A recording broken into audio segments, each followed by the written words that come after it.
Good Thursday morning, everybody. John and Lance along with Dell for 3 hours here on ESPN 97.5 and 92.5. And you were right, $25,000 for Ime. I went hard. I just looked at it historically, and that's just what they do. They give coaches $25,000. They don't go higher than that. Yeah, I mean, the way punched he him, said as you it suggested, seemed more egregious to me. Well, Doc has said some rough stuff, too. I went back and looked, and, I can't find coaches getting more than that. You got to really, I don't know, maybe karate kick someone in the throat? Throw acid on them? He almost did. Now, the penalty would have been much more severe had he karate kicked anyone.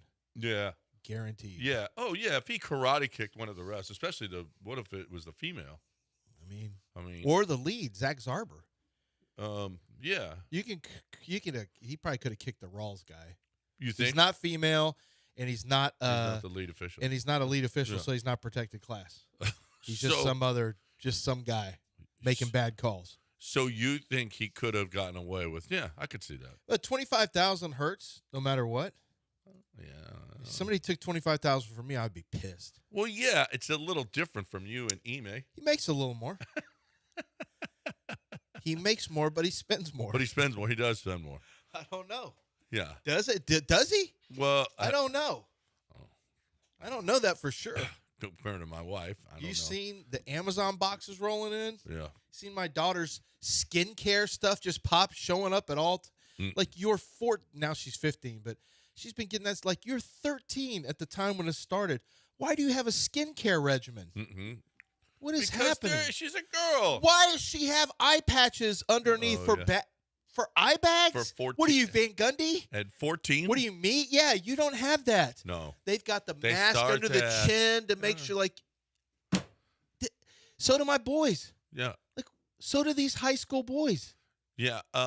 They've got this crap on. No. I swear to God, it's the worst thing I've ever seen. They're doing the eye thing? Yeah. Oh. Eye stuff too. Like what?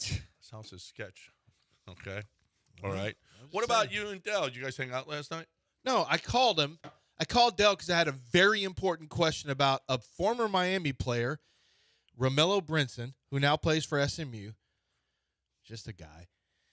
Apparently, he came in as a big 4-star at Miami. He had some hoopla for his announcing where he was going. I guess he really did it up with one of those, those boards, those trucks that drive around and they've got a big, it's like a driving board. Billboard, yeah. Billboard. Yeah. I guess he announced that he was going to Miami like that or something like that, or had some block party. I don't know. Something big.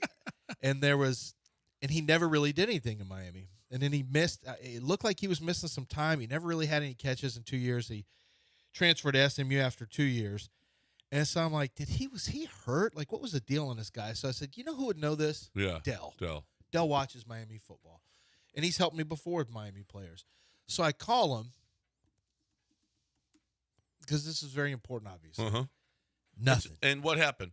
He answered. You guys talked. Maybe you got some coffee later. Nothing. I text and I get an answer after a text. A phone call where I can have multiple questions and have follow-ups and whatnot. And it's actually quicker, more efficient, easier. Talking to a person. Can't get him to answer. Which his generation doesn't do. Right. Yeah. Can't get him to answer. They don't talk to people But anymore. I can get him to, but no problem with the text message. Well, it's not like as soon as I saw your text, I didn't answer. I didn't see it until like 10 minutes later, and that's how I responded. I didn't hear your call because my phone was on silent, and then I saw the text and I answered it. I didn't ignore you. I just didn't see the call. I didn't hear the call. You didn't even hear it. I didn't hear the call. Then I happened to look at my phone and I saw a text. I mean, who are you? Do not disturb at home by yourself. Why would I have my? I never have my. So that in case what Lance if some calls girl you with a question about a former Miami player? You guys are so annoying. What if a girl's calling? It's just pretty simple. I have my phone on silent. I didn't see the call, and then I saw what you asked about, and I responded within 10 minutes. It's fine. It's not that big of a deal. It wasn't in depth. Yeah. What do you want from me? He only played 4 games his freshman year because they were preserving a red shirt. I don't really remember 2021. I don't really remember. It was a long time ago. 2021, I think he only played 4 games so he could keep his red shirt. I actually looked it up to see how many games he played that year. What was it like when y'all signed him? Were you all excited? Like, we've got Romello Brinson. I don't No, I'm past the stage of caring about signing a guy. He was a Miami Northwestern kid, so there's a lot of hype around him, and he stayed home, all that stuff, typical stuff. And yeah, he did have a block party, but he was always going to Miami. No one thought he was going anywhere else. And then, like most Miami players, he was always going to SMU. Well, as long as you want to play for Rhett Lashley, sure. SMU and Miami this year. Rock is we don't have any. We're fine today. We can talk about whatever. Obviously, my SMU when they played Miami, was it this year or last year? It was this year. When they played Miami this year, they had 3 former Miami players as the team captains for SMU. Oh yeah. I feel like this is a little. Yeah, I feel like this is a little disrespectful. No, well, it's. I mean, you want Mario Cristobal to fight you?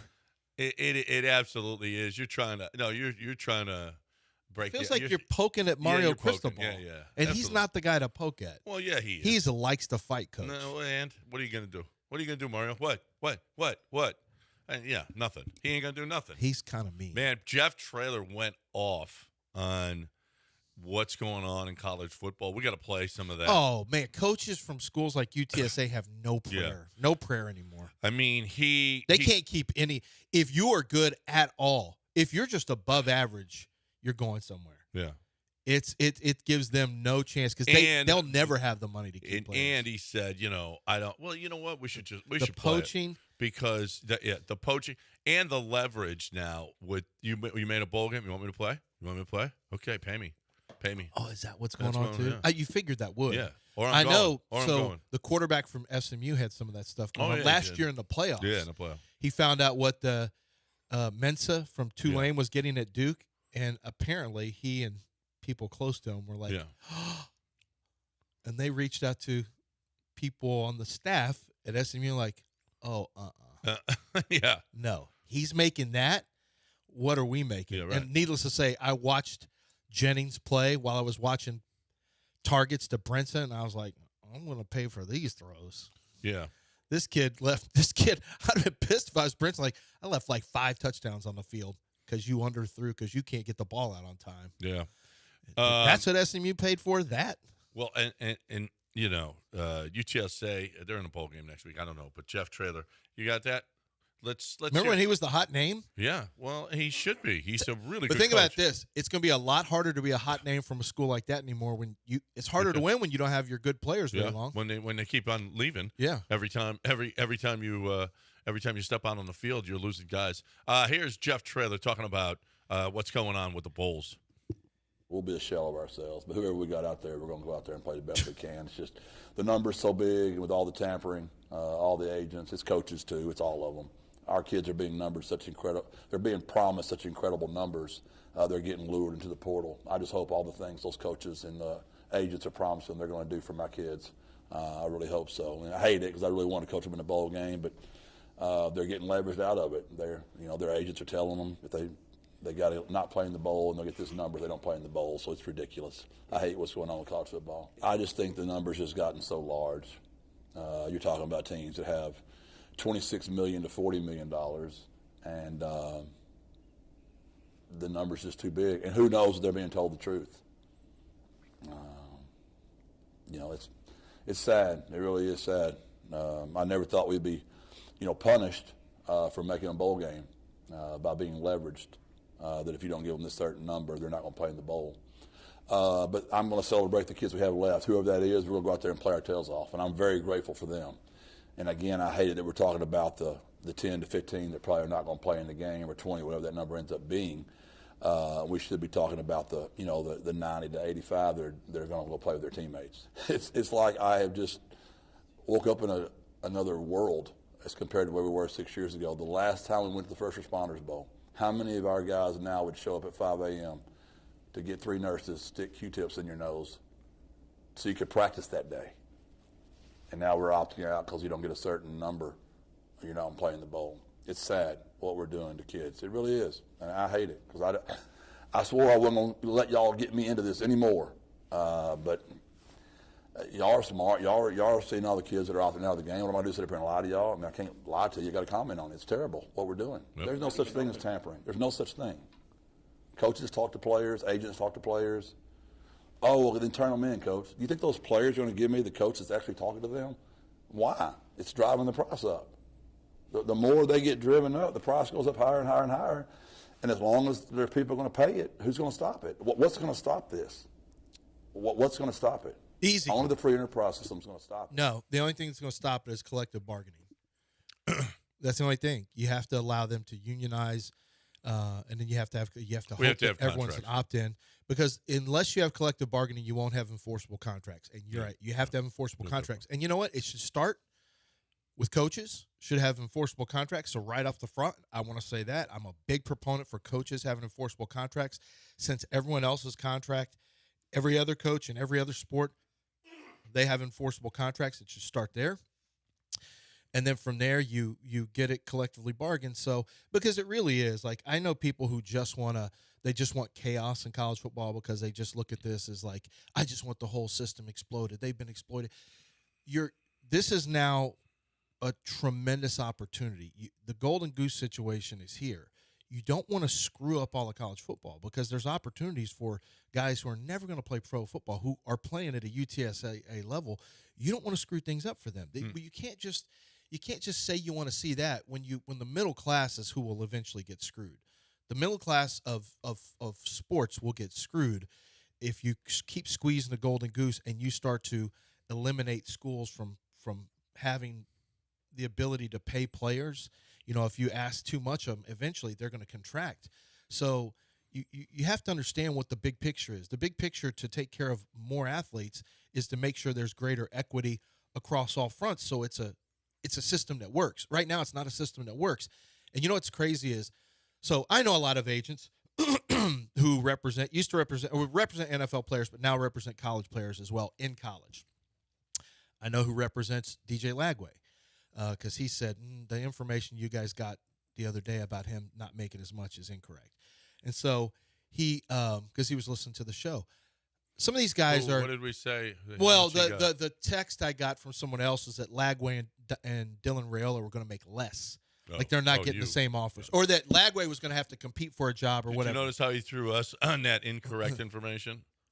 Us as in the show got that. No, you got that. No, you information. said you guys. I put it. That information you guys said. It came to us as a whole. It no, came it to didn't. you. It came to you and your text And you your didn't vet it misinformation. As a collective. You did not Your vet the Russian information. spy. Collective. I vetted it. Well, this other guy should know No, too. you So didn't. they're going to have No, to you find it didn't. out. You didn't. just read what the guy So sent you. Yeah. let me ask you a question before you go on. Did you know you could contact DJ Lagway's person? I didn't know he was DJ Lagway's person at that time.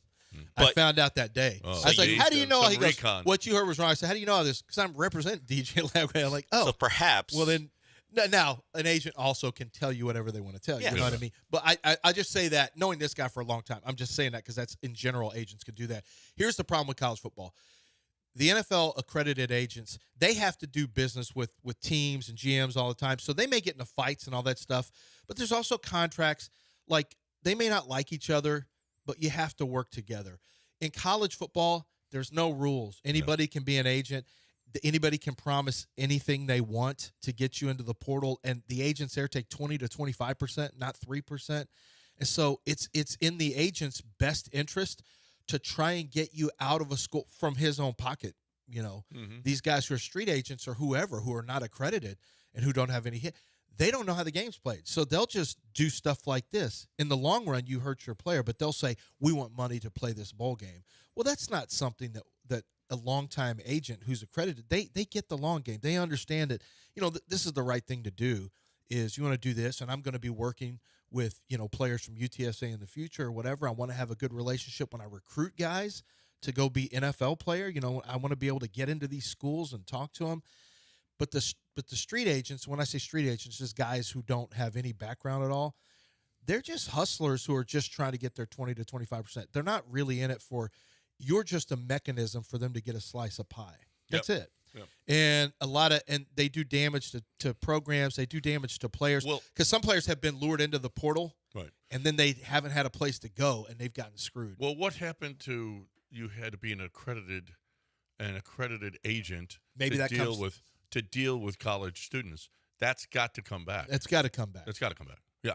All right. 713-780-3776. And it's just so that the sport can, You just want the Yeah. sport to thrive. This is not You about don't want the being kids to the get man. screwed either. You know, people think this is either you're for the players or you're for the man. That's not it. If you're for college football, No. where everyone has, and I'm not for what's happened with college coaches or anything like that, but you can't continue to do damage to a sport and think that it's going to be robust in the future for a larger number of people. It's going to continue to be robust for this percentage, Right. for the top 25%, but not for the other 75%. It's not going to be robust for them. Yep. It's not even going to be what you're hoping to get out of revenue share, John, which is like, $30,000. Instead of getting your stipend, which was maybe $900 a month, players at smaller schools can end up getting $35,000-$40,000. That's good money for a college That's fine. player. That's yeah, great. That's great. But Especially for smaller But schools. it's going to go away for those small schools if you're not careful. All right. We got to talk right now about Robin over at she texted, she emailed me, and she told me, listen, you got to get the word out to everybody because the new year is coming. And if they want to powder coat something, if you're looking at your backyard furniture, or you have a public swimming pool, or you are the mayor of a township and you've got flagpoles, or you have if you have furniture or whatever that you want to make it look better because it's starting to look shungad. Well, here's the deal. And this is in the retail department now. This is in the retail department. Any estimates that were done inside of a 90-day window, and you're in that 90-day window, prior to the change of prices will be honored. So on January 1st, 2026, which is it's a couple of weeks away now. If you are getting something, you are going to face an increase after January 1st. Patio and yard furniture, okay? Auto and boat parts, barbecue pits and smokers. The price will increase. So if you're on the fence right now, are we going to get it powder coated or not? Do it now before the new year. Do it now. That's what you need to do right now at HoustonPowderCoaters.com. Tell Robin that you heard about the price increase coming up, and you want to get it done now. You want to lock in now. Do it. HoustonPowderCoaters.com.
It's John and Lance. On ESPN 97.5 and 97.9 HD2. Live from the Huntington Bank Studios, here's John Granado and Lance Zierlein.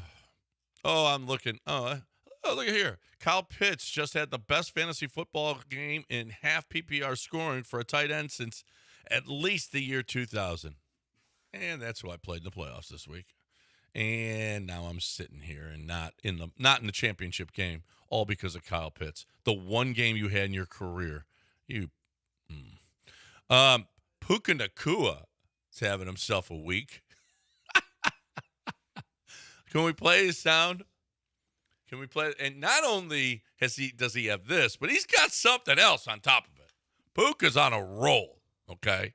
Puka is top 2 wide receiver in the league. Yeah, Number 1. Top 2, top 3. I mean, Jackson Smith and Jigba's one for me.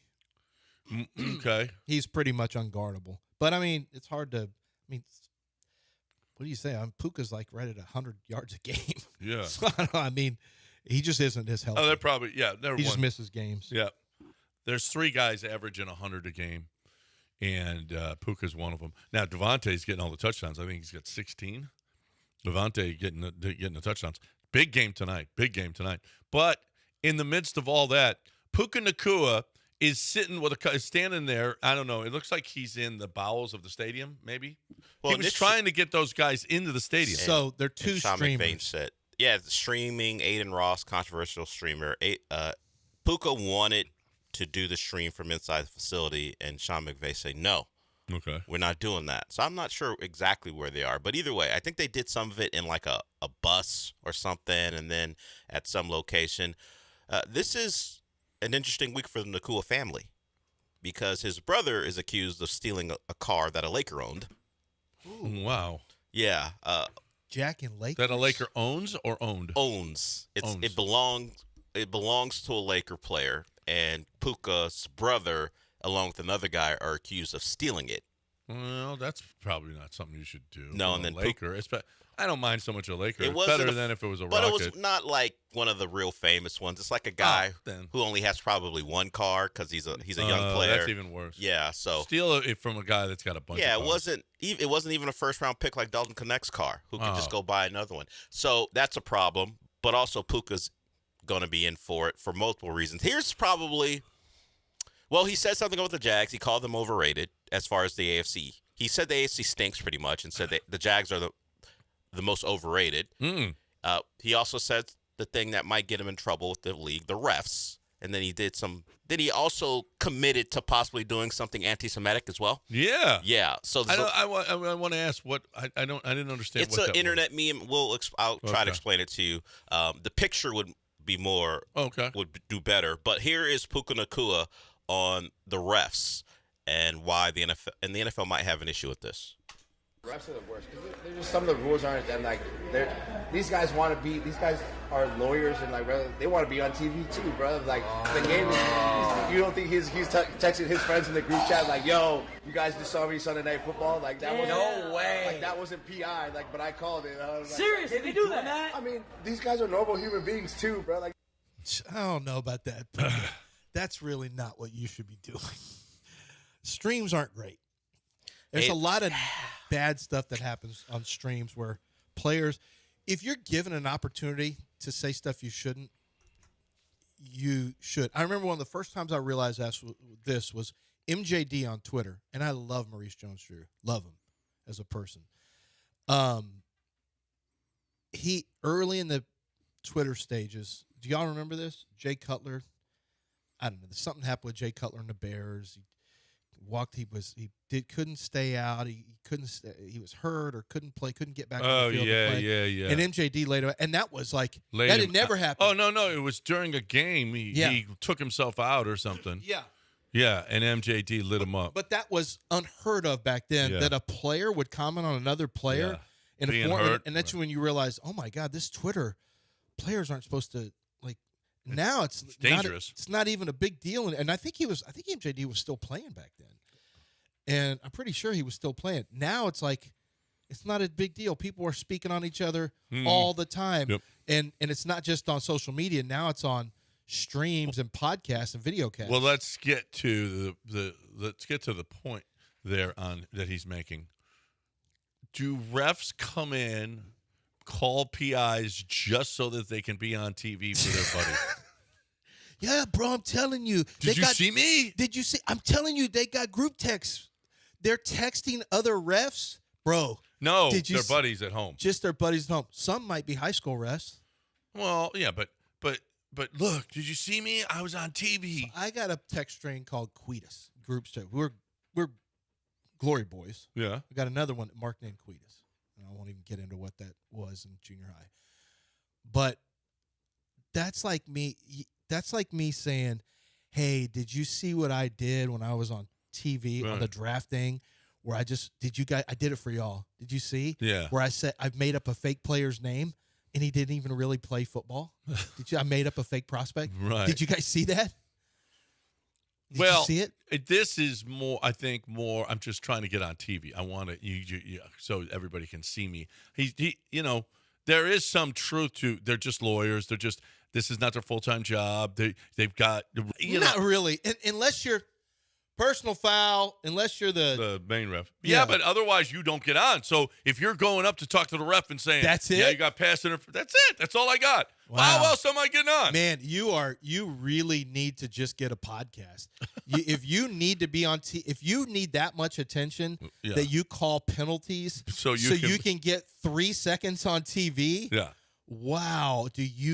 Are you insecure? You've got to have. Yeah. You want to be. You are really, really. Puka, that is smart to go on and say that to referees. Watch this, Puka. I'm going to be on TV. They're human, too. Watch this. Offensive pass interference, number 12. Number 12. Do you see me on TV, Yeah, Puka? I'm on TV a lot. Hey, Puka, the refs might want to be on TV a lot on Prime tonight. So now the second thing is that they received, apparently this website, Yahoo, they said, we received emails from multiple readers regarding another portion of the video during which Nakua performs at the request of one of the hosts a touchdown dance that included an anti-Semitic trope. Nakua promised to perform the celebration during a game. Yes. What exactly is that? Shocking that Aiden Ross would have so something Aiden like Ross, that. who some people flippantly call a Nazi because of some of the things he has said. Although, is Aiden Ross Jewish? I don't know his background, but I know people will flippantly say because of some of the things he has done that he will be called a Nazi. But there is a meme called or image called the Happy Merchant. If you type that in, you'll know what I'm saying. It is, let's just say, an anti-Semitic view of what you would consider a Jewish person. Yeah, Aiden Ross is Jewish. And Aiden it's like the money, the whole stereotype, the money lending Jewish person who all he does is all they do is look for money, that type of thing. There's an image of that online. Is this doing? Yeah, doing like this? Rubbing your hands together, like, together. ooh, I got this money. Yeah. Oh, I haven't seen And that is the dance that Aiden Ross does.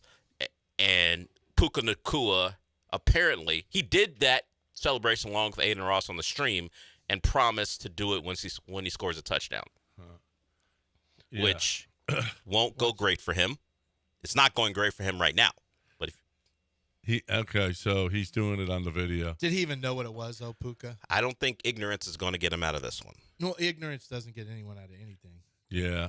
Well, I mean, you can claim, hey, I don't know what to. It's not. I didn't know. This won't last for very long, but still.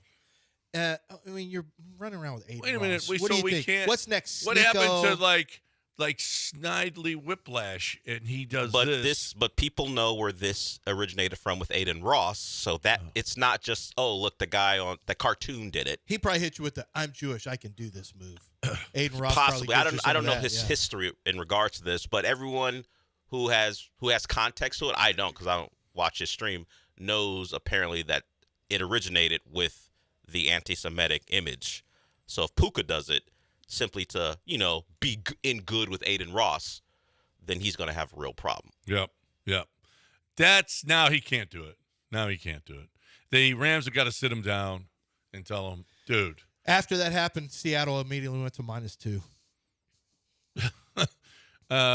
By the way, it did. Like Seattle was, I think Seattle was a small underdog early in the.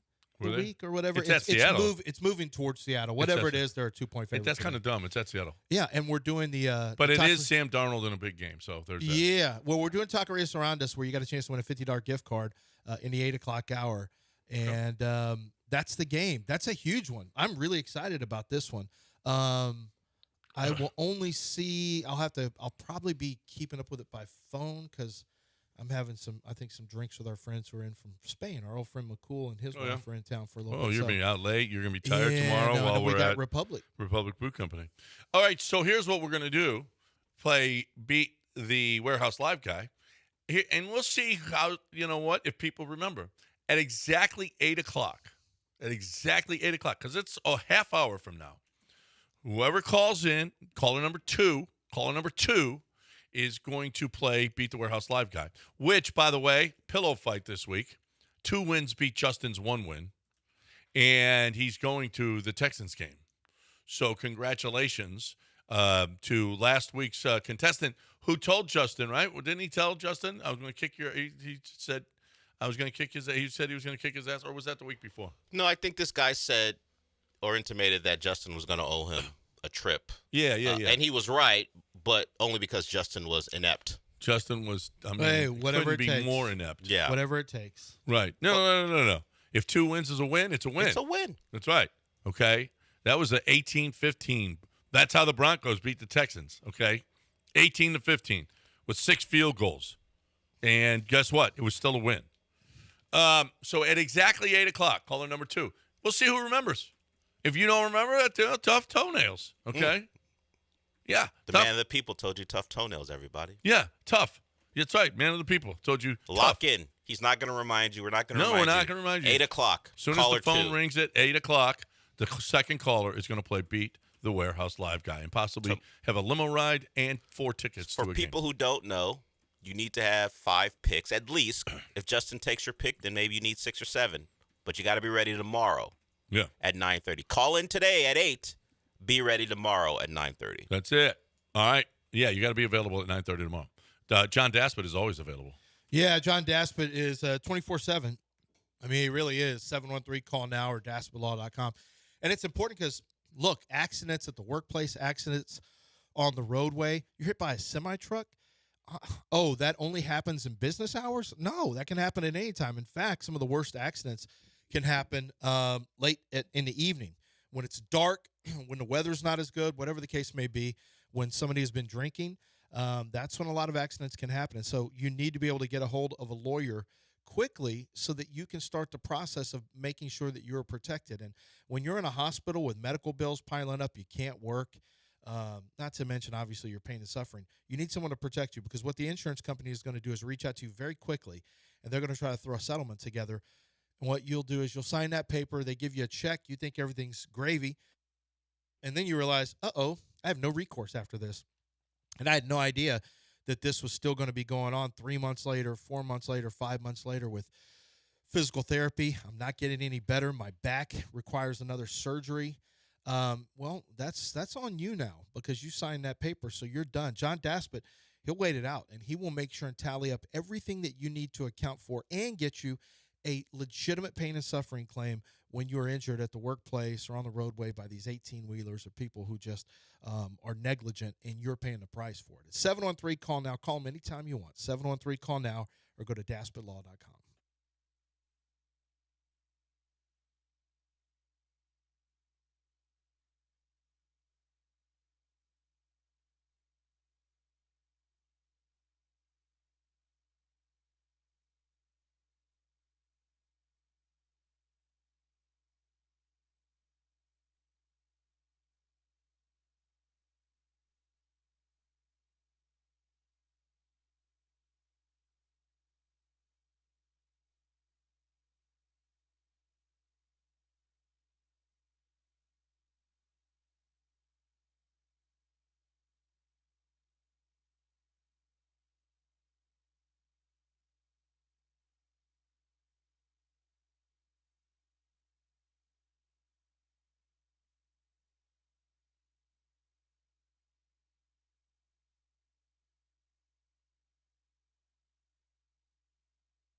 You're listening to John and Lance. Broadcasting live from the Huntington Bank Studios, here's John Granado and Lance Zierlein.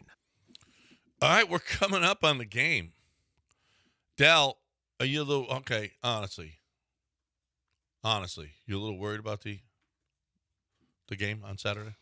No, I'm not worried. I mean, I know A&M's talented, but going into the game, you know you have a good offensive line. You know you have a good pass rush and defensive line as a whole. So you know you have a shot. Now, of course, Well, stuff like Carson Beck turning the ball over can certainly play a part, but I don't think they're outmanned. If they're outmanned, like talent-wise, I'd be nervous. But I think on the front line of scrimmage, I think Miami can hold up, which makes me think they have a shot.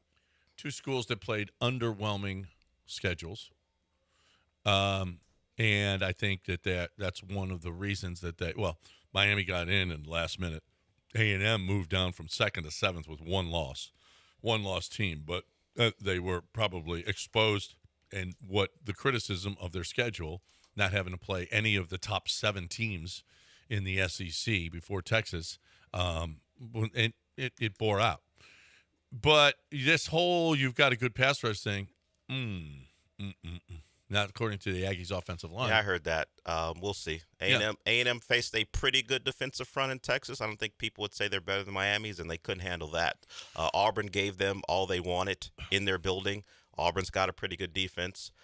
If Miami plays the level they can play, I feel pretty good. Now, variables will come into play. How much does Kyle Field play a part in how the Miami offense operates? We'll see.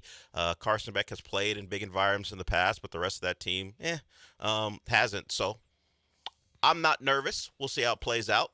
But I feel pretty good because that team is an SEC team when it comes to the line of scrimmage. Well, we'll see on the defensive end because Ruben Bain asked about the Aggies' comments. The Aggies not scared of him. Not scared of the other side. The Aggies feel like, meh, you guys are meh. And here's Ruben Bain. We have that? Yeah, I put it in the rundown. You didn't tell me. I don't have to tell you. It's in the rundown. Sorry, I haven't looked at it in 15 minutes. You didn't tell me it was there. I put it in before the show. I downloaded it and it wasn't there. So, where's AJ? Is AJ available? He's probably cheering for the Cowboys to have a miraculous finish for a playoff run. You think that he's cheering right now for some kind of miraculous playoff run? And I really want to hear what Bain has to say. If he had any balls at all, he would wear a Bain mask in the game. God. Like his face mask would be, yeah. I want to get your Russian quarterback. He'd do it. And he you know everybody, like whatever pro team he goes to, they're all going to be wearing those Bain masks. Oh, they should. Yeah. Every time he gets one of his 6.5 sacks a year, they can celebrate. Why do you think? Because they try to move him down to 3 technique. Because he always likes to.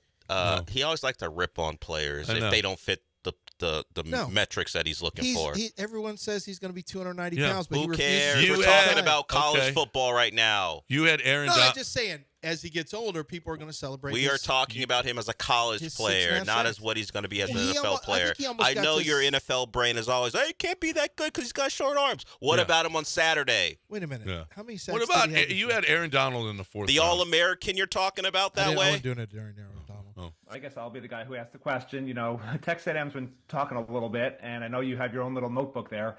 Coach says zone out all the outside noise, but is there maybe something inside you that says, hey, that sort of gets your attention with some of this stuff? Oh no, man, God bless those guys. They just playing football the way they play. This is the quote you needed to hear from. Mm-hmm. God bless those guys. God bless those guys. I mean, really, woof. Yeah. We're all fired up by what Ruben Bain said. Ruben Bain said, God bless those guys. You know what? That tells me that he's a man of God. That's what he tells me. And he's not going to fall for the shenanigans that the Aggies offensive line. What shenanigans? We're not worried about your pass rush. What? We got a great offensive line. We ain't worried about you. Okay? God bless those guys. God bless them. I think it's going to be a pretty good game. And, by the way, y'all got Alabama or no? Has Oklahoma fixed their offense? I can't get there with Alabama. Oh, why not? They absolutely should have beat them. absolutely should have won. They should. They outgained the snot out of them. They should, but Ty Simpson's not playing well. He turned it over. Well, the team turned it over, and they had a special teams turnover too. I mean, look, Oklahoma's offense is repugnant, but I don't know. There's something about Bama where they're just not. I know they beat Georgia, but can they go in and win with that? No, that's Texas Fight. It's no. What's Boomer Oklahoma Sooner? will not play Texas Fight. What is Boomer Sooner? How does that go? No, that's Texas No. Fight. I don't know No. what Boomer Sooner is actually. Yeah, you do. I've heard it. It is. But I can't repeat it right now. I don't know what it is. It's not I keep ringing. wanting to go. Da-da-da, da-da-da. It's I keep getting a that- Texas Fight. They're not playing My that wife there. has I trained me guarantee well. you. No, they're not going to play Texas Fight. No. I can guarantee you they're not playing Texas Fight in Norman. That's what it is. I just see that happening with like sacks and another 3 and out. And something about Alabama's offense, you can't run the ball on the road. It's going to be loud. I just, even though you got some good wide receivers, Ty Simpson's played bad at the end of the year. I can't get fully on board. I think Alabama's a better team, but I don't know. I just can't get fully on board. They've really struggled against the Oklahoma front both years. Oh, my God. I hated that song. My son, who's an Alabama kid who, he can't even muster up huge confidence in this one. We're the better team. I said, you feel confident you're going to win? I don't know about that. Yeah, that's what I thought. Me too. I think you're the better team, but I think you've been the better team probably 2 years in a row, and it hasn't mattered. And last year they beat the dog turds off of Jalen Milroe and Oklahoma and Alabama. This year Alabama did screw it up. They outgained them, but I don't know. You don't think maybe Oklahoma plays a better game this time than they did last time? I didn't think Oklahoma played well offensively. Oklahoma's game will be the same game they played the last 6 so weeks. Mateer should I be don't believe in Mateer. But Mateer should be healthier. Maybe Coming back from the hand. I mean, they he's still a can't couple block weeks anybody. removed. Yeah. They don't. They can't run the football. Neither team can. Yeah. What's his name? Satania. I'm sure he always has some 60-yard touchdown where he's wide open and he catches a slant, and that's the difference in Oklahoma games. It goes all the way back to when they hit him on the sidelines against Auburn, and he scored a touchdown that way, which was illegal. So that's their one play. Get Satania on a explosive. But other than that, it's a bunch of nothing from them. Yeah, they ain't real SEC. Oh, okay. They ain't real. Who is the real SEC? Alabama's Alabama? real Okay. SEC. Yeah. Alabama's real SEC. You know who ain't real SEC? Missouri. Oh. Arkansas ain't even. They joined in 92. They haven't You won got a to give it thing. to Arkansas. When did you join the Arkansas SEC? ain't. Arkansas is Walmart. When did I mean, John how join does the that- SEC? Me? Yeah, when did you join the SEC? I joined in 95. So you joined in after Arkansas. Yeah, but my wife had already been. I'm yeah. I'm grandfathered in because of my wife and her family. How do I put this not so kindly? Arkansas's been there like 35 years. Yeah, You have to count 892. them. Yeah, 33 years. You have to count them. No, And like I said, nah, they still Arkansas they is stupid pigs. the home of Walmart. Yeah. And nothing's bigger in the South than Walmart. Piggly Well, Wiggly. Piggly Wiggly. Wiggly's not as big as Walmart. Well, no, but Piggly Wiggly means Wiggly more. Wiggly just means more. But here's what I found out. You want to say? I put this on Twitter. The craziest thing that happened to me in January of 2025 is seeing a map of where Piggly Wigglies are. Astonishing. They're all over the Midwest. Oh, yeah? Yeah, Wisconsin, Illinois. Like what? I never saw one. I'll tell you what you see more than anything down the South. Dollar stores. Everywhere. Yeah. Every small town has a dollar store. Every small town. Yeah. there And is. then you know you're in the South. Okay? You know you're in Houston if you see dollar store next to check cashing place, Yeah. next to random hair place, next to Guatemalan restaurant. Which not really. We don't really do zoning so much. No. I'm really just speaking about my neighborhood, actually. Jerusalem Market, Guatemalan restaurant, check cashing, dollar store, and Shawarma. Well, yeah, obviously, but and then coin op, Laundromat. Yeah, laundromat. Yeah. So yes, I know you're saying, oh, so your property value is soaring. Yes, Yes, but if our washing machine goes out again, we just go down to I've got a place I can go. Mm-hmm.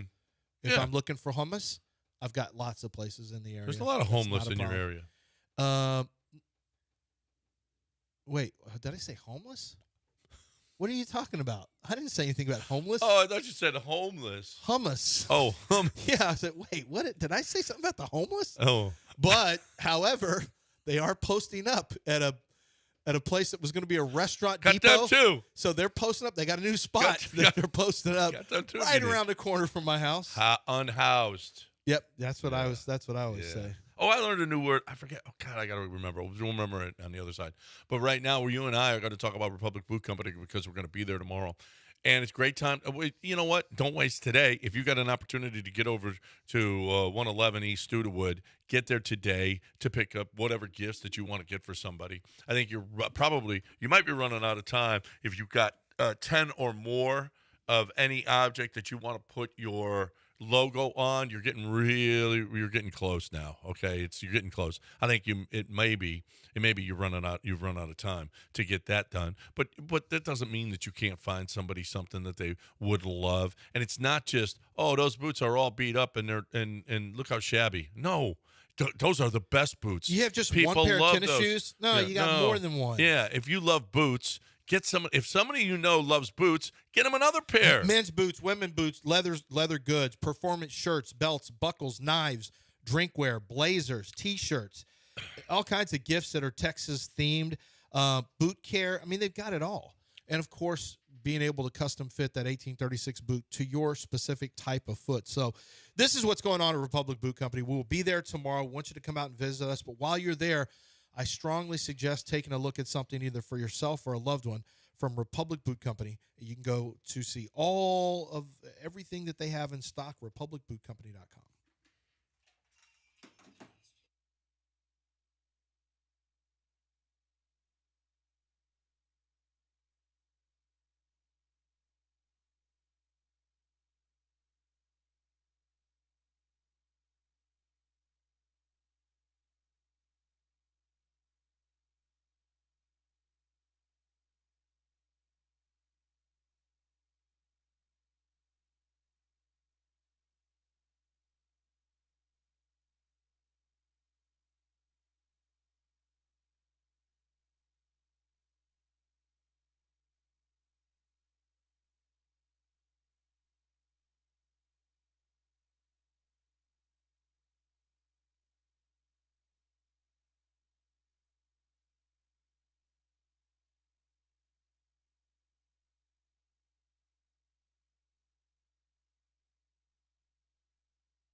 It's John and Lance. On ESPN 97.5 and 97.9 HD2. Live from the Huntington Bank Studios, here's John Granado and Lance Zierlein. YouTube bought the Oscars. What the hell? Oh, YouTube? YouTube.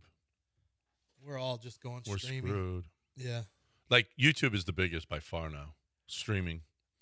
Oh, yeah. Yeah. That's bad for your wife. It's isn't bad. it? It's terrible. I don't get to hang with Demi or Wait a Timothy minute. anymore. Well, Yeah. you're local, though. You should. It's still held there. Well, it's still held there, but the ABC doesn't have anything to do with it anymore. Well, still, she's a local. She should still go. Maybe. But, I mean, me and Timothy were just starting to get close. I think Demi Moore, I think Yeah. that was her last shot was last year. Yeah. I mean, she may get something for Landman, but I doubt it. That show's getting too silly. It's Sue. This year, see, I don't even know the I don't movies even this like year. any. I really don't like any of the characters on it. Who do you like on it? I mean, I guess I mean, Billy Bob. But yeah, that's a good point. I mean, who's likable? Well, that one guy who lives in the house who's just watching all that ass run around, and he's got to I gotta move out of here. Nate or whatever his name is, the old guy who's the other lawyer. I don't like the snarky female who's a hoity-toity, comes from out of town from big city into the small. I don't take no orders from no woman, by the way. Yeah. Yeah, and there's really no likable characters. I mean, and now Sam, what's his name? He's not likable. Oh, I haven't watched enough of it. Oh, you haven't seen it? Oh, great, Sam Elliott. Yeah. And when I'm watching into the sunset, he's playing an old, cranky old dude in a home really well. Well, and I was like, he's Billy Bob's dad? Yeah, wait a minute. That doesn't play. Brothers, maybe. I'm watching a movie called Jay Kelly right now. Oh yeah, it's pretty good. It's with all right. with George Clooney. Yeah. And yeah, I'm not like they say George Clooney in that movie is 60. His age is 61. No. In real life, he's not. But George Clooney you look way better than George Clooney. What? I mean, skin wise. Oh. George looks like he's starting. I always felt I did anyway. But yeah, George is he's really starting to age. It really, you think? Oh, 60. Yeah. Yeah, I guess. He's 64. Is he? He looks older than that to me. I thought he was like closer to 69, 68. I put some skincare lotion on last night. I did, but I don't know. Thank you, though. That's like I son's. must be glowing. Yeah. Let's get Stafford in here. What's up, Stafford? No, he had a hell of a run. Hey, good morning, y'all. What up? Not much. I was calling. I wanted to talk about the Rockets. And then y'all started talking college football, and I kind of want to pivot, if that's okay. All right. Well. Yeah, go ahead. I think you're wrong, man. I think Oklahoma has Alabama's number for one. Mm-hmm. You know, I don't know. I haven't seen them play very much, but I feel like every time I watch them play, Oklahoma wins. And I think I've seen them play maybe 3 or 4 times in my life. So I don't know, man. Like, you know, you said that Alabama beat Georgia, but I also feel like Alabama seems to have Georgia's number. I think that's just kind of a rivalry on a smaller scale. But also, I was very happy with the playoff outcome, to be honest. I feel like if you're crying about your team not being in the 10th, 11th, 12th spot, they probably didn't need to be in there anyways. Because really, to me, I like the top 8 teams. Really, I like the top 9 teams, you know? So, you know, but outside of that, like, who cares? Like, why does it matter who gets in after that point? Like this Notre Dame stuff, like, if you look at Notre Dame, look at their schedule next year. Their schedule is atrocious next year. I really hope that the college football, I really hope that the playoff committee and the USA Today poll or AP poll, that's what it is. I really hope they just rank Notre Dame low at the start of the season so that we can, hey, rank them low at the start of the season so that, when they play that soft schedule, we can really see what they're about and, let some of the other teams in the Big Ten and the SEC, have a better shot at that. Well, I'm sick of Notre Dame and this. I don't want to play in the conference crap. Wisconsin, Rice, Michigan State, at Purdue, at North Carolina, Navy, Miami, Boston College, SMU, at Syracuse, Stanford, USC. Ooh, there's some teams with some bad records this year. Yeah. North Carolina, Purdue, Wisconsin was bad this year. Awful. Boston College. Rice, no offense. Syracuse. None taken. I mean, it is. But now it doesn't matter, Stafford, because they're guaranteed if they're in the top 12. Yeah. If they're in the top 12, they're guaranteed a spot. Yeah. Oh, I'm going to be in top 12. You better put me in the playoffs. So do you have – so it was a 23-21 game. OU beat Alabama. John Mateer threw for – This year. Yeah. How much did Mateer throw for? Oh, not much. Like 140? 138. Yeah. How much did they run for? Oh, they only got to just over 200, so like 70? 74. Yeah, they only barely got over 200. They barely got over 200. And Alabama, I think, was Alabama 350. 400. Oh, they get up to 400? No, 406. 406. Mm-hmm.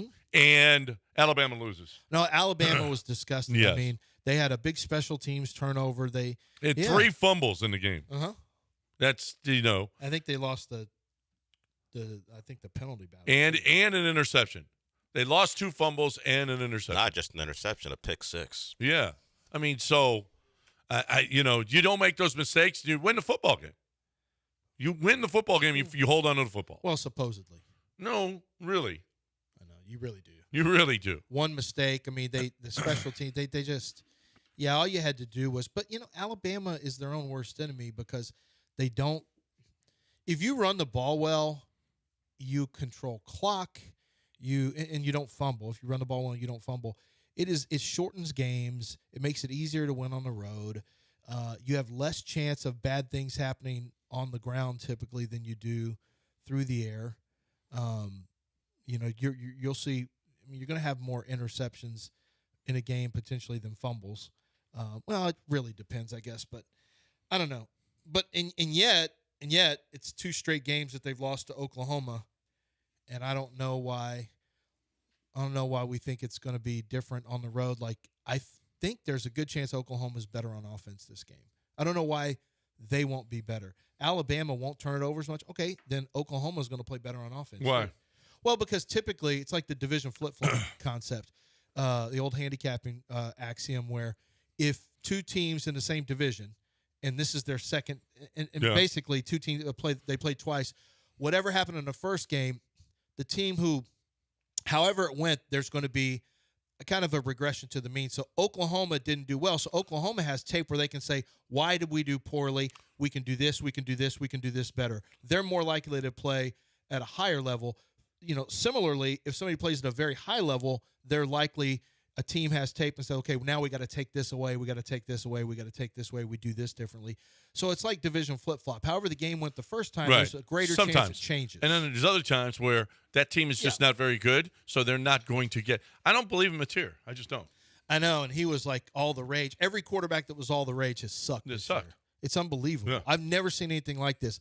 Nobody. Fernando Mendoza is the guy that came out of nowhere from Cal over to Indiana, and he's the guy now. Indiana. Cal to Indiana. I mean, Jared Goff was the first pick from Cal, but Cal to Indiana is not – we don't typically see first picks of the draft, and yet that's probably what he's going to be. But, Mateer has been really bad throwing the football. Yeah. Really bad. And then he runs like Jackson Dart, just looking to get his wig split constantly. Yep. All right. If you've got issues with an employee like Oklahoma has with their quarterback, then you need HRP, okay? So to act correct. And if you're not acting correct, if your people aren't acting correct, then you could be in some trouble. You really could be in some trouble the way you go about it with your HR. So you need HRP. You need a company that's going to be that knows the HR game, that is going to take responsibility, that is going to they're going to take the right actions as far as your problem employees go. It's not just about problem employees. There's all kinds of HR things that have to happen with your business. How big is your HR department? How big is your payroll department? How big is your how many calls are you getting about your insurance plans or your 401ks? Because HRP handles all of that stuff. They handle everything. I'm an employee here, just a peon, just a guy. And if I have any issue whatsoever, I call directly to HRP and they handle it for me. Everybody has a direct line in your company to HRP. That's so unbelievable that you don't. We have Laura here that's our entire HR and payroll department, and she's part-time now. She's just doing it part-time here. That's how simple it is. I don't know what you're putting into your HR. I don't know what you're putting into your payroll. I don't know if you have an admin company. You better look at things. You're at the end of the year. Look at how you're doing things and see if HRP can't do it better. They'll come absolutely free and give you a rundown of what's going on in your business and how they can do it better or not. HRP.net, 281-880-6525 or HRP.net.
I don't think it hit your head.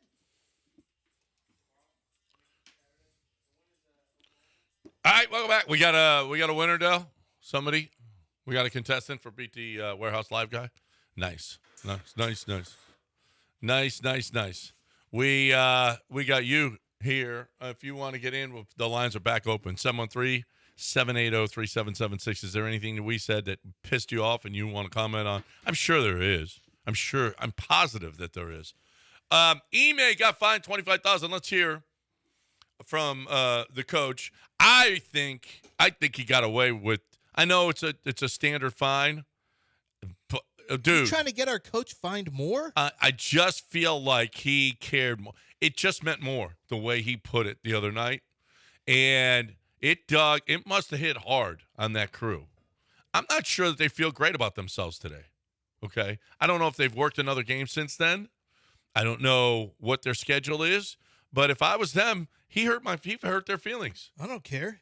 Then stop making 3 terrible calls against the Rockets. It basically cost them a game. It did. No, well, Right? there were more than 3. More than 3. Well, 3 in the second quarter, Ime wanted to kill him. Right. So, I mean, this was a game-long thing. And I'm not saying, you know, there was a female involved in this. I'm just saying. What? You're just saying what? I'm just saying. He called her out and said, "You shouldn't be a ref." You know who never holds grudges? Women.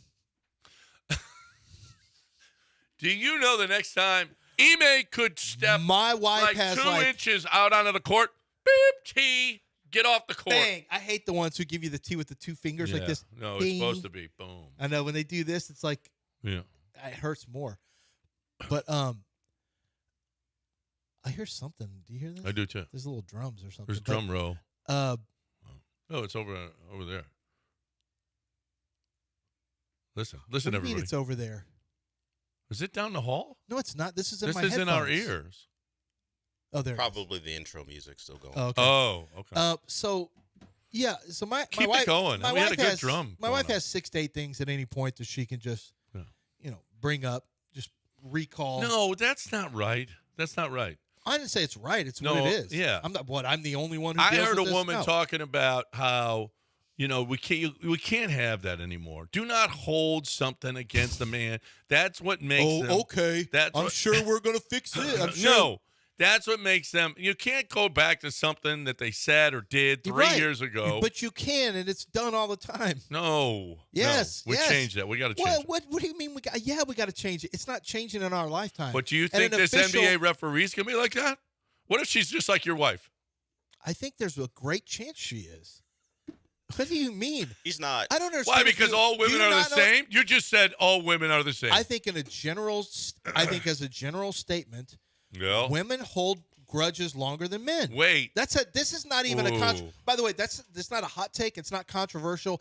This is a known thing that everyone operates. I know. You hold grudges longer than women? I know presidents that hold grudges. Oh, yeah. Okay. Well, that's a behavior that isn't typical of most men. Okay. I don't think. Okay. Who holds grudges longer? You or Wendy? I don't know that. I don't know. I don't know. She doesn't hold a grudge. I don't hold a grudge against her. Okay. Yeah. Maybe you got lucky. He got one of the good ones. I got one of the good ones. You got lucky. She won't bring anything up from the past on you? No, not really. No. In a fight? No. Okay. Then you got lucky. Yeah. So you don't know what it actually feels like then. It looks like. I was married before and I had other women. You can yeah, that's true. Right. You can recuse yourself from this. Right. Well, not this wife. This wife. This line of commentary. She's unbelievable. Yeah. Yeah. She makes money and she doesn't bring up, and she's not a grudge holder. And she's like, go play golf. What are you doing today? Go play golf. What are you doing today? Go to the casino. Yes. Go. Hurry. Go to the casino? Yeah. She always, does she really say that? She really does. What? You're going to play? Oh, I'm playing a poker tournament today. That's great. Go. That's fun. I mean, she just wants me to be happy. That's all. I have the best wife ever. Yeah. And she does make money. I have a great wife, too. It doesn't stop her from holding grudges. It just doesn't. I think she was told by one of her own family members. So you think that this female ref, the next time she sees Ime, she might even maliciously accuse him of something? I didn't say that. Oh, okay. But any of these referees could end up holding grudges potentially. But I'm just saying, I just made an observation like, hey, a general comment about women you made. While I'm here, I know that this is generally accepted that women will hold grudges longer than men and bring them up in arguments. Yeah. Should we consider that general commentary that's known as a general truth? Should we also apply this to an official that was browbeaten by, in your words, they were made to feel bad about themselves? Yeah, I think they did. They may. Well, I'm just asking questions, as they say, John. I'm just asking questions. I'm just asking. Yeah, I'm just asking a question. Yeah. Well, here's Ime talking about the fine. This isn't Ime talking about the fine. It's simply Underdog grabbing his quote from after the game and then saying he got fined for this. He does not have, as of yet, a response. Oh, he doesn't have a response. I thought it said on the headline. It said Ime Udoka fined $25,000 for public criticism of officiating following Monday's overtime loss. and then they just play I what got them I fined. got you.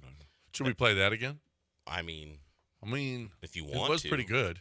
I mean, it's not something you Yeah, hear. it's not bad. It's not something you hear every day out of a coach. So here's why Ime got fined. What did you think? Fouling on men there at the end of regulation? Ticky-tack. Went along with the game tonight. So, not surprised by the crew we had out there. When you got the technical earlier, it looked like because Jokic was pushing on Alpi and there wasn't a call.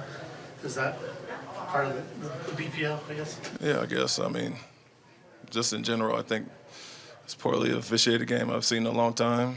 Two have no business being out there, and the crew chief is acting starstruck. So you're seeing all kind of inconsistent calls, and I'm sure we should have got a few more texts. What do you say to your team when a game is being called the way that it was tonight? Keep being who we are. We're not going to adjust to poor officials.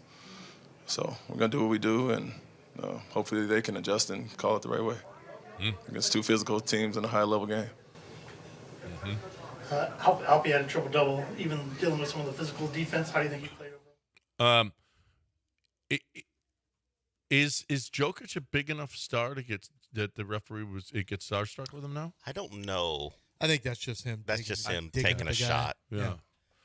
That would piss an official. Or maybe you know what? It's Jokic, and maybe he's they're an starstruck. MVP. He's at how many times? More starstruck by Jokic than Kevin Durant? Yeah, probably. Probably. Jokic is how many? 3?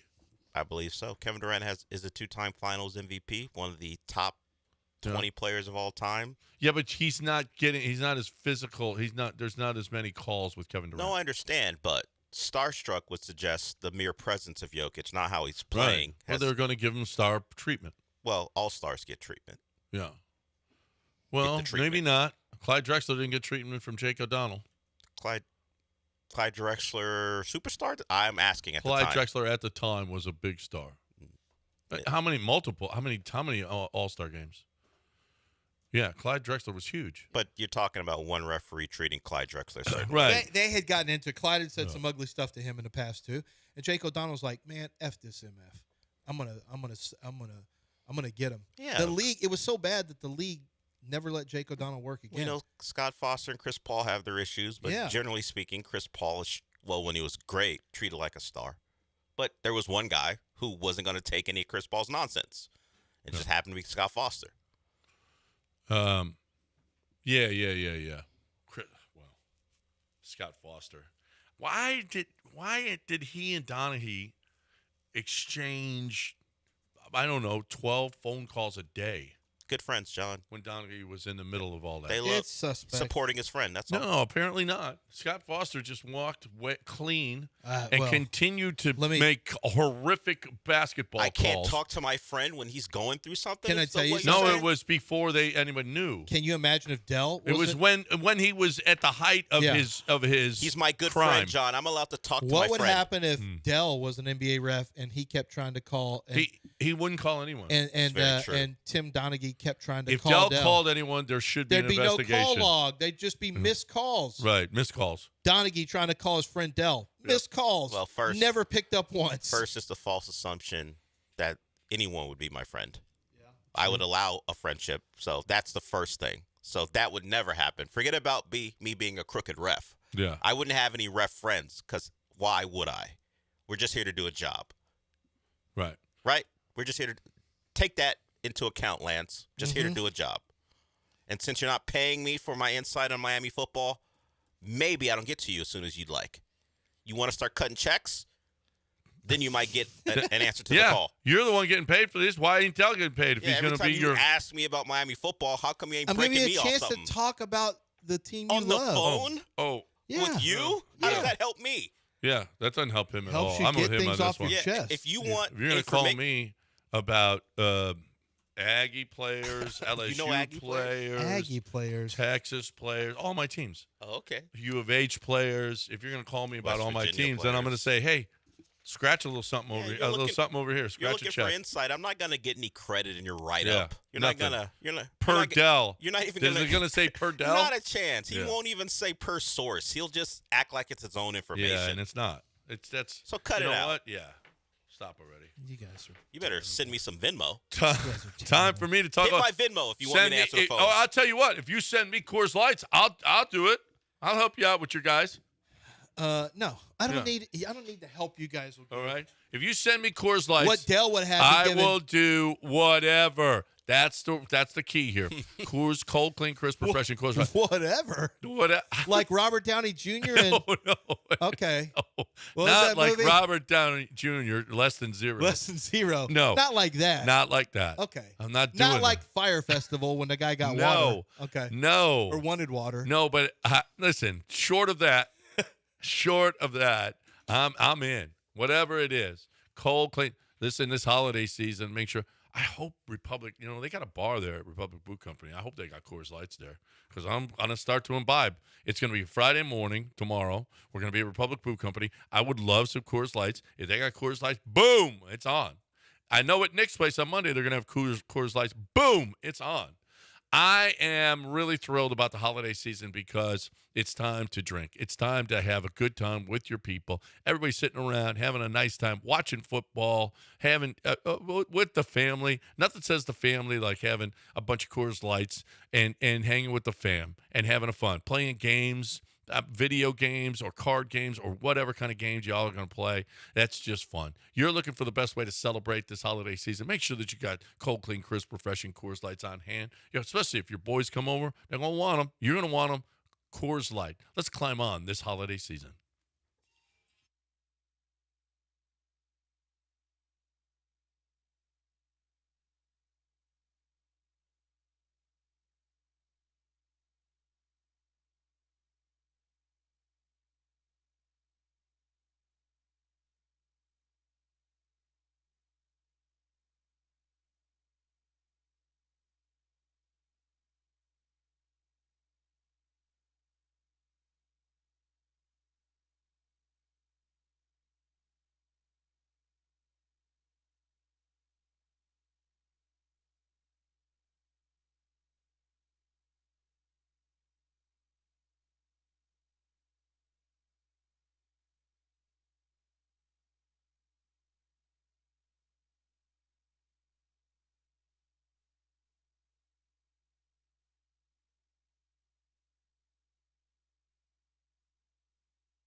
John and Lance. On ESPN 97.5 and 97.9 HD2. Live from the Huntington Bank Studios, here's John Granado and Lance Zierlein. All right. Welcome back here on ESPN 97.5 and 92.5. We haven't talked much Texans. And I was thinking this, actually, I saw something yesterday about D'Amico going, and I think we made fun of him. I think you made fun of him probably. I didn't really probably make fun of him, but you did, Lance. Me? Yeah. When he said, we're close. And they were 0-3 at the time, I believe. And he was like, no, we're close. And, I think you, not me so much. I said, yeah, I think you're right, Coach. But I think you said, that's ridiculous. They're 0-3. What the hell? This isn't it. It's not any good. What are you going to do? Fire Kaylee.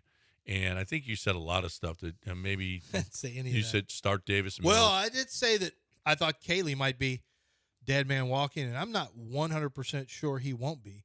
I mean, Bobby Slowick made it to year 2. His year 1 was good. His year 2 was actually, I don't know, maybe better than Kaylee's? I don't know. The same.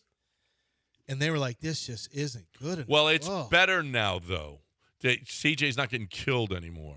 But that wasn't on Slowick. That was just 2 games ago he was. But that's different with all the blitzing. Yeah. That's really more of an issue. That was a consistent issue with the O-line not picking up twists. This is the world we live in, where it's just this week, Dan Orlovsky can talk about the Texans being the most improved unit in football, where he would not have been able to do that the week before, where CJ was running for his life against the Chiefs. It's just a business. They played a bad football team, executed great, and now we're talking about, hey, look at that offense go.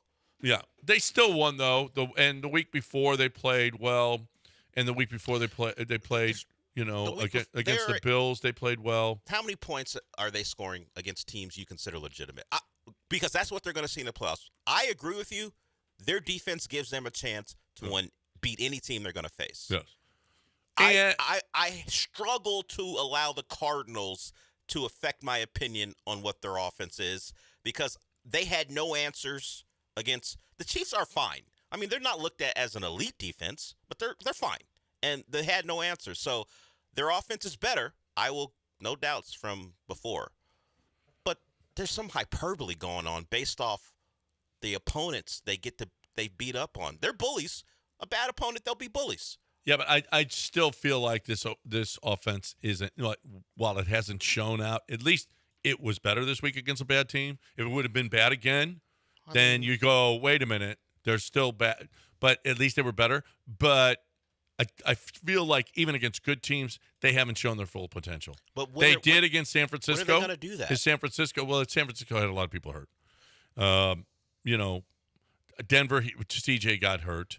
The next 3 games, you had Davis Mills. I just don't think we have enough run game to show this potential, you said. Well, I think it'll just flash. You got your I think we'll see Warno. flashes. I mean, you got your I Warno. don't think we'll have sustained, and that's the world we live in, too. One guy has one game against one bad team, and we found the answer.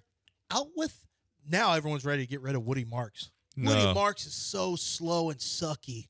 Jawar Jordan is the new guy. I've been saying Jawar for years. Mm-hmm. Well, not really, because he's only here. But CJ, on all the noise outside, CJ had this on the season to date and where they were and where they are. Here's CJ. People kind of lose their mind around the building. We know what we had. We knew what we had the whole year.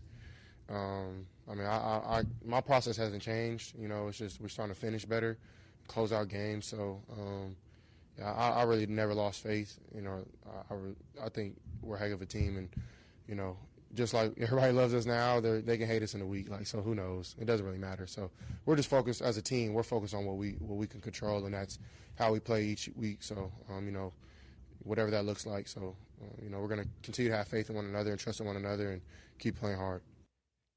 Yeah, they're not going to hate you next week. By the way, I mean not against the Raiders. If you lose, we may hate you, but because it's the Raiders. It's not like it's. And by the way, and D'Amico was overplaying it. Everybody's just so negative. No, if you suck, we say you suck, and if you're good, we say you're good. I mean, and we do give you credit. We give you credit. And you know what? John says you're a Super Bowl contender. He's giving you lots of Oh, credit. I'm giving you lots of love. And D'Amico's gotten a lot of love. All this, when you were going through a tough time, you know what? It's a tough time. And people are going to say, criticize you, and rightfully so. You were not good. You were terrible offensively to start the season. Terrible. I just don't know. Like, what bothers me is it's too easy to get the Texans into an uncomfortable situation on offense. It's just too easy. Just throw 6 at them, rush 6, and it's just like they flinch. They can't run the ball consistently, and they flinch when there's blitzes. Like, that's just too easy to get to that if you're a defensive coordinator. I don't see counter punches. Well, let's hope. Let's see. But if for some miracle the Titans and Cardinals make the playoffs, well, you got the Raiders and I like the Raiders. Yeah, I like our chances a lot better. If the committee decides to put the Raiders, Cardinals, and Wait Titans, a minute. Look at the what Titans if the Bills schedule. what if the Bills make the playoffs? Well, you got. I like it. Well, we're Bill. What if the 49ers make the playoffs? Well, you have to play them in the Super Bowl. That's you play them in the Super Bowl. That's right. We're Bills busters. Well, to Lance's point, as great as they've got success against playoff teams this year. Yeah, that's the thing is, but I don't think it's because the Texans are offense. I don't think it's because I think it's because our defense will beat the brakes That's off all right. these Our defense is. Lance. I didn't know. Is our defense leaving? Lance. Oh, wait a minute. Are we going to get? Are we getting Baylor's defense? No, now? but as it stands right now, they have to go on the road 3 times to make to Super Bowl. Pretty so yes, that That defense ain't going to travel. stand that way. By the way. Well, we'll see. Yeah. You still got to beat out the Jags. We'll see. Your game back. I don't know how the tiebreakers work if they drop a game here. No, because they're going to beat. It's division, right? And they're going to beat. They're going to beat the Colts and the twice. Titans. Do they still have a game And against we'll the lose Titans? that. Or do Of they course, play we'll beat the Colts twice too. No, we beat the Titans. Oh yeah, we just beat beat the 1-1. Titans twice. Yeah, We'll have to beat the Colts. We're twice, going to be 5-1. 1-1 Jags. We're going to be 5-1 in the division. God willing. No, God said so. God willing. God already said so. I don't know what the next tiebreaker is. Yeah, is it conference? Conference. I don't know where the Jags are there. The Jags, actually, that's the reason that they're up ahead of other people. They got a good conference record. Anyway, but they're going to fade. They're going to fade. The Jags They will fade. don't have the game you're talking about fading. They go to Denver. That's the game this week where you need them to lose. But the rest of their schedule, thank you. They're going to be expected to win those games. Once again, as great as the Texans defense was, remember that night against the Bills where they tortured Josh Allen? The Bills outgained the Texans by nearly 60 yards. They had Davis Mills. That doesn't. What is C.J. Stroud lighting up good defenses this year? CJ is. Oh, okay. So it's the same. It's the same if you play Davis Mills or CJ. I just look at the scores at the end of the game against good defenses, 23-20. Still It won doesn't the matter. game. The real key is you got to look at how good the defenses are that they're that are playing. playing the Texans. The Bills are not. And the Bills aren't even a good defense. The Steelers will have some rush if you have to play the Steelers. I'm just going down. Yeah, I don't even know how the they Jags match up. will rush the New passer. England will give you some. They'll give you some looks. Jags have 2 good pass rushers, although the first game was a nightmare. The second game they did a much better job in the fourth quarter. Yeah, well, that's true. But they didn't actually. Josh Allen, I think he did not get to the quarterback as much in game 2. Ursary did a much better job on him in game 2, but that's just the real key is how good are the defenses you're playing? Because you don't really care about who the offenses are. Whatever. I mean, they gotta contend with the Texans more than the Texans have to contend with them. That's just the truth. But offensively, as I mentioned, I just think it's too easy to get the Texans in uncomfortable positions where they can't. And I don't know how they turn their 3s into 7s. I don't know how they do it. I haven't seen it for 2 years. So I don't know how. Score more touchdowns. That's how. Yeah, it sounds great. Maybe I can chat GPT that and say, can you figure out ways for the Texans to score more touchdowns? Maybe chat GPT will. Hold on. We'll do it. I'm going to ask you right now.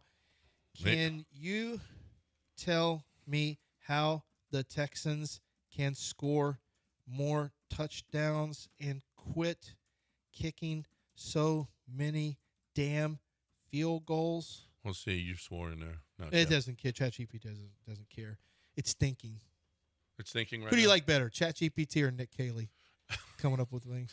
The supercomputer with 100 million, the speed of 100 million brain, the power of 100 million brains, or the guy who keeps running into the A gap. Well, when I put it like that, it's tough, right? That's not a great All right, way. number one, ChatGPT's got the answers. You want to know what it Yeah, says? I wanna hear. Number one, fix the red zone run game. The number one hidden problem. Hidden problem. Okay, Chat. Field goals usually come from second, long, or third, and medium, it says. And it says this happens when the run game gets stuffed early, has poor aiming points, whatever that means, or relies too heavily on slow developing shotgun runs. That's a good point, actually. It is a good I hate point. those things. Solutions: more under the center downhill runs, duo, ISO, power. Not for the Texans, ChatGPT. Use heavy personnel, 12 and 13. Motion tight ends to change the gap picture. ChatGPT's actually working on it. It's actually like, I don't know. Number two, lean into matchups, hunting with Tank Dell and Nico Collins. One of those guys. So maybe ChatGPT thinks we should be looking at Tank Dell. Well, maybe ChatGPT knows more about Tank Dell and how he's coming along than we do.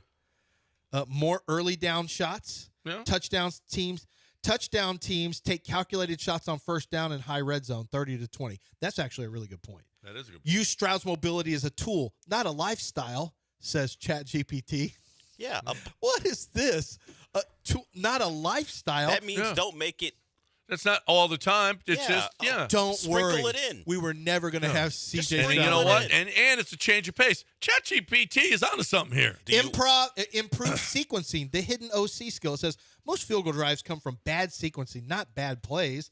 Good red zone OCs use one play to set up the next two. Bridge concepts, run, RPO, shot. Use two identical formations with different intentions. I got to be honest with you. Guys, we're really happy with what we have, but we had to let Nick go. Nick did a great job for us. We love Nick. He did a really good job, but we got ChatGPT coming in to start calling some plays for us. I'm going to work with him. It's me, Chat, Matt Burke are all going to really work in the offseason to make our team as strong as possible and win a championship. So let me ask you this. As it stands now, the Texans have to go to New England for a playoff game in the wild card round. Would you rather have Nick Caley outmatching Zach Kerr, the acting play caller for the Patriots, or ChatGPT? Who would you have more confidence in? ChatGPT. Yeah. I'm asking right now. Do you think you could call better plays against New England? How good would ChatGPT? What play should we call now? 2nd and 5 Caley, from our own 40. I'm asking it just point blank. Do you think you could call better plays against New England than Nick Caley? Okay. I just ask it point blank, and it's honest. It's not gonna. It's thinking right now, and ChatGPT or Nick Caley versus Vance Joseph. Okay. The Broncos defensive coordinator. So Vance Joseph's gotten pretty good. So how long would ChatGPT take to get the call? Longer than Nick Caley, or well, it is taking a while to think. Now I know why. Yeah. Maybe Nick Caley is using ChatGPT to call plays. Maybe, and that's why he's taking a getting long in. time. Look, it says, I can help you design better plays, but I can't outcall a real NFL coach on game day. Here's the honest breakdown. Could I design better concepts versus New England than what Houston ran? Probably yes.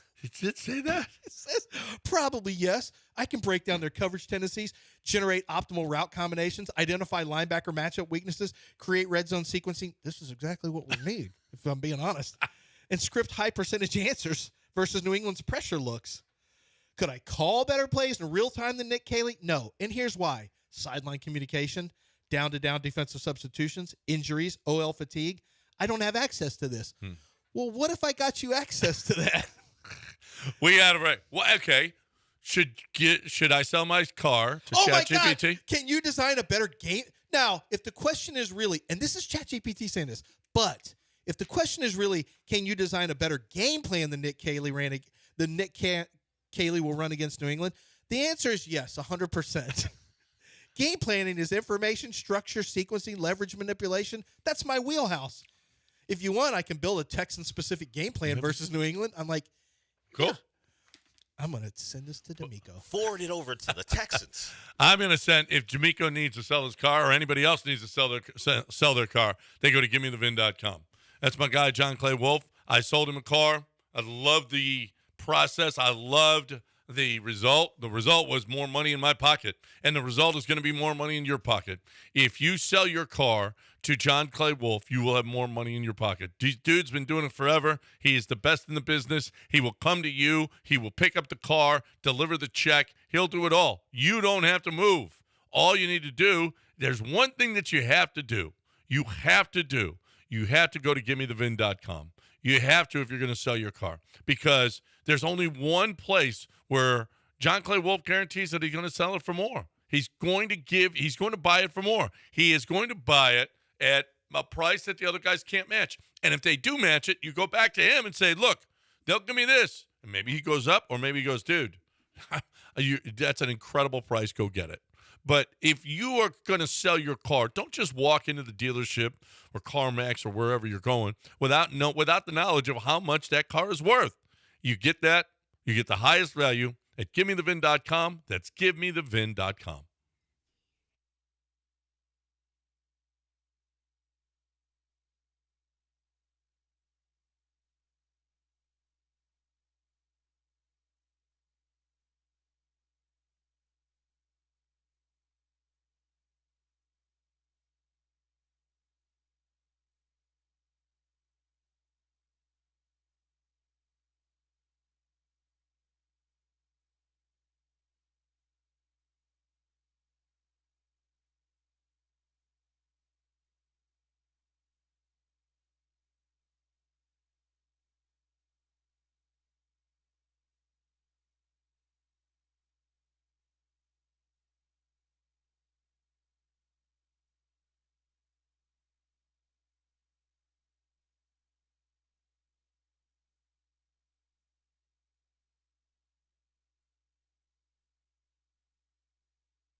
You're listening to John and Lance. Broadcasting live from the Huntington Bank Studios, here's John Granado and Lance Zierlein.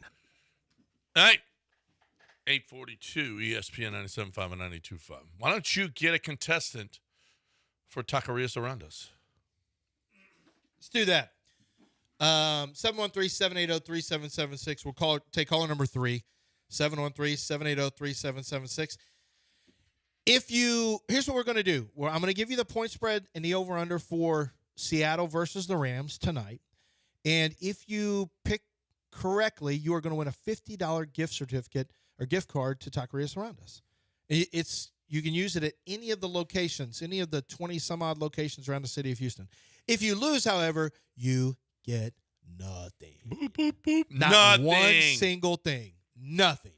In fact, we may make you buy us a $50 gift card. Maybe. Wow. If you like, I can make the pick for you. And this time, we're going to do it this way. If I pick it and I win, you win. Oh, that's nice. Yeah. Well, what if you lose? Then you lose. Then you get nothing. That's terrible. Then you get nothing. If you think I'm a jinx, then you need to just pick it yourself. So once we get caller number 3, we'll be ready to go. Okay. So let me just give you the headline of what the point spread and the total is.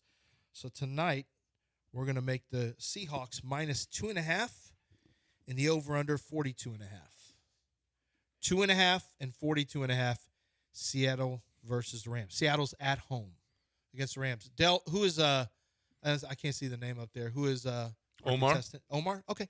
Omar, you are our contestant. Yes, I'm here. Yeah, you're our contestant for the Taquerias Around Us gift card, right?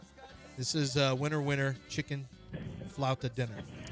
Now, I've got Seattle playing at home tonight in the game on Prime. Seattle's 11-3. The Rams are 11-3. It's a huge NFC West game. Seattle -2.5, and the over/under is 42.5. Do you want to make a play on the side? Do you want to make a play on the total? Or do you want me to make the pick? I'm going to go with you. All right. Or against you, actually. No. This time, wants to go against if I win, he said he wants to go against you. I'll give you my pick. My pick is going to be Seattle -2.5. So what pick would you like to make? I'm going to fade you. Good. Okay. So you got the Rams. Actually, I put an extra half point on Seattle so we could get a win or a loss. So actually, you're getting the best of the number by a half point. By a half point. Because the real line is 2. So he gets 2.5. So write that down, Del. Omar's going to We're fade moving me. numbers over here. Yeah, well, we're moving numbers in your favor. You're getting the best of the number. Yep. It's in your favor, Omar. You're buying Take low it. and selling high. So Omar is getting 2.5 with the Rams. It's a loser, but that's fine. At least you got that extra half point. Yeah.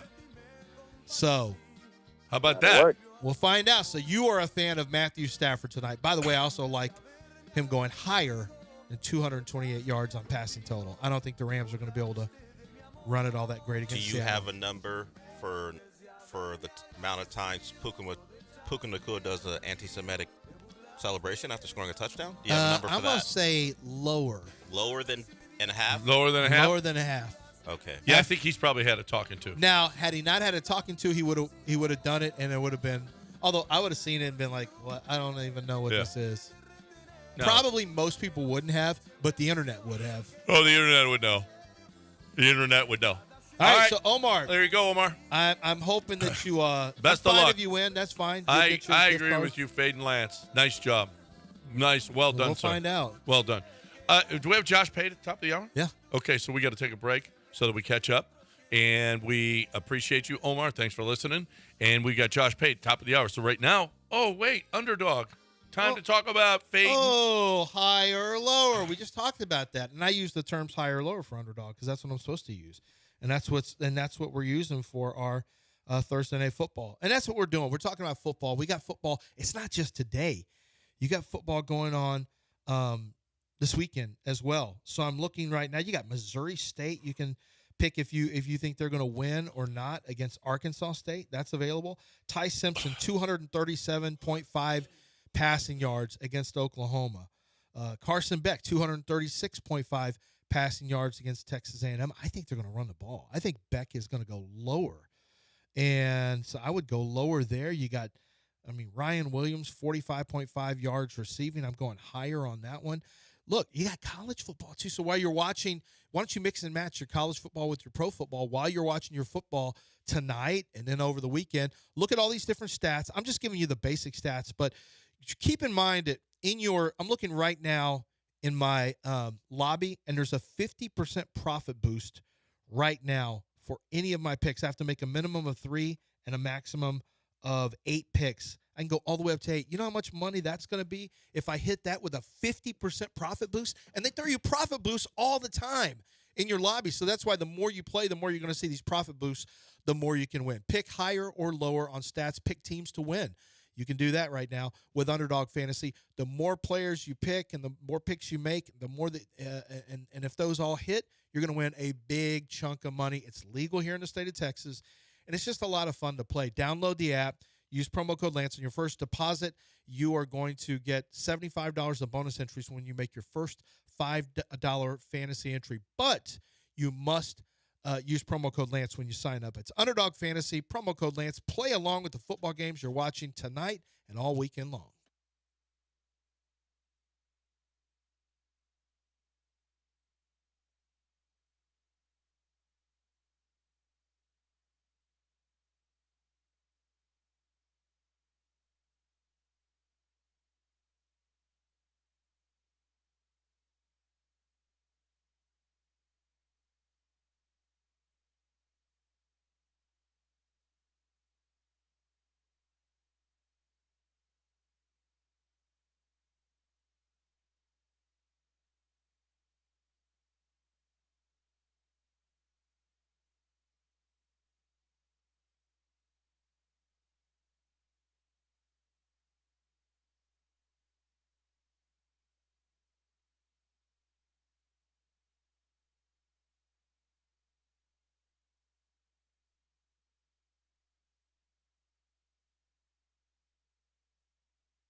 Broadcasting live from the Huntington Bank Studios, it's John and Lance. On ESPN 97.5 and 97.9 HD2. Now here's John Granado and Lance Zierlein.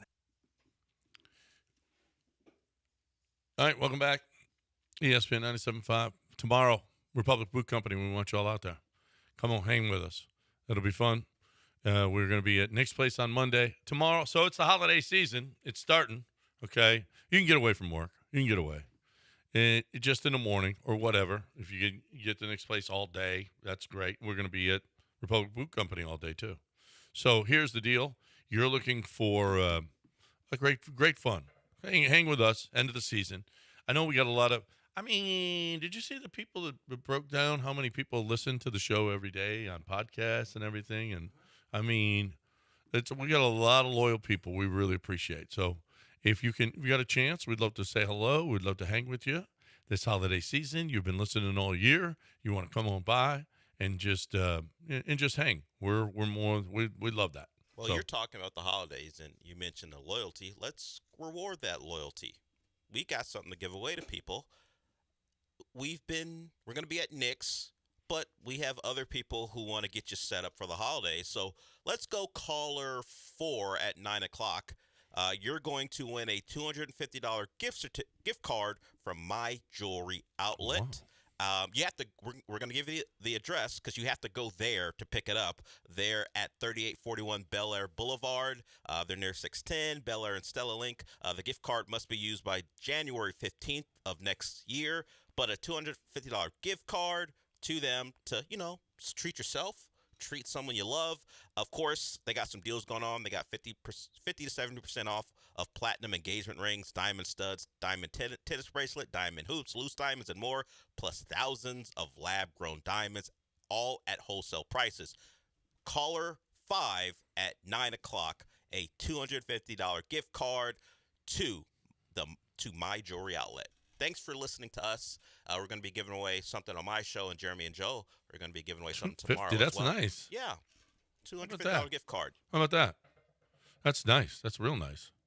Wow, that's fun. Look at us. We just want to reward people. Oh, and by the way, there's going to be a lot of giveaways at Nick's place too. Just so you know. And at Republic Boot Company tomorrow, open bar is open. Just saying. I'm just saying. If you want to come on by, have a cocktail with Niall. I'm sure Niall will be there right as we open. But yeah, everybody's more than welcome. If you're in the Heights area, stop on by. Just come say hello. Come see what they're doing over at Republic Boot Company. That's fun. On your way to work. Let's do it. 713-780-3776 is the number. You want to come in here and hang with us, you are more than welcome to do that. 713-780-3776. I think we've hit on most everything. For those of you who hadn't heard, Ime got fined $25,000. So there's that. Puka Nakua is in some trouble. He said that refs just call penalties so they can get on TV.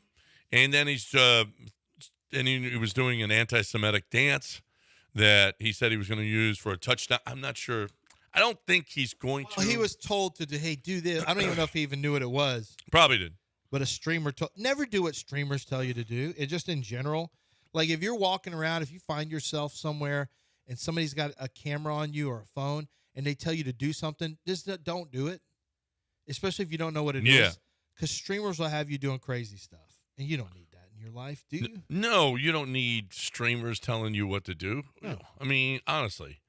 Puka's got more problems than that. His brother allegedly stole a vehicle from a Los Angeles Laker. I don't understand what that is. And this is Adu Thiero? That is the Laker in question. That's the Laker in question. I mean, he's a big toe guy. Can't you take his car? No. Never heard of him. You can't steal people's car if you don't know them that well. It's better than no. If it was like Luka's or LeBron's. How is that better? Because, you think taking cars from people... Well, nobody's really going to notice. No, people would care more because this guy doesn't have as much as Luka and LeBron. If LeBron got a car stolen, people are like, whatever, who cares? It's LeBron. Oh, you're kind of right about that. If our intern got his car stolen, I'd care more about that than if you got your car stolen. You got the means to fix that situation. He won't. Not really. Same thing here. You got Wendy. You do. I got Wendy, yeah, but you got the means. I mean, like if you got I don't want people stealing. Of course, no one does. But if your F-150 got taken, but LeBron's got a lot of money. Yeah, exactly. That's why it happened to Adu Thiero. It's worse. That sucks. That is true. And we got to go to break. We got to break because we got Josh Pate coming on the other side right here on ESPN 97.5 and 92.5. We're talking college football with the best in the business. Josh Pate next right here on ESPN 97.5 and 92.5. But first, we're talking about Billy Brown, and we're talking about Aqueduct Plumbing Company, and you're having family over. I mean, you're going to eat a lot, and then they're going to go to the bathroom, and who knows how they're going to blow up your bathroom. And if they do, if your family, and you know what? Some family members are just slobs. They're just pigs. And you know what? What can you do about it? You can call Billy Brown. Come fix the problem. Because they create problems. Family creates problems. I don't know if you heard, but family causes a lot of problems. And when they're at your house, something could go wrong plumbing-wise. And, oh, by the way, we just saw a major freeze come through here. There will be another. And if your pipes aren't ready for it, then guess what? You're going to suffer. But why don't you be preemptive and have Billy come and repipe? Yeah, it's that simple. I mean, let them come out there and do what they do best, which is take care of problems that are developing or that have already developed. They can they stop them dead in their tracks if they're developing. And if they're already a problem, they get out there quickly. They got a bunch of crews, bunch of trucks.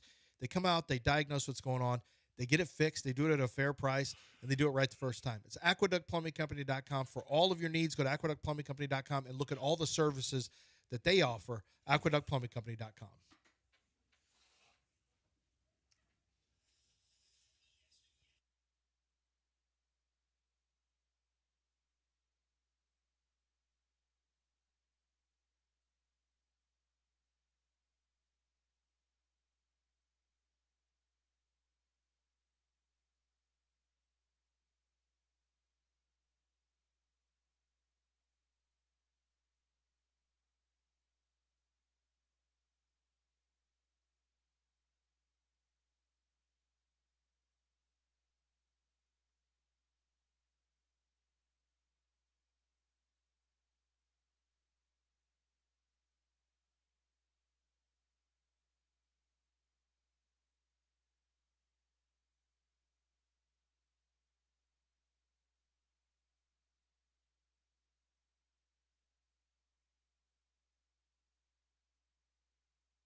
All right, welcome back. Time for our friend Josh Pate, the college football, I think preeminent college football guy. Well, you know when people are using his picks and using his thoughts, I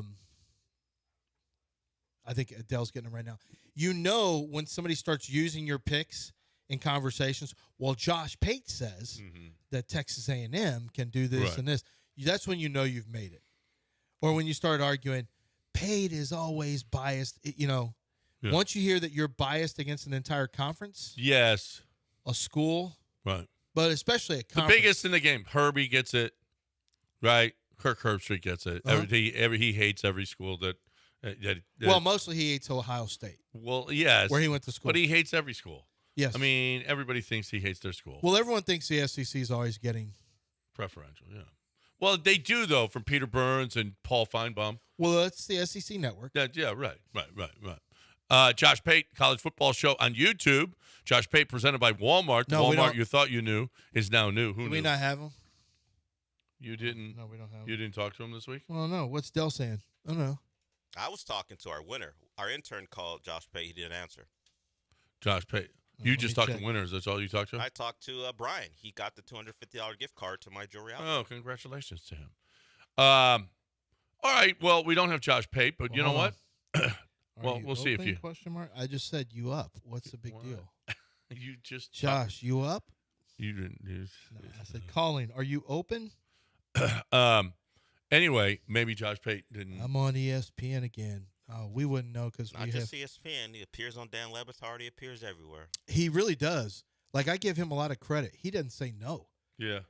David Nuno called from 12. Yeah, it was on Texags. 12 Texags. Yep. Let's go. Yeah. Well, if we get them, we get them. If we don't, we don't. Is there any chance like these other games? I mean, we zero talk about the other two games. Is there any chance Well, Tulane? one of them's a rematch of a blowout, so that's one reason why people aren't that thrilled about Tulane and Ole Miss. We saw that game earlier. Well, some people did. I don't know how many people actually watched it, but it was a blowout. And James Madison, the last time anyone paid attention to them, if you actually did, they were struggling with Troy at home. There's not a lot of juice. And then Troy went and lost its bowl game to Jackson State. There's not a lot of juice there. Yeah. I mean, James Madison beat Troy by 17, but they beat Washington State by 4. Yeah. Marshall by 12. That Troy App game, State by 48. that score isn't representative of how that Bad game was going. was played. Yeah. Beat Texas State by 32. Old Dominion, who actually has a pretty strong offense, by 26. University of Louisiana by 10. Georgia State by 7. You know, they got some big wins, but they got some not. They got beat by Louisville by 14. That's their best result. They That lost to was to Louisville start. by 14. That they were in that game for a little Beat bit. Coastal Carolina by 49. Some of these teams have had success in the past. Beat Coastal Carolina by 49. App State by 48. Like, these look good on paper. Texas State by 32. So all you can play is the people in front of you guys. Old Dominion by 36. That's what I heard about Miami. What? Yeah. I Notre thought Dame. that was what you heard about Notre Dame after they lost their first And game. Miami, your schedule was weak. But you No, put, but no one was but talking you about put people Miami in that front way. of you. Yeah. Well, was. if you're Notre I Dame, was because I'm informed. if you're Notre not Dame, so you informed. put these people in front of yourself. Yeah, Miami is Although, the schedule by the ACC. Wouldn't it be great if you could? It's not possible because of logistics. But if a college team could flex, if a college team could flex, will he be able to? Oh no, he doesn't call us, do we? If a college team could flex their schedule to incorporate a harder game late in the year, because like Notre Dame's like, we got this schedule. Because sometimes you think your schedule is going to be good, Yeah. and it's not good because you set it up years in advance. Yeah, right.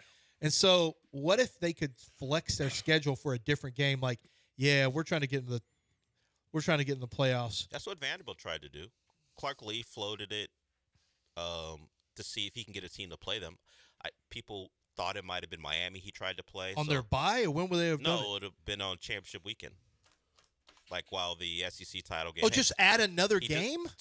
Apparently Vanderbilt was trying to figure out if they can get a team to play, and the thought was they reached out to Miami because that would be the team who would most benefit from another game to get people's eyes Lose on or them. leave town match? Pretty much. But you're trying to do that on a Monday after your game, and it's very hard to do. But apparently Vanderbilt was thinking about trying to get that done. Mm-hmm. The James Madison Oregon thing, the most people are talking about is Oregon going to bring back some of their injured players, get them a couple reps, or are they going to hold guys out because they want to make sure they're fully healthy because they got another game after that? That's kind of the conversation, which speaks to what people expect in that game. Oregon resting players. I like JMU plus the points. What is it, 22? Yeah, something like that. Yeah, I think it went down to 21.5 when we were at DraftKings, but in Louisiana. But yeah, I think that you're going to have some Oregon kind of. Although first round home games have been butt kickings starting last year, just absolute butt kickings against the spread. So we'll see, but. I figure Oregon's going to be in a look-ahead spot. They're probably not going to show a lot, although you've put everything on tape, but they may keep it a little more vanilla. They may rest some players. So, and for James Madison, this is their – have you kept track of the James Madison fan account? No. It's legendary. It's one of the most – Dale, I know you've heard about the James Madison fan account. I'll open it up. The things it's – so – fan account. Let me pull it up. It is. Let me see. What is it called? Google. I'll just do funny. What are they doing? They have a video. They're trolling. They have a video of Miami, not Miami, but Oregon running in slow motion. Like, oh my gosh, this team is so slow. Like they say that, they'll say that, and then they'll speed up their own video and like it's going to be tough for them to beat us with our team speed, and it's at 1.5, a handoff that goes the distance. I'm trying to find the actual account because it's absolutely hilarious, this account. And it's one of the big stories is that Oregon fans love this account. It's a really, really fun fan account. Here it is. Meet the maestro behind this is New York Times. Meet the maestro behind the James Madison satire account poking fun at Oregon. And I can't find what the account name is. That's what sucks. Oh, here it is. JMU Sports News. Oregon might be the slowest team I've ever seen, and it's got them in slow motion. That's just one of the many things that it's done. It's got another one like, Oregon's a scrappy team. We expect to get their best shot. Even if they don't have much of a chance, they've got a fighting chance, and that's why we've got to be on guard for their best shot, things like that. Jeff Schwartz had the guy come on. Also, he's a big Oregon Duck fan. But, yeah, it's called JMU Sports News. JMU Sports News. And this account is absolutely incredible. Really, really funny. The trolling it was doing of Oregon this entire time. Anyway, well, I don't know. 22, you like 22. In Tulane, you don't like it all. Although is the coaching going to matter? Not being at Ole Miss. I wonder having Lane gone. Wait. The guys come back. No, I don't know. Well, I don't like Tulane against Ole Miss. Do you like Tulane against Ole Miss? I don't know. I wouldn't play Ole Miss. I just think there's too much. Yeah. I don't. Well, we've seen, like Dell said, we saw him play already, and Wait, but is he? I can't remember. Is Summerall coaching? Summerall's coaching, He though, right? is going to coach. Yeah. So I think you kind of like Tulane because he's given his players some of his money. Yep. That he's getting from Florida. He's like, I'm kicking you 100. Well, he was right? going to do that. He had committed that before he took the Florida job. So he's going to do it. Yeah. So they're getting money. Right.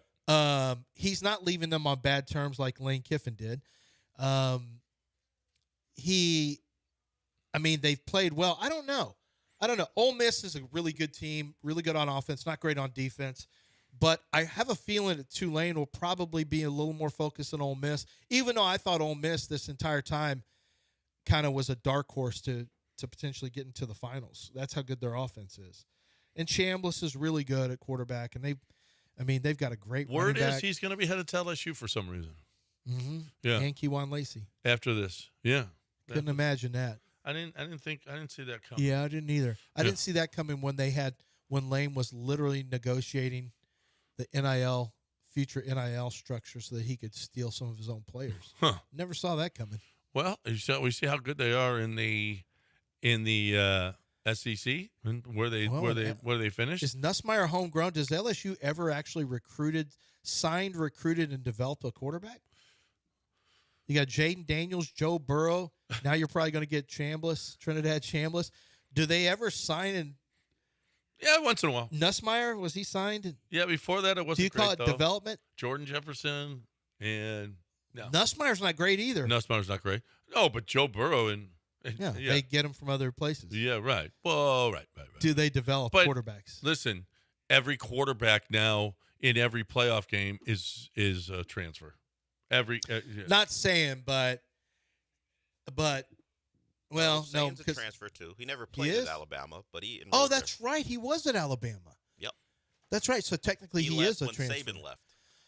So saying is Mendoza is not that. I don't know if the Tulane quarterback is. I know Tulane lost their quarterback. Simpson's not.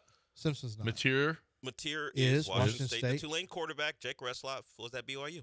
Yeah, that's right. He that's had right. to leave there under Yeah. controversy before the year began. What was this controversy again? Alleged Relations? Or worse than that? More than that. Oh, okay. Who else? Ole Miss. Chambliss was they brought him in Ferris State. Yeah, from a small school. Back at Georgia before Miami. Marcel Reed's an A&M guy. Boy, Yep. very few. Very few.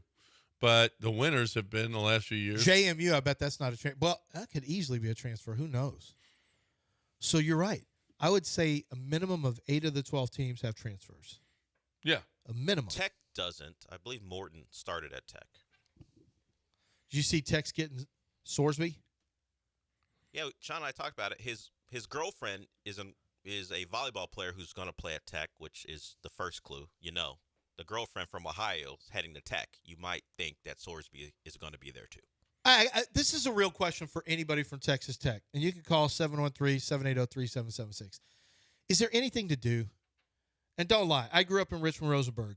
When we had high school parties, we'd either have it in Mark Edwards' garage, or sometimes you'd be out in a field somewhere where people would have a keg or beers or wine coolers or whatever it was that people had, Mad Dog, Boone's Farm, whatever it was. And it's just not like, I know how you have to get down in a smaller place. Is there anything to actually do in Lubbock? Is it good at all? Is there a scene? I don't know. I just, in my mind, I feel like, why would anyone want to go there? Snacks applied there for whatever reason, got accepted. I'm like, it's pretty far away. It's just like 7 hours away, I think. Oh, yeah. No. Driving? Yeah. Alex, about 9 hours from Tuscaloosa. In state, it's like 7. Yeah. God forbid he went all the way west. Yeah. To UTEP. Yeah. There's things to do. Dana was there for like 7 years. And, he of course, he did leave when he could. Right? right, yeah. He did leave when he could. Yeah. Hey, and listen, I'm not disparaging Tech, the school. I'm just saying, seems boring. Yeah. Yeah. But I could say that about a lot of college towns. I mean, I'm saying that, but if you're running around chasing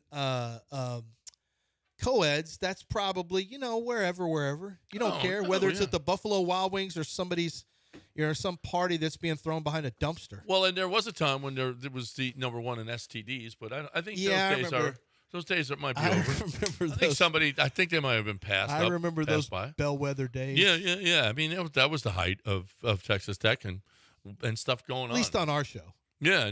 Well, it came out, and it actually came out, and we grabbed it. We jumped on it immediately. Right. Obviously. Right. And it's still one of the things that I remember most. Yeah, it's stuck. When you think of, certain things and certain people. Maybe what? They're saying it's an 11-hour drive from Lubbock to Houston. Is it really? It's longer than my son coming across 3 states. Yeah, well, they're little states. Mississippi. You're in and out. Yeah, Mississippi's doesn't take a long time. That's real fast. You go from Alabama to Mississippi to Louisiana pretty quick. Yeah, right. But 11 hours, my gosh. Yep. For what? For who? Why are we doing that? That's what I'm saying. Well, I wouldn't want to walk it unless I had great boots, and I had great boots from Republic Boot Company, which was where we're going to be tomorrow. And we want you to come by, and we want you to hang out with us at Republic Boot Company. We are big fans. The first thing that you're going to do when you walk in is you're going to go, wow. That smell that hits you is the best smell of any place you'll walk into. I'm not even joking. I love that. Love it. It is so intense and it is so good because the leather is genuine. There is so much. And, oh, by the way, design your own boots with, I don't know, hundreds of different leathers that you can choose from. You can kill your own leather, okay?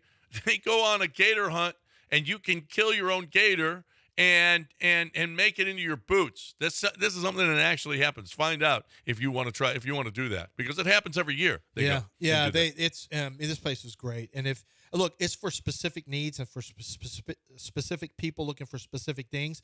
But if you're in that group, it is the best. And I mean, the absolute best. Boots, hats, cowboy hats, custom fit, either one of them.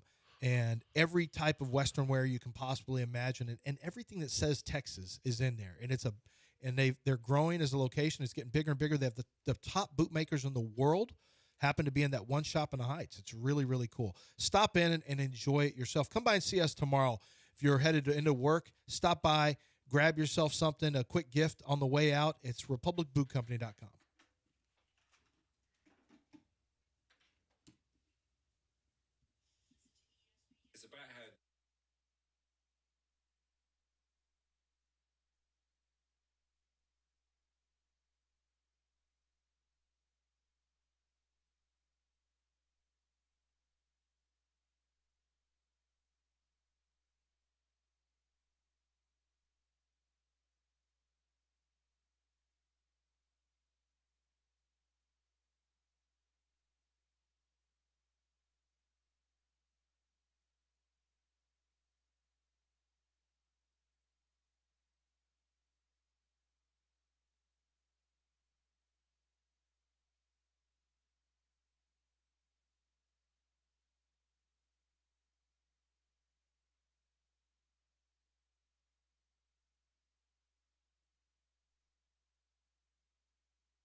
You're listening to John and Lance. Broadcasting live from the Huntington Bank Studios, here's John Granado and Lance Zierlein.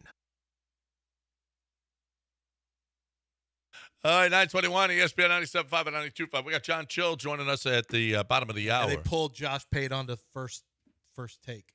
They did. Yeah, he texted, so I'm seeing if we can get him tomorrow. Oh, that's cool. I guess he's more important than us. I don't know. First take, I guess. Whatever. He's just big up in the SEC. Whatever.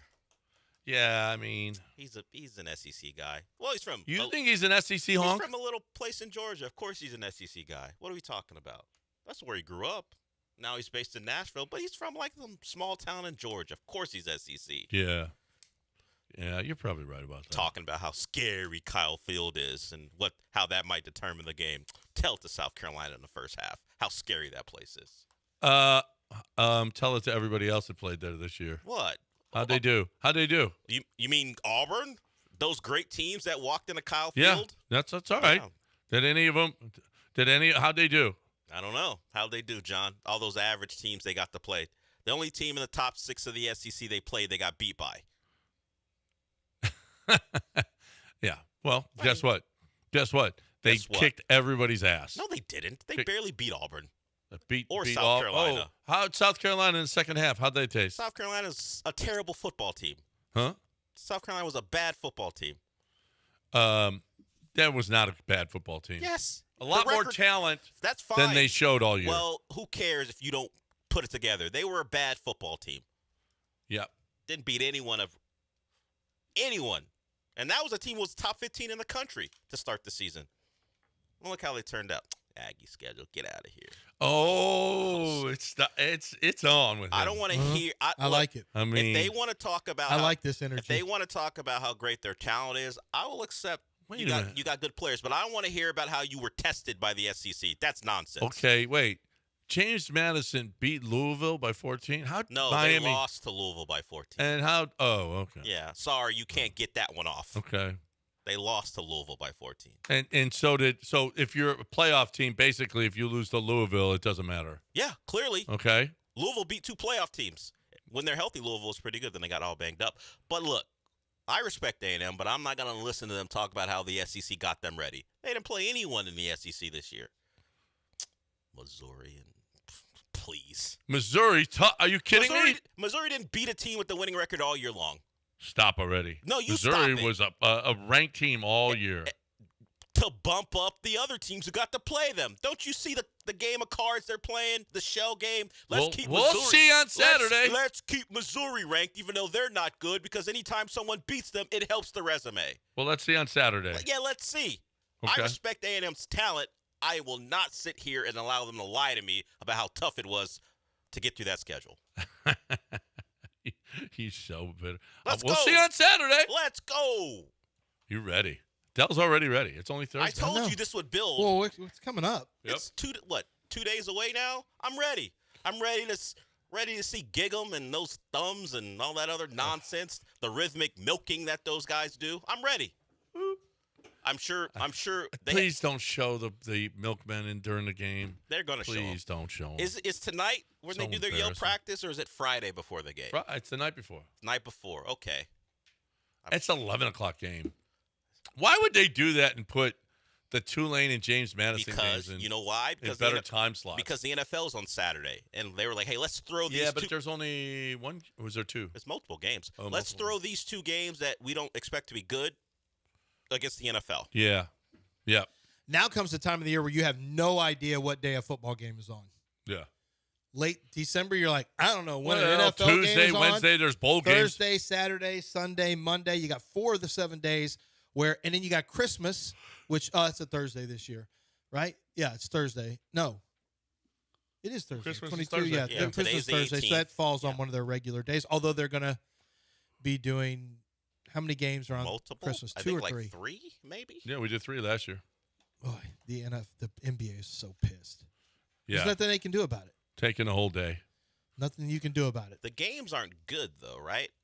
The schedule just breaks down where there aren't good matchups this year. Is that what I remember? You think So Thursday, probably. Dallas at Washington, No. Detroit at Minnesota, Nope. Denver, Kansas City. That we thought. Now but it no, was, none yeah. of them are all that attractive. Texans Saturday. You said Detroit at Washington. That was Jaden Daniels. That was supposed Detroit, to be a good Minnesota. Dallas at Washington. Oh, Dallas, Washington, and Detroit. Who? Minnesota. Yeah. Yeah, That was supposed to be a great game. pretty good yeah, game. but yeah. it broke down that it's not. And it might be now. Well, They're playing better. he had the one game this past week, J.J. McCarthy. He's had 2 in a row. But Minnesota's bad. Yeah. They're not good in Detroit. You know, but Actually, you know I when he won that game, after the game, when he had the big game, he goes, "Yeah, you know," and they said, "Hey, you're improving now." He goes, "Yeah, this is my 8th game."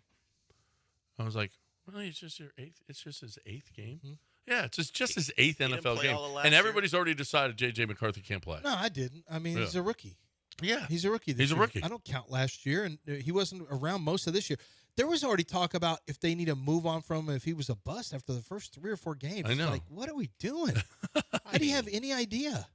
This is stupid. It's just stupid. It's just dumb TV talk. It doesn't make any sense at all to have that conversation right now. You want to talk about how he's playing, that's fine, but moving on from a guy who's barely played is just stupid. The Vikings committed once they decided, whether because of Sam Darnold's late season swoon, that McCarthy was a guy. So they have to deal with it. The problem for people, I think, is they believe that Vikings roster is good enough to be a Super Bowl contender. That's what they thought. J.J. McCarthy has not played at a level, and he's also been hurt. He hasn't played at a level that would push that roster to that point. They're not going to make the playoffs. So immediately people are like, well, he's costing them a chance to win. Let's get him out of here. They already made the commitment. They're not going to give up after one season of play. And you shouldn't give up yet. Yeah. No. There's some good matchups this week. We got tonight's game is a great game, maybe the best of the weekend. Los Angeles at Seattle. Green Bay is at Chicago. I mean, that's a huge game. That's for first place in the North. You've got, how about the Chargers are at Dallas this week and then get the Texans? Can it be two more different teams that you're facing week to week? High-powered offense, no defense. Flipperoo. The old flipperoo. The old flipperoo. Yep. The old flipperoo. Not many great games. Jacksonville at Denver is a good one. You got the first of a 2 out of 3 week grudge match, Tampa and Carolina for the NFC South. That's kind of a big deal. San Francisco at Indianapolis. And of course we got tonight. New England at Baltimore. Sneaky good game. Baltimore desperately needs it. Needs it. That's a Sunday night game. And New England trying to not toss away the division, so they got to get it too. Pittsburgh at Detroit doesn't get much bigger. Both teams fighting. Yeah, Detroit needs it. They're bad out of the playoff picture as it stands. Vegas at Houston doesn't get any bigger. Detroit's out of the playoff picture? Yeah. Oh, my gosh. That's true. Oh, my gosh. Oh, they got to win. We got a bunch of NFC But West Pittsburgh's got to teams win, in. too. Pittsburgh's got to win, too. So, yeah. Good Bears stuff. and Packers, but no Lions. And no Vikings, who we thought were going to be good, too. The division is actually kind of Well, upside that down. one always felt a little because of trickier than McCarthy. they were given. I mean, you lost 2 coordinators. That's kind of tough. So we'll talk to John Chill about where all of those games are on the other side right here on ESPN 97.5 and 92.5. But right now we're talking about Gulf Coast Chevy. Gulf Coast Chevrolet Buick GMC. Okay, there's all these things going on, and the difference with my friends in Angleton is that when they decide that they want to do it right from a customer service standpoint, they go all out. It starts with the way that they handle it, handle you driving on the lot. There's no one rushing out to you. They're simply there to answer your questions. They don't want to pressure you. They want this to be a fun experience. They want you to get a great vehicle at a great price. If you're happy with the price of your car, if you're happy with the payments that you get to, if you're happy with the interior and exterior features that you want rather than settling for something they have, you're more likely to buy a second vehicle. You're more likely to tell your friends. You're more likely to have a family member buy a vehicle from them. And that's the way Craig DeSurf is going to work. And that includes with service. That includes with customer service, not just before the sale and during, but also after the sale for anything that's needed. They'll go that extra mile. It's great. And right now they have 0% financing on a lot of vehicles in stock, and including some great pickup trucks, and 0.9% APR financing on the Buicks. I drive a Buick Enclave, love it. My son drives a Buick Envision for his first car. He likes it so much that he wants to buy the vehicle after the lease expires. That's how much he loves his vehicle. So head on down to Angleton or just shop online at Gulf Coast Chevrolet Buick GMC.com.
It's John and Lance. On ESPN 97.5 and 97.9 HD2. Live from the Huntington Bank Studios, here's John Granado and Lance Zierlein.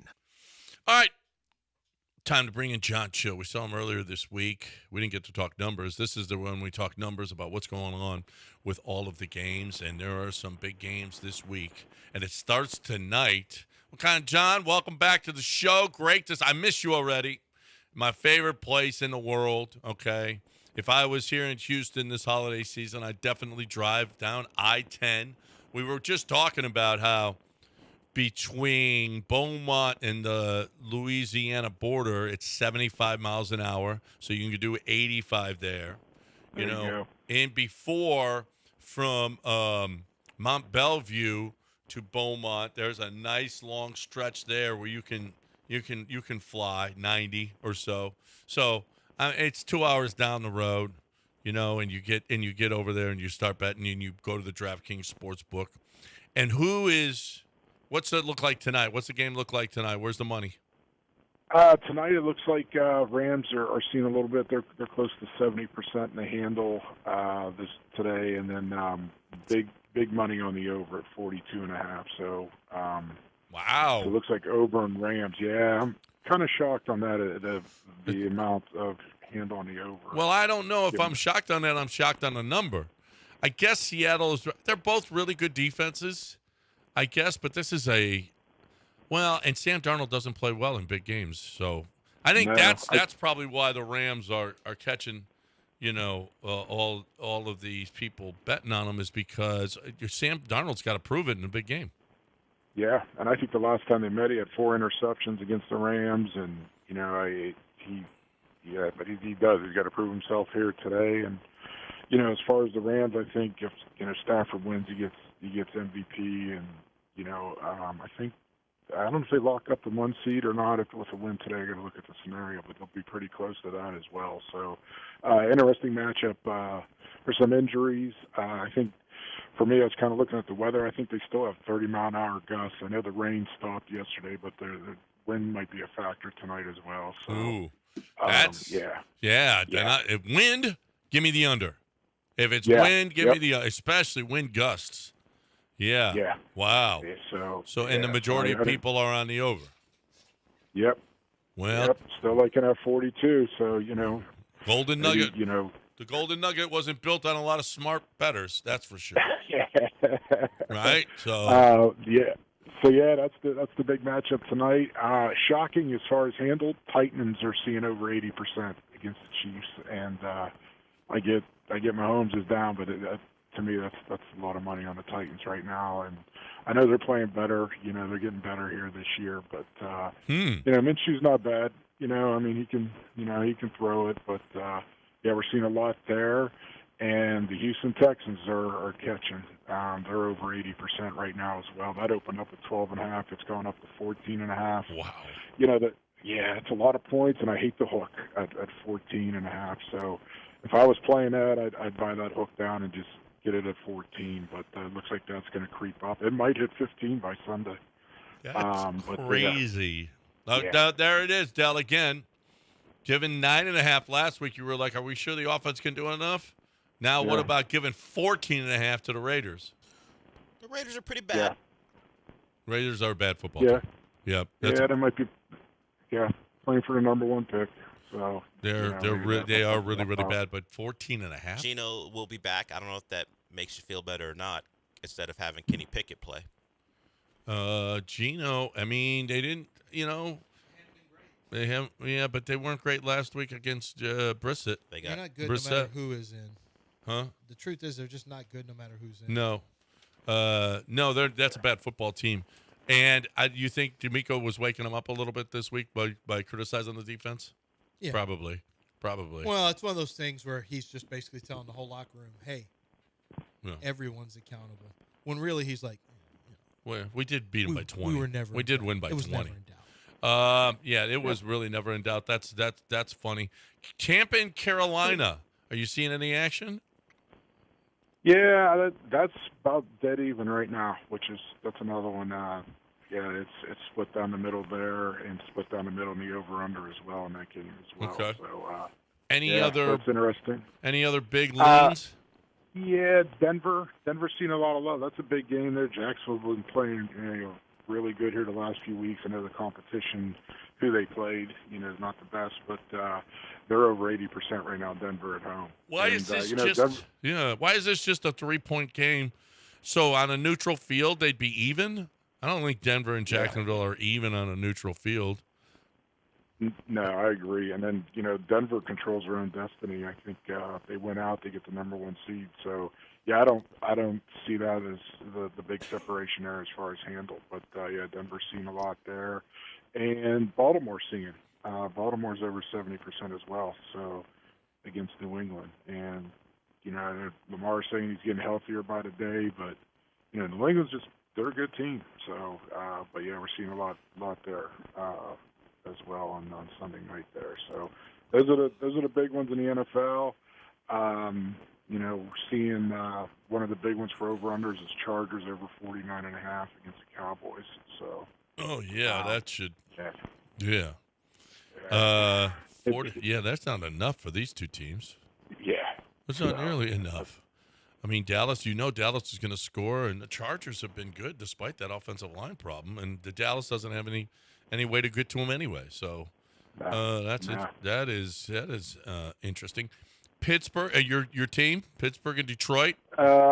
Pittsburgh, a lot of Detroit. Not close to 70% there. The line's moving up to 7. Could be 7.5. It looks like by the end of the day today, we're starting to see some late Detroit money here today.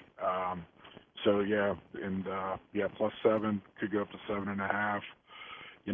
I'm off the fire Tomlin bandwagon after the second half, but I'll probably be back on it Sunday night after this game. But so we'll see what happens there for my Steelers. But Detroit, and I think Detroit loses, they're out. I think they got to win out too. Yeah. So I don't think there's any scenario for that as well. So big game for Detroit there, and that's why I think you're seeing a lot of action on Detroit in that game as well.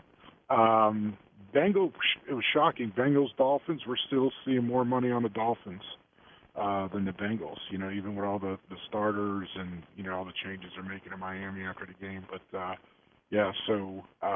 seeing a lot of money on the Dolphins right now as far as the NFL. All right, so that's what's going on pro-wise. Where's the money going on the college football playoffs? College, for tomorrow's game, Alabama, you can't get any split it even, and it's 50-50 right now. I would expect, just hearing Alabama, I thought Alabama would get more handle, but it's right now 50-50.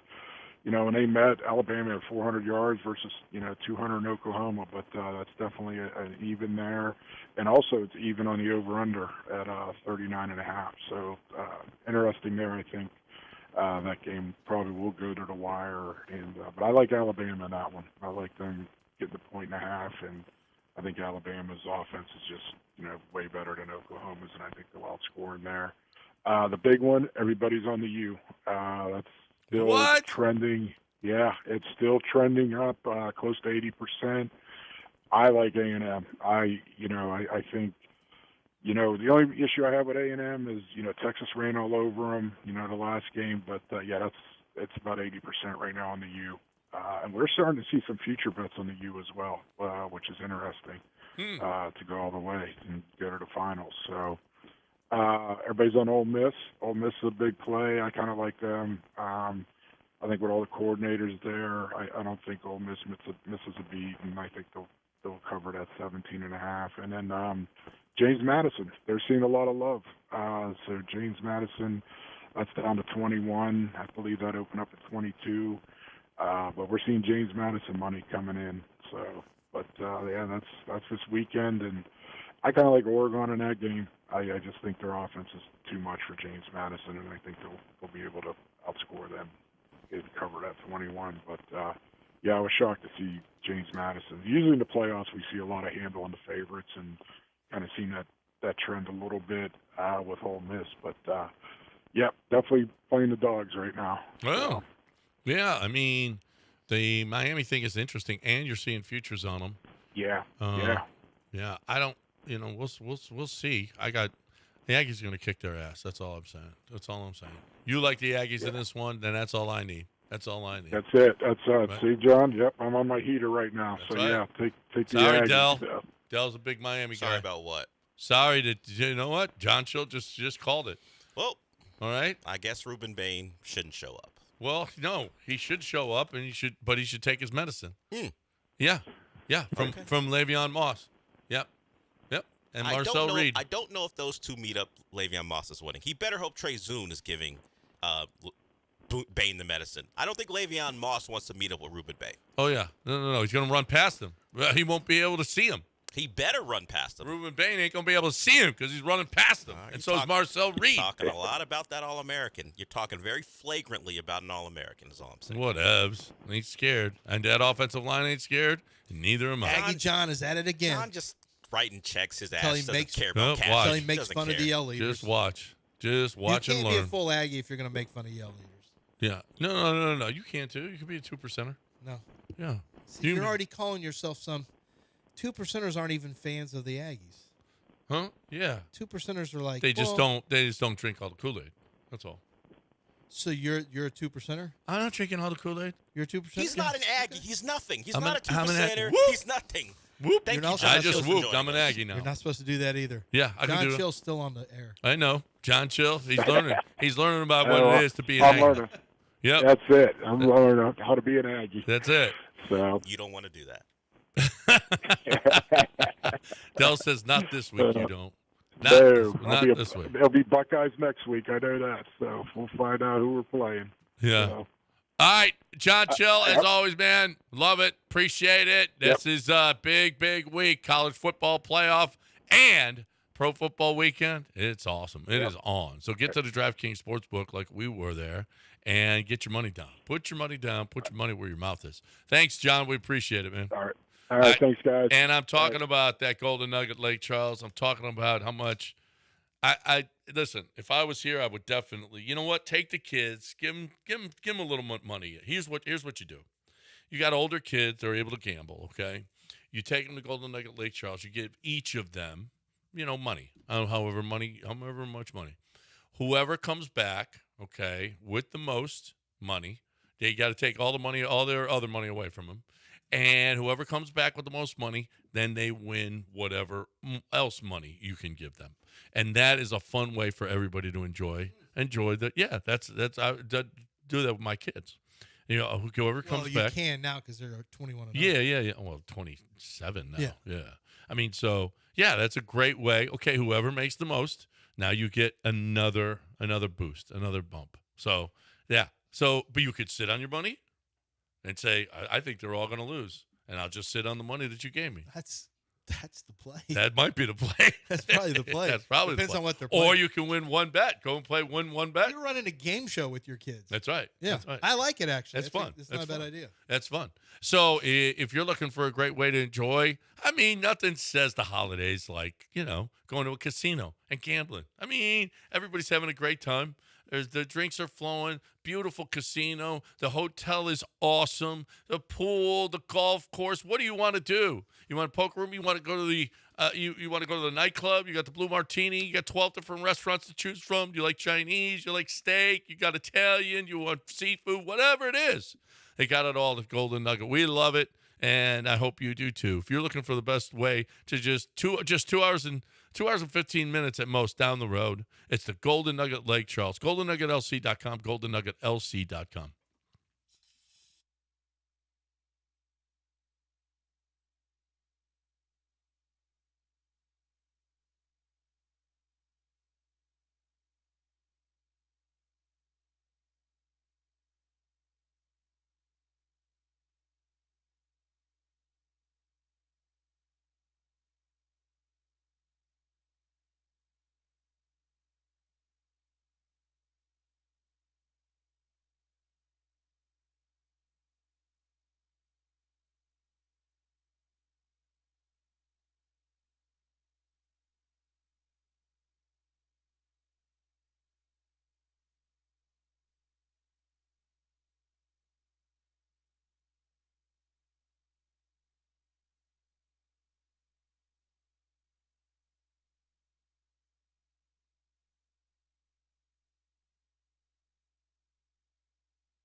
All right. We have a reminder that tomorrow we are going to be at Republic Boot Company, 111 East Studewood, in the Heights, right there. It's just awesome. Awesome. If you're in the Heights, please stop on by. Even if you're not in the Heights, please stop on by. If you're looking for a great gift for somebody this holiday season, they got all kinds of stuff to choose from. Great gift. Especially if that person is are you any kind of a rodeo person? But even if you're just, you got a pair of boots and you're like, well, I already got a pair of boots. No. Yeah, what'd you say? You only got, how many pairs of gym shoes do you have? Yeah, you can have multiple boots. Yeah. Different colors. Yeah. Skins, whatever. Yeah, absolutely. News of the weird, apparently inspired by Elon Musk, Chinese tycoons are exploiting lax surrogacy laws and creating mega families. Do you think it's more important for billionaires to have mega families than regular people? That's what, dude's like, I'm breeding. Yeah. No. I am going to breed because, all one wife. Well, first of all, you can afford it. All one woman. Shouldn't only billionaires breed because they're the only ones that really can afford to have kids these days? I mean, based on my experience, I say yes. Yes. Dell, only billionaires. When you get a billion, then you have to breed. No, I don't. Well, you should. Why should I? Because we need people. You know how population is really falling? So what? Less people is not a good thing? No, less people is a terrible thing. What if aliens come? Fewer people to fight for us. Please. Or against robots. Considering how society acts today, a lot of people would be on the alien side.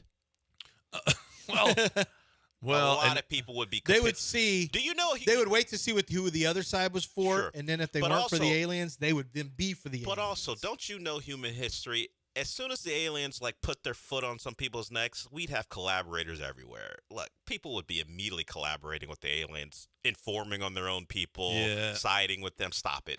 We ain't bleep. We would immediately pack it in. Oh, for the we aliens. would. We'd have all kinds of traders. I know people are watch Independence Day and all those alien movies and see everyone come together. That's not how it would be. There would be so many people saying we're on the alien side. Not even because they think the aliens have good ideas. It's just like, hey, it's better than fighting them. Aliens wouldn't take us on. They said, we don't need you. You know what? We'll just kill you. That's all right. Yes. And we know you're just trying to infiltrate our forces so that you can. It wouldn't be infiltrating. They would just people who would go along to get along. That's all. Hey, aliens, trust me. I'll be on your side. Just don't make it hard on me. Oh. There's a long history. You're so negative about There's people. a long history of all that. There's a long history of people doing that. Just pick a horrible time in the world, and there was a and lot of people flip, and you'll flip. A lot of people going along to get along. Yeah. Nazi Germany. Yeah, a lot of go along to get along back then. That is true. I think the best of people. You think the worst of people. I think we'd all band together. This wasn't about aliens. This news of the weird. Yeah.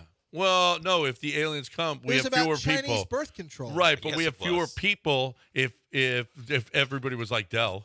John is saying that fewer Chinese people to fight aliens. No, billionaires. That was the store. Billionaires. But that guy wasn't even a billionaire who was having that, right? He was. Okay. John thinks the biggest thing about the decreasing population is we won't have enough fighters against the aliens.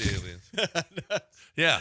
When you really break it down like that, wait. The problem is we're not going to be able to fight aliens. I think we're going to ships all go like this. Yeah. They've even declassified it, like it's now admitted. Yeah, we've seen a lot of. They don't call them UFOs anymore. They call them something else. But fighter pilots have all been like, yeah, okay. Now that it's declassified, we can't beat them. We saw a lot of them. Yeah, they fly. They do things with ships we've never seen in our life ever. I'm thinking hand-to-hand combat with a bunch of billionaires. Because you know who's the best fighters I've ever seen? Children of billionaires. Usually very scrappy, very feisty, hard-nosed kids. Fight to the end. It's where the military gets their best from. Yeah. The toughest kids in the world are billionaire kids. There was a doc on Netflix about young soldiers, and they're all kids of like tech guys and billionaires. Yeah. They all decide to join up. Yeah, because you know what? I don't want to live this life. Yeah, they're like, you know what? Sure, I could be a guy in my dad's company and get a fat check. Now I want to be a Marine. That's how billionaires operate. That's right. That's how they're created.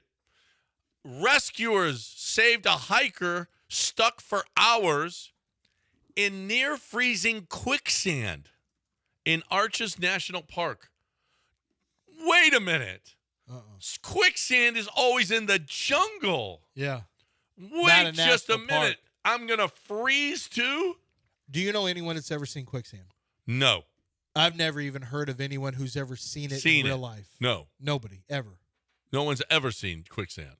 I mean, I just feel like you can swim out of it, but I know you can't.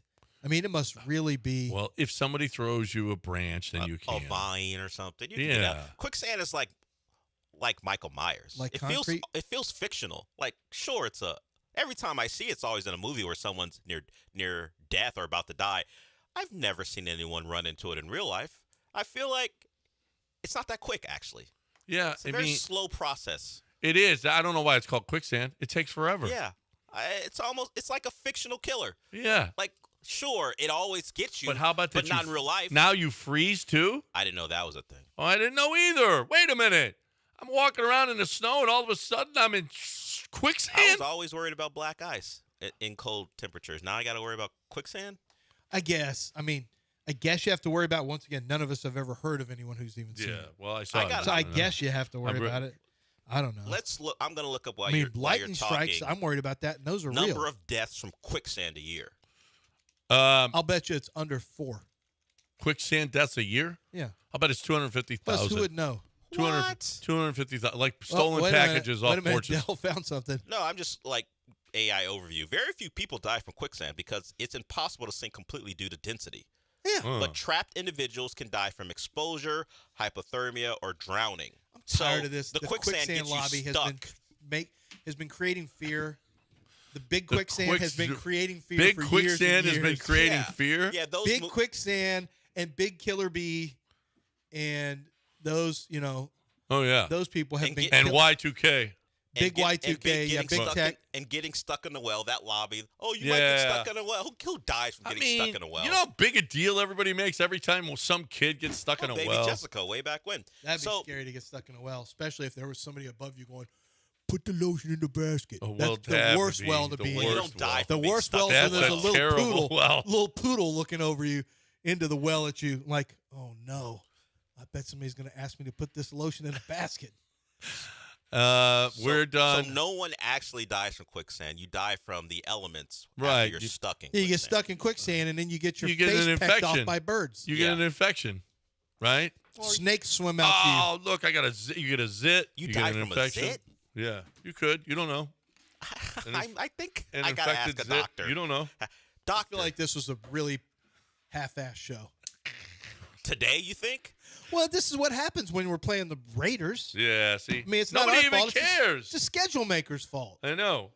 Josh Payton didn't show up. Schedule makers gave us the Raiders. Well, how about the end of the season? No Rockets. At the end of the season, we get 4 crappy games. Oh, San Diego. Well, I And mean, you gotta play the Colts. or we don't make the playoffs if we don't get them. Well, So I mean, it's kind of good. You got to go to L.A. and then the Colts. Yeah, you're going to be watching Colts from. suck. You're going to be Raiders watching. suck. Good. Cardinals good. suck. Good or no playoffs. I mean, I know, but no, we want to be challenged. This is no one called it all week. Oh, what about this game? Oh, yeah, nobody cares. It's the Raiders. No one knows Well, because who's you on that tried team. to have that fake scared of the Cardinal energy last week. Well, I tried to create some kind of hype for the game. Then what? Nothing. You're like you work for Texans marketing. I am. This week, I can't even come up with something. I can't even come up with it for this game. I'm really concerned, but also remember it's Hispanic Heritage game, so make sure you get there an hour and a half before the game. We've got live mariachi bands, and we got wait, John's doing a Texans, yeah. John's working for the Texans marketing. You should have done Clint some. Black. It's going to be there at halftime. Nah, you should have sold it. You should have put on your best John Vacinda and did the Autumn Wind is a Raider. You could have done something like that. The Raiders. Yeah, none of that you didn't do. It's just an awful game. And, They're terrible. the Texans are going to wear their red There's helmets. nothing to watch the Raiders for. They're Nothing. gonna wear their red Ashton Genty uniforms. sucks. But They the all Texans suck. are going to wear their red uniforms. Oh, great. Red everyone loves uniform. You those. want to go because you think it's going to fill up the stands because of ketchup bottles. It's better than Ashton He's Genty doing hype. it. I know he's doing it. I know he always does this. We got to go. And another. We got to go, but first I got to talk about John Clay Wolf and GiveMeTheVin.com. GiveMeTheVin.com is where you sell your vehicle. And I keep saying this, that you have to go there. And it's not even, I mean, honestly, you have to go to GiveMeTheVin.com if you're going to sell your car. Even if you're selling it to your nephew or something, then you get an idea, hey, I can get this much for this vehicle. I'm going to give it to you for less, but you're my nephew. That's why. I mean, be nice to your family.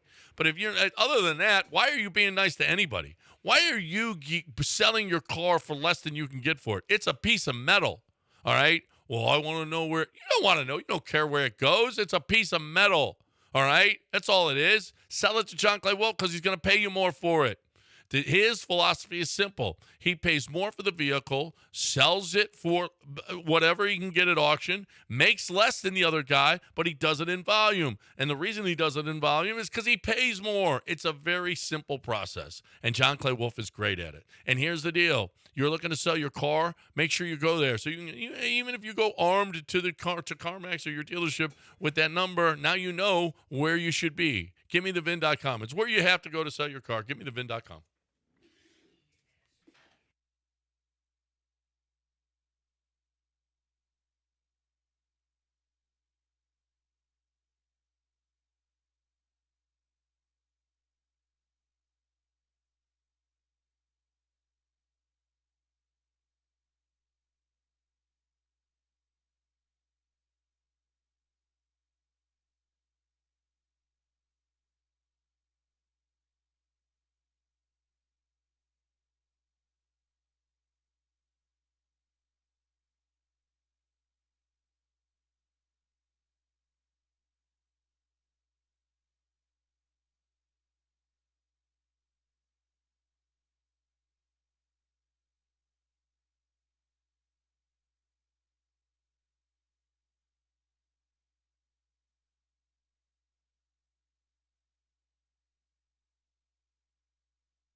Welcome into the show.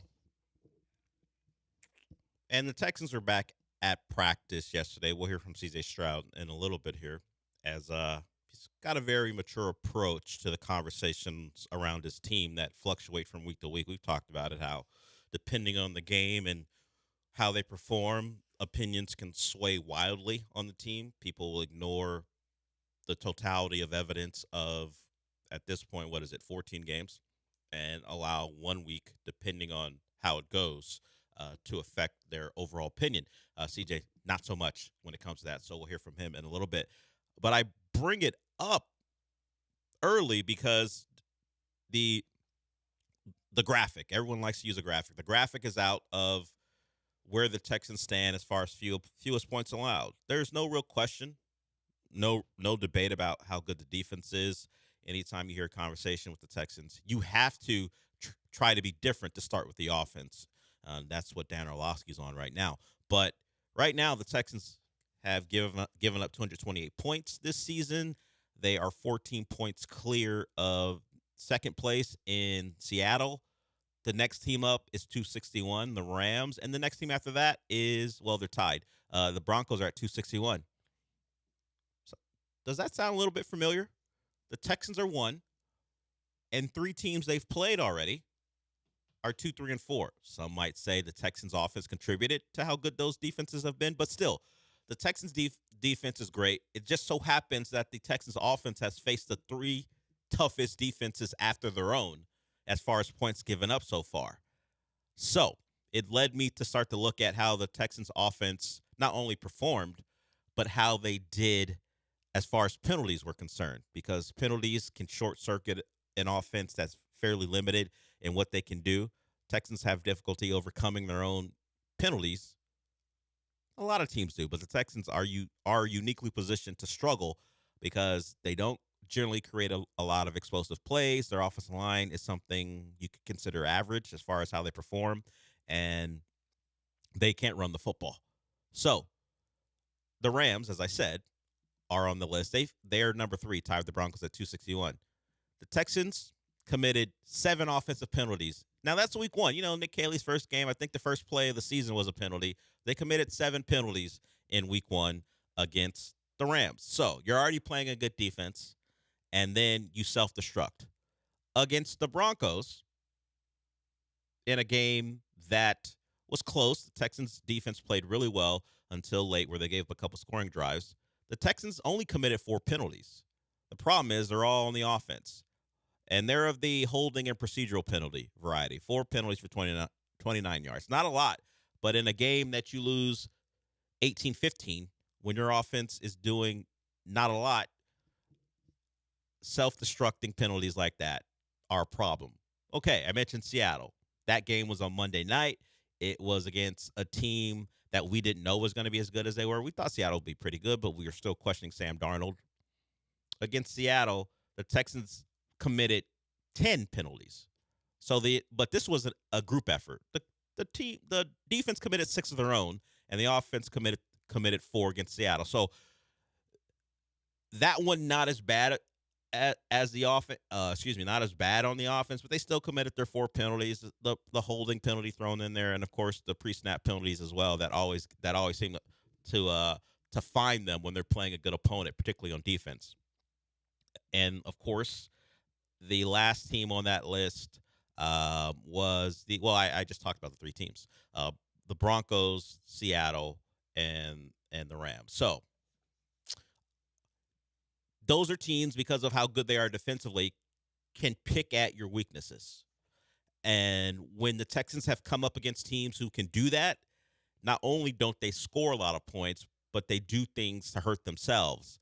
And that's not a way to operate, particularly when you have to play on time. If you're not going to run the ball, you got to play in the short passing game, the quick game, and then take your shots. And if you're always behind the chains, that's going to hurt. And look, it's a thing we've seen all year. DeMeco Ryans' teams traditionally over the first 3 seasons haven't been very disciplined. They've cleaned some of that up lately, and of course that leads to more winning. But that's what I'm looking for, not necessarily against the Raiders, because the Raiders are bad. It looks like they have Geno Smith, so they'll probably be better offensively, but whatever. The Raiders stink, we know. It is the second game in a row where the Texans should probably be able to name their own score. But looking to the future with this team, can they clean that up? Can they be a team that when they play teams who can affect how their offense operates because sometimes they're not going to have the advantage, can they not put themselves in a spot where they're already playing behind the chains due to their own miscues? I didn't get to the Jags game. That's a game they won and scored 36 points. But that second Jags game with the big comeback, they committed 11 penalties, five on the offense. There was a special teams penalty thrown in there, 5 on the defense. So the 5 on the offense for 30 yards. So the Jags, good football team. We've had a couple battles with them. They're able to do things to put the Texans in bad positions, and the Texans' response to that sometimes is to commit a penalty. So I'm happy with how they've played. Of course, they won their 6th in a row, firmly in a spot to make the playoffs. But that's what I'll be looking for going forward. Can they clean some of that stuff up? Because maybe if they do, while I won't completely agree with Dan Orlovsky about them being the most improved unit in football, I don't even know how you make that determination. I don't know that he's done the research. I'll just say that, looking at every unit in football. But they have improved. Another step in that is when they play the best teams, they don't commit penalties. A game and they won, where we know the Chiefs tortured them for in that third quarter into the fourth until Andy Reid decided to pull that move where I'm going to go for it on my own 34-yard line, wherever it was, and it led to a Texan short field and eventually a Dare touchdown that gave them the win. A total of 8 penalties, 6 of them on the offense. The game before, where they only scored the 20 against the Colts, and a big win that kind of stamped them as a team who had a shot to take this division again. Another 5. 9 penalties overall. So the better the opponent, the more often they screw up. Hope with the playoffs coming up, that needs to change. Or the league's trying to screw them. That is the other approach. Yeah. Where they're not screwing up. They're being targeted by the league. Yeah. The league doesn't want them to win. Sure. And despite that, they've overcome 6 straight, including 3 with their backup quarterback. So the NFL is against them. Of course. I mean, duh. Is the NFL against them, or are referees just trying to get on TV?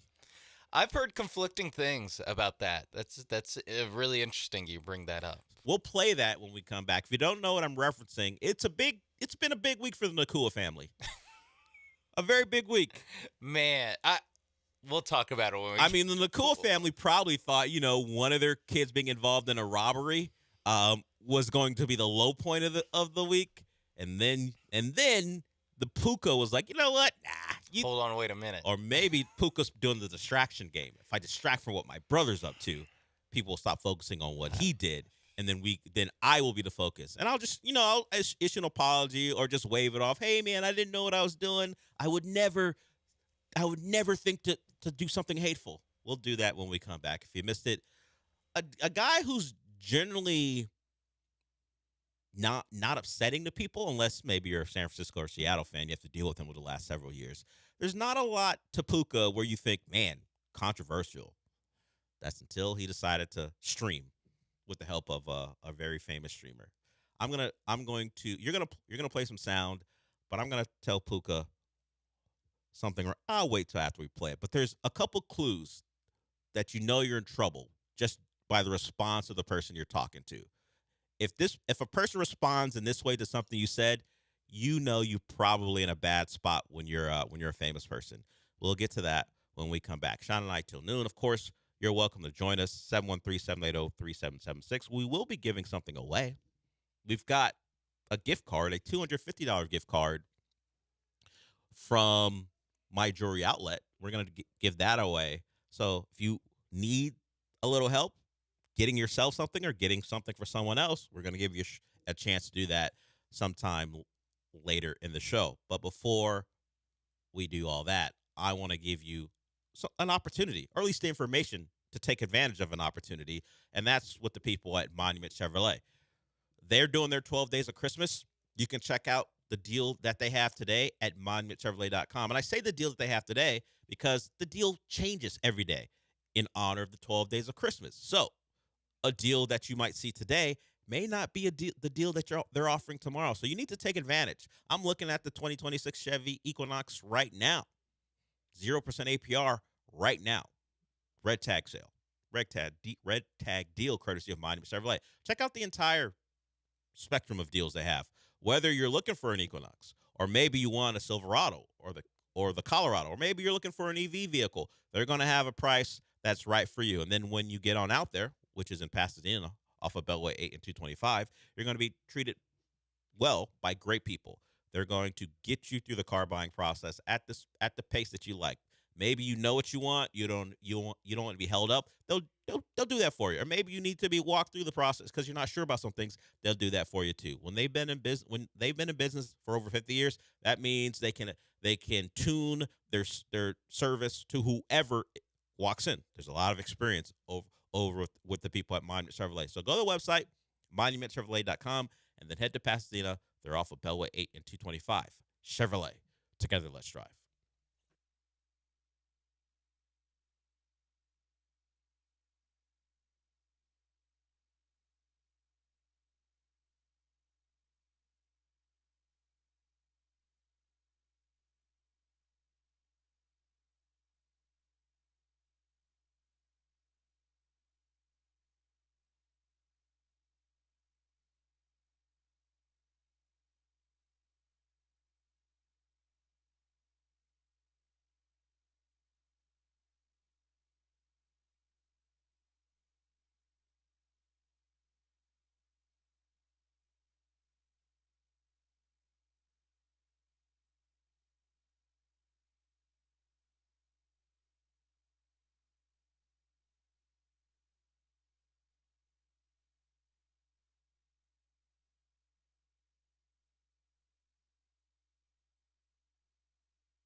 This is the Del Olalea Show, live from the Huntington Bank Studios. Here's Del Olalea.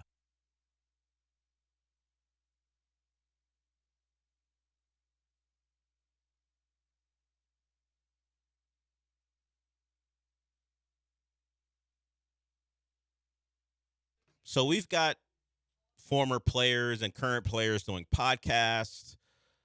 There is a crossover between athletes and media. It's always been the case. Where do the athletes go after they finish up their careers? They go into media. Or now they can just do both at the same time. I don't know that Puka Nacua has a podcast or his own streaming channel. He may. That just hasn't garnered much attention. But his appearance on Aiden Ross's stream got himself some attention he probably wishes he wasn't getting. Now, Timothy Chalamet is on a how do you describe what Drewski does? The Never Been or could it, whatever it's called, is it like could have been or would have been his sketch? It's I guess like a sketch talent show. a sketch talent show. Timothy Chalamet is Basically on that. like American Idol. Yeah, but just Drewskified. Timothy Chalamet is on that. It's funny. No problems for Chalamet. He's singing Kirk Franklin. It's all good. I would advise Puka, the next time you want to meet up with an internet star, choose Drewski over Aiden Ross, who's already got a bad reputation and got you suckered into saying something you shouldn't have said. Look, Puka's 23, 24 years old. So there is some growth and maturity that will come with getting older and being in more situations like that. But you got to know. I'm sure he's an Aiden Ross fan, but once you go on the Aiden Ross podcast or stream, you're asking for trouble. If you don't know who Aiden Ross is, you're better off, I would say. But he is a very famous streamer who has said some controversial things. And Puka Nacua went on his stream and said a couple things. First, he said, a couple things he said. The Jags are the most overrated team in the AFC. That's fine. He won't have to see the Jags unless they play in a Super Bowl. He was asked about the AFC as a whole, doesn't think much of it, and said the Jags were the most overrated. Then, at one point, it's very hard to explain because you have to have the backstory, but Aiden Ross does a dance that could be considered anti-Semitic. In fact, most people do think it is, considering what he's mimicking. And Puka Nacua said, you know what, I'm going to do that dance when I score a touchdown. I imagine if he scores a touchdown tonight, he won't be doing that dance. But he said it on the stream. You think there's still a chance? He said it on the stream that he would. I don't think he does it. I think someone will get to him and tell him, don't do it. He did it on the stream. Yeah, he did do it on the stream. I don't think he does it if he scores a touchdown. I need Al Michaels to react to it. Or would Herb Street even know what's going on? No. Probably not. Al might. Al seems up on some stuff. So we'll see about it. We'll see if he scores against Seattle, whether he does a dance that would get him in some trouble. He also said this. The NFL, we'll see if they react the way you might think, considering he's questioning the integrity of the referees and by doing that, the sport he plays. Here's Puka Nacua with Aiden Ross about referees.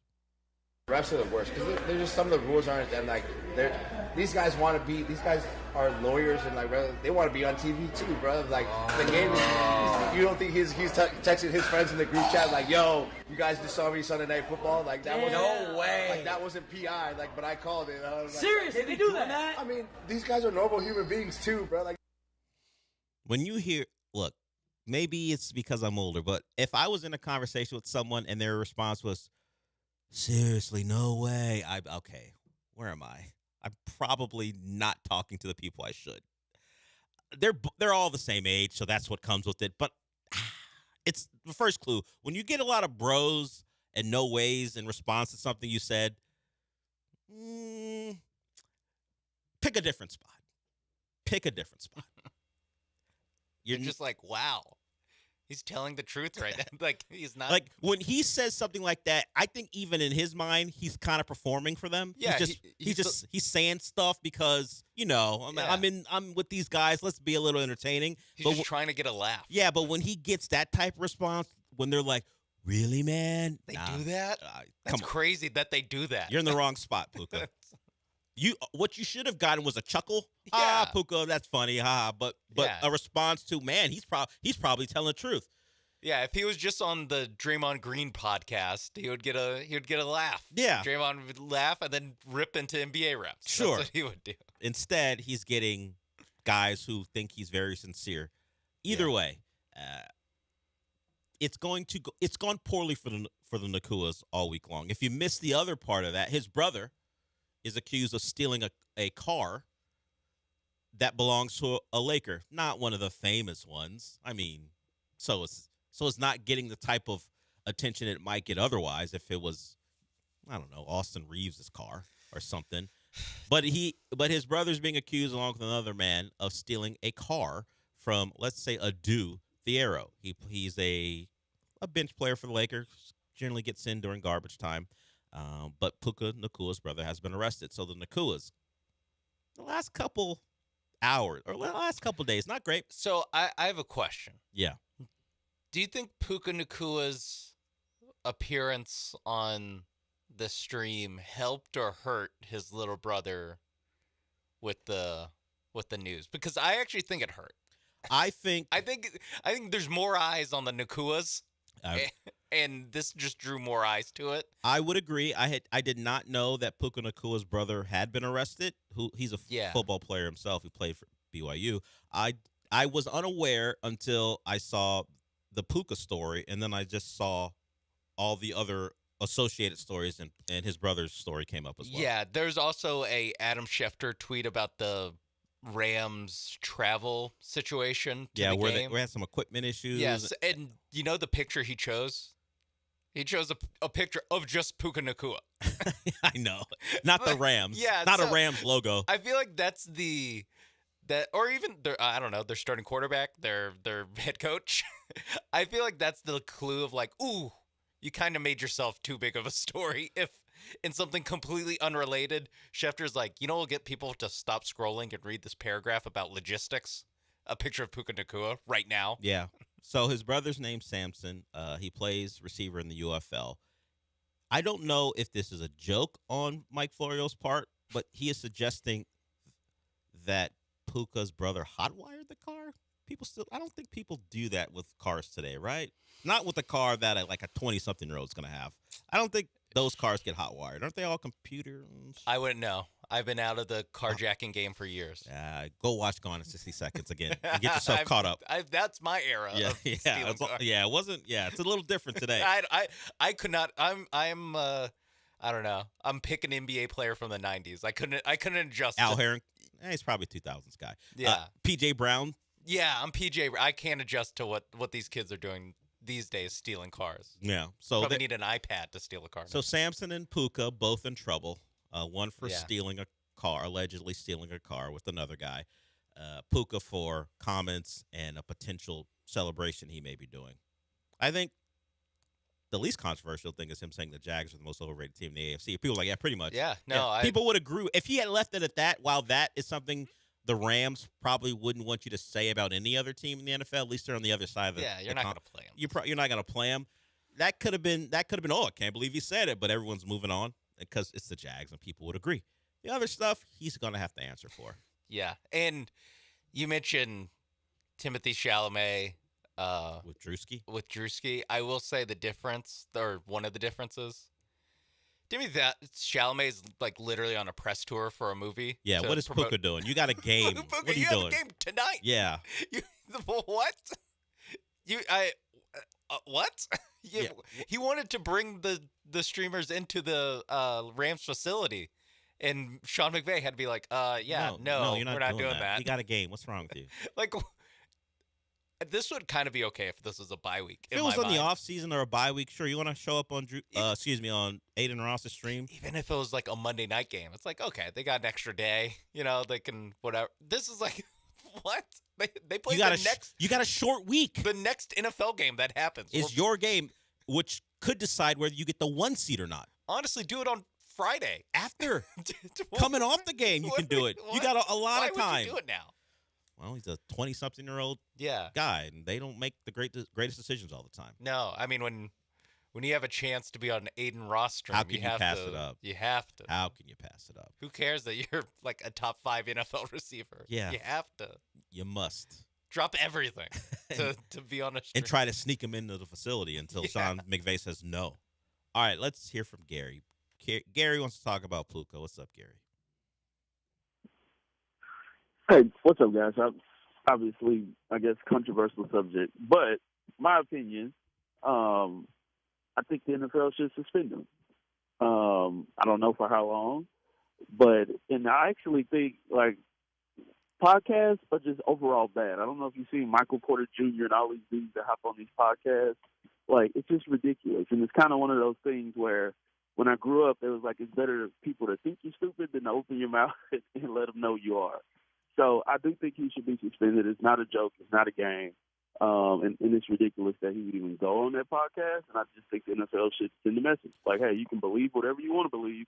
Believe it in private. And you don't get the right to make that public. That's my opinion. Which one bothers you more? His commitment to do what people, that celebration which people consider anti-Semitic, or the referee thing? Which one do you think warrants suspension? Is it the ref thing? Definitely the anti-Semitic thing. Okay.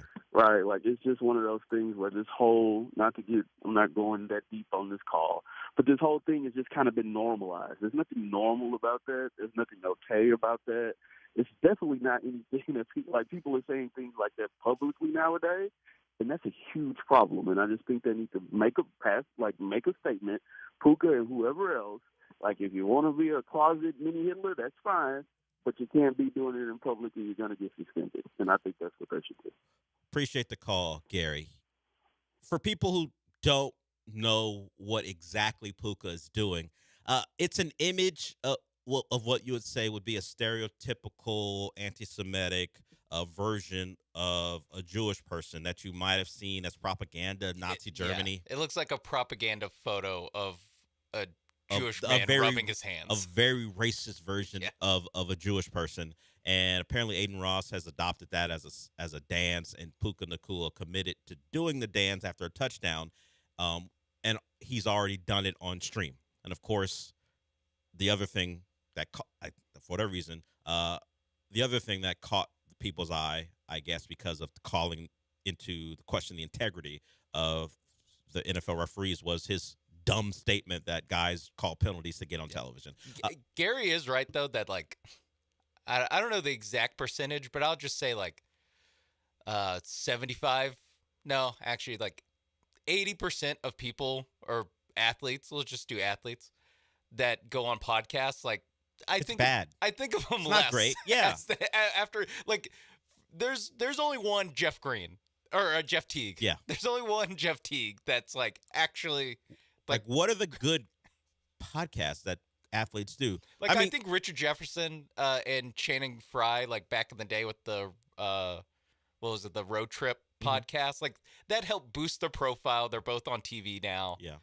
But, like... It led to something. Yeah, like, so many of these things. Like, guys, like, it only makes it worse for you. Like, the more that people learn about you, the chances are they'll like you less. Generally, people like their athletes to be avatars. Like, just go out there and play, represent my team. I don't particularly want you to be someone outside of that because, as you said, once I learn about you, whether it be your political views or your social views, whatever side you land on, I don't like that. Yeah. So, or just how dumb you are. Or, yes, that's Like, the other thing. As Gary said, don't reveal how, let's say, potentially unintelligent you are, and we can be fine. I just want to think of you of a guy who can read a cover 3 and throw a football, or sit in a zone or run away from man. That's all I'm looking for from you. Hey, nice dribble package, Mike. Nice jump shot, Michael Porter Jr. Yeah. But your thoughts on everything else, I don't want to hear it. Don't need them. Yeah. Don't need them at all. I suspect you may think a certain way, but I don't want that confirmed. Yeah. Gary's not wrong on that. All right. Pena, you want to switch it up and talk some actual football? We'll do that when we come back. Hang on. We'll get to, I guess, the most compelling game of the college football playoffs opening round, unless you love Oklahoma or Alabama or someone else like Oregon. We'll talk to Pena about Miami and Texas A&M when we come back. The number is 713-780-3776. And also remember, we're giving away a $250 gift card. Let's say we'll do it. We'll do it like 11:15. So if you want a chance to get that gift card from my jewelry outlet, we'll do it at 11:15. Hang on for that. We will be back.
It's the Del Olalea Show, live from the Huntington Bank Studios. Here's Del Olalea. So normally I don't care for shout outs because it's really for like two people, but it provides show content here. A guy, we were talking about podcasts. I did a podcast with him, this guy, along with another guy. Dustin is Sources, who tweets the shows frequently, has a nephew who, in the 1A D2 state championship in the state of Texas, had 28 carries for 430 yards and 10 rushing touchdowns. He also was 3 of 4 passing for 118 yards and 3 touchdowns. He was the defensive MVP along with the offensive MVP because he had 8 tackles, 3 for loss, and a pass breakup. And the tweet finished up with Hamtastic. I imagine that's his last name. I don't know what his first name is. Dustin, Sean and I have questions. We'll ask those questions after we talk to Pena. He's been holding the level of competition. John thinks it's 8-man football. Clear it up. He thinks you do that in 8-man football. He just assumed. It's a great accomplishment no matter how many guys are on the field. But Sean would feel better about it. He was obviously the best player on the field. But Sean would feel better about it if there were 22 guys on the field No, instead of I just 16. don't know how you get 10 touchdowns. Well, Dustin, tell us. Besides your nephew being really good, let us know. Was it 11-man, 8-man? Either way, dominant performance. I don't know his first name. I'd give it, but all I got is Ham as his last name. Let's go to Pena, who wants to talk Miami, Texas A&M. What's up, Pena? Hey, what's up, Dale? Yeah, man. I really don't want A&M to win, so I'm not a big fan. I'm not a fan at all of Miami. So I want you to win, so just so you could talk your smack to John, and I guess not Lance. Lance doesn't really care about it, but John really. He doesn't know what to be an LSU fan or an A&M fan. He needs to pick a side. So I'm pulling for you, Dale. But what I really wanted to talk about is what's his name? The Knicks. I don't know, Josh Hart. I don't know if he went to LSU or not, but he must have been gone to LSU because what he did to Brunson on the stage, crazy. Sorry about that noise. Thank you. Have a great day. No worries. We talked about it yesterday. Certainly, it would not get past this show what Josh Hart did. If you missed it, as the Knicks were celebrating their NBA Cup title and the trophy was being handed out, everybody was putting their hands on the trophy. Josh Hart decided to put his thumb up the backside of his teammate, Jalen Brunson. It was through the shorts, thankfully for Jalen Brunson, but it wasn't like he just put a thumb on the cheek. He found the crevice and put it there. I don't know. LSU fan came stuck his finger in my booty. I don't know if he. There's no way to really say it without being too descriptive. I don't know if he found his if he reached his actual destination, but it got to a point where Jalen Brunson was like, "What are you doing?" And we said it yesterday. If Jalen Brunson had snuffed Josh Hart in the locker room, he would have been in the right. That was odd. I don't care how many times you guys have done a podcast together or won a national title at Villanova. Doesn't matter. Don't do that. It's too far. It's too far. And it was adeptly pointed out. Don't like to give the man credit. John Granado said maybe it's just a Jalen and a Josh thing. Because if we remember the clip of Josh Christopher and Jalen Green from years ago, maybe if your name is Jalen and Josh, you wind up teammates on the NBA roster. You do stuff like that.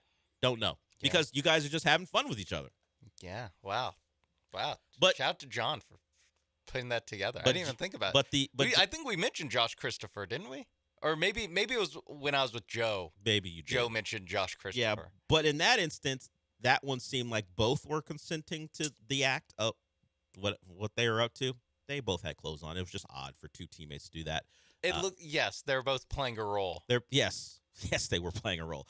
Jalen Brunson did not sign up for what Josh Hart did to him. No, he did not. Feel like it. He did not. So yes, Pena, we did talk about it. As far as the Miami A&M game, look, I appreciate it. The John aspect of it is this. He doesn't root for anybody, so he's in a really good position to just talk trash. It doesn't matter if a team loses. He will profess his love for LSU, and he has given them money because his daughter went there. But he didn't grow up rooting for LSU, and he is someone who had, because he moved to Houston, has adopted all the teams as his own, which is his right.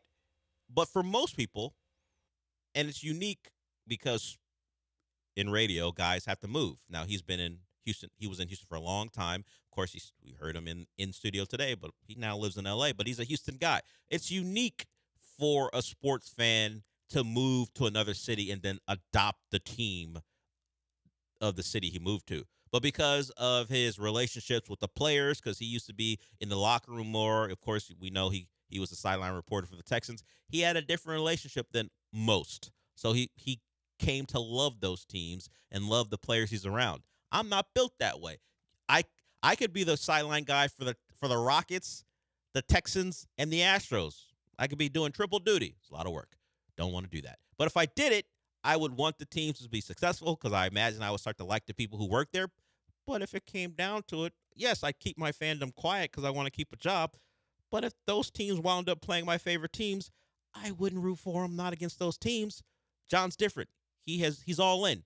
Credit to him for that. Yeah. Or shame on him for that because that's not how regular sports fans get down. That's all. He does it a different way. So back to the point. He doesn't really care if LSU wins or loses. It's fun for him. It's more of a party atmosphere, as far as I can tell. But he's not broken by an LSU win or loss. I won't be that upset if Miami loses to A&M. I'm more adult. I'm an adult. Things in your life are more important. I will be probably pissed off for 35 minutes to an hour after the game, and then I'll move on. It used to be as a kid. I still remember back to the 2002 national title game when they lost to Ohio State. I didn't leave my room for 2 days, except to go pee. No one's bringing me food, so I have to go up there too. But that was a bad call. Yeah. Do you think that ref just wanted to be on TV? Puka would say so. So I don't get into the back and forth with John, really, because there's nothing to hit at him at. Yeah, it doesn't matter. Like for John's purposes, It's win-win for him. It also doesn't matter if Miami loses to A&M or Ohio State. It doesn't matter. Or Georgia or in the national title game, as long as they lose. That's all he's in it for. Yeah, it doesn't matter if they had their best season in years, which this one is because they made the playoff. It doesn't matter, but they lost, and it's a loss that he suspects will be painful for me, so he's going to enjoy it. But think about who it's coming from. I'm a T-shirt fan because I never went to Miami. He's a T-shirt fan because as long as you give him a T-shirt, he'll root for that school or team. Alonzo Highsmith got him a lot of T-shirts. Miami guy who you will forget that's his friend, but he'll root against his friend's school, a guy who actually played for the school because I'm involved. He rooted for the Seahawks when Alonzo Highsmith was there. For the Browns because he got shirts from Alonzo when he worked there. If Alonzo gave him Patriots gear, he would root for the Patriots. He ain't a real one is what I'm saying. Don't take John's thoughts into account. He ain't a real one. Anytime he talks about your team, particularly if it's a team he doesn't like, don't really listen. He ain't attached that way. Man moved to a different city and started rooting for the teams of the city he was in. That ain't real. Come on. We all know the deal. Yeah. Lance, on the other hand, loyal to the soil. He's a Houston guy through and through. Now, if he had to move, we don't know. I don't know that he'd be rooting for the Giants if he moved to San Francisco. I don't think he's doing that. John would. Easy money. Hey, Buster Posey, love you. Love what you did. Fake ass. All right, we'll go to break with that. That's what it is. Man, didn't Lance go to Tulane? For like a year. I think. Okay. Yeah. Okay. Yeah. So maybe he's really. I wasn't sure. He hasn't brought up how excited he is about Tulane versus Ole Miss. I don't think he's that attached. Okay. He's closer to being a Coug than he is a Green Wave. His dad coached at the University of Houston, so that's part of it too. As you watch the games this weekend, and you come in on Monday if A&M happens to win, and John's going to get in his bag, it doesn't really matter. It's all fake, because the man doesn't have a real rooting interest in anything other than other people's misery. That's all that's about. Trash ass. We'll go to break with that. You want to remember at 11:15 we're giving away a gift card to My Jewelry Outlet. So stay locked in for that. We will be back.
The Del Olalea Show continues. Now back to the Huntington Bank Studios with Del Olalea.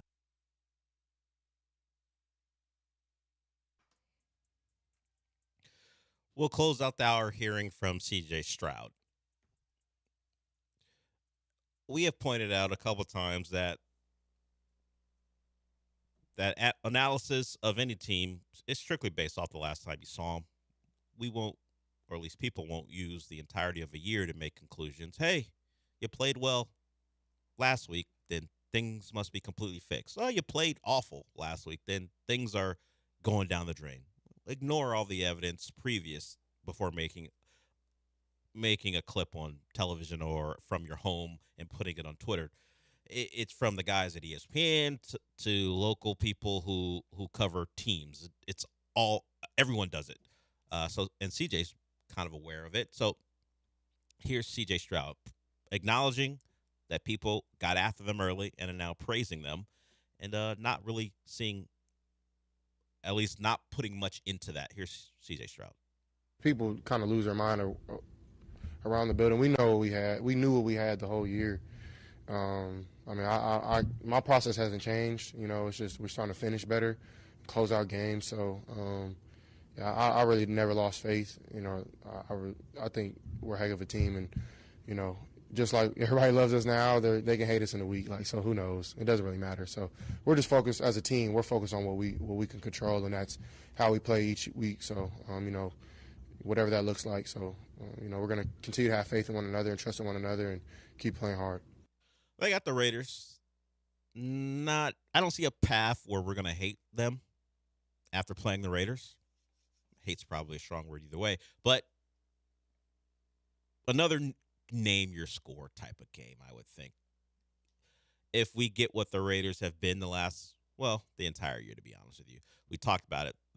They're one of three teams, at least from what I could find, that have been beaten by 30 or more points and shut out in the same game.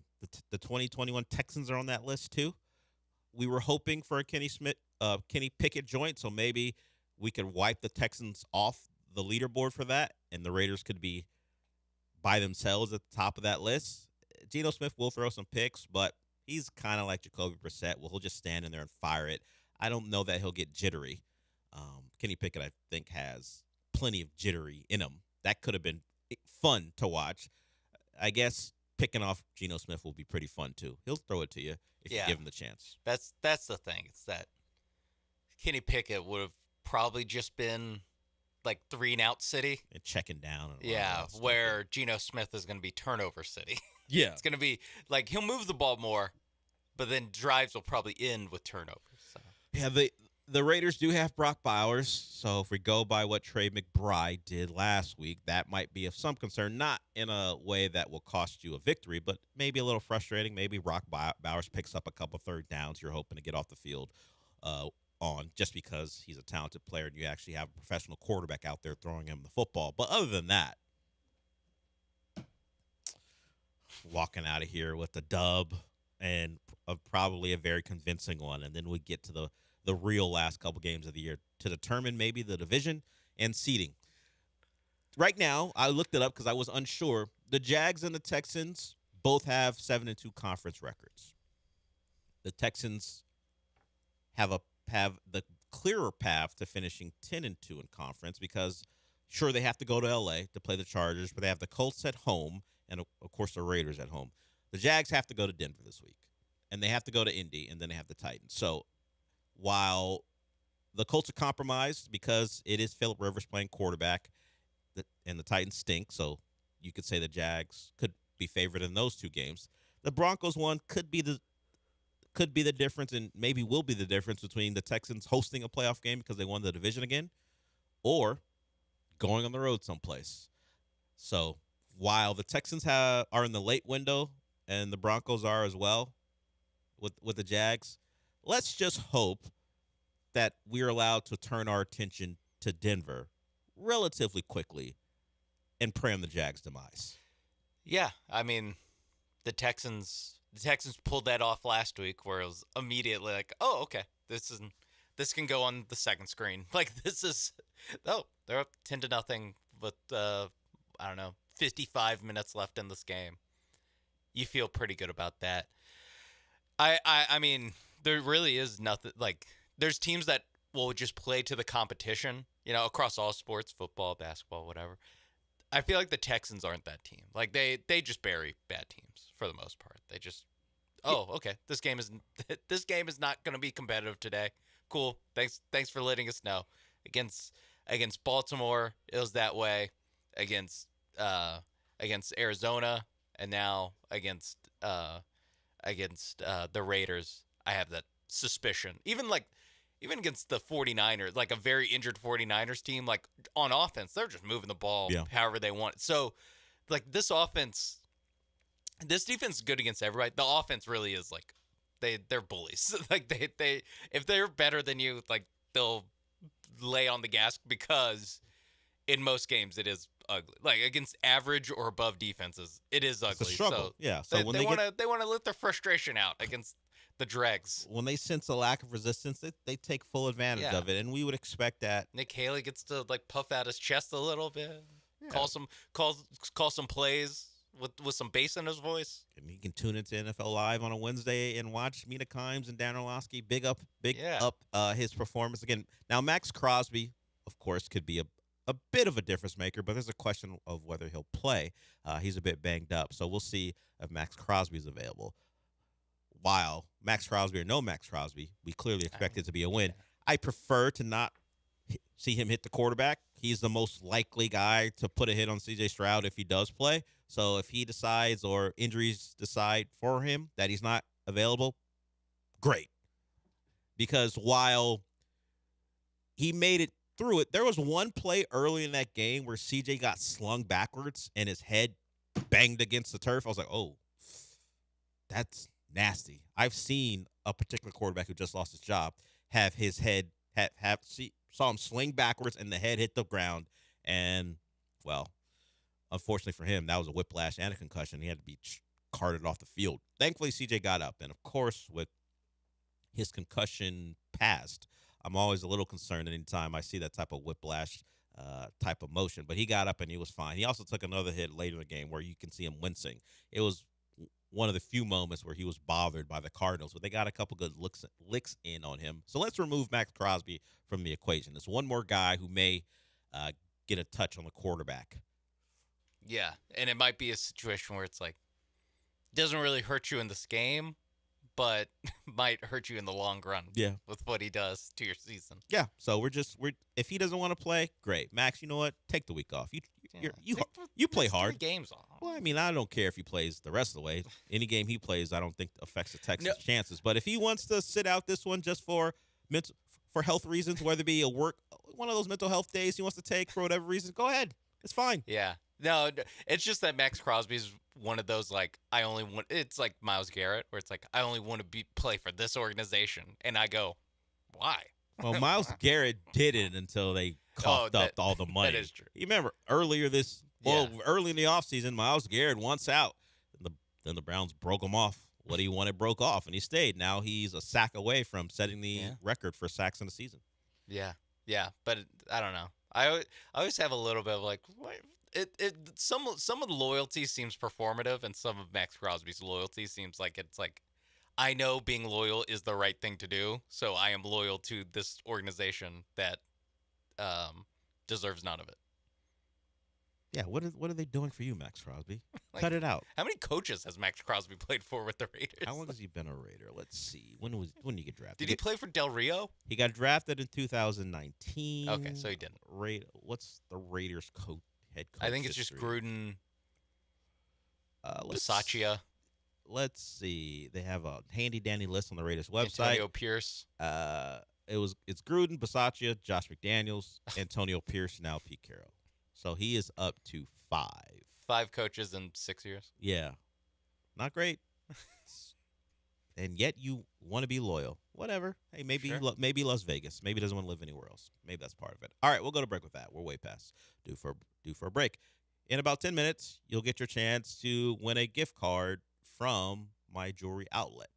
$250 to spend on however you like, whether you want to buy something for yourself or for someone you love, or maybe not even someone you love. Sometimes You're not at that stage yet, but it's Christmas, so you feel compelled to get a gift. That happens. I know. Sometimes it's obligatory, so there won't be trouble. You go give someone a gift. We will do that at 11:15. Thankfully, I'm doing this at 11:05 because that won't be the air check. Hey, go get someone a gift because you have to. We'll do a different version of that at 11:15 and give you a chance to win something, a great prize from My Jewelry Outlet. But before we go to break, I want to talk to you about Aqueduct Plumbing Company. Plumbing problems, they pop up when you least expect it. And sometimes you put something off because you don't know how to deal with it. That's what Aqueduct Plumbing Company is there for. Whether you know you got a giant job to do like a repipe, and if you go with them on that, you get yourself a free water heater, or something small. You got a leak. You don't know how to fix it, and you can't be bothered to try. Well, this is what Aqueduct Plumbing Company is there for. You don't want something small, like a leak, to turn into something big, like water in your floor, water in your walls. That can turn something that was easily fixed into a major problem.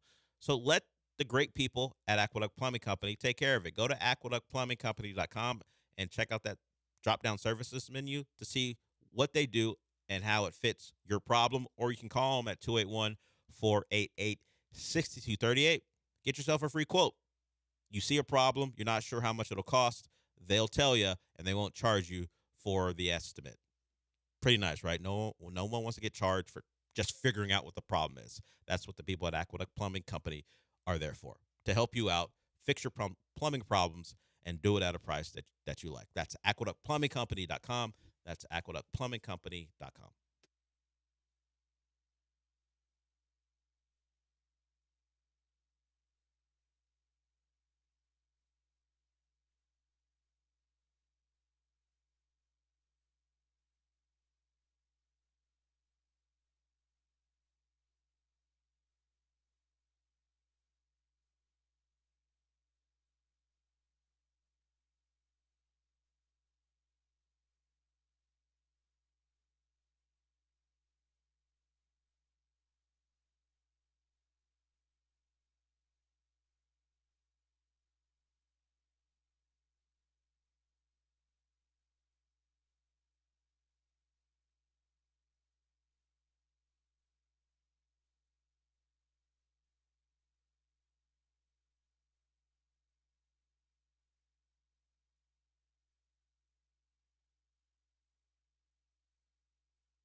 So earlier in the show, one of our listeners, Dustin, let us know that he's got a very talented nephew. He went for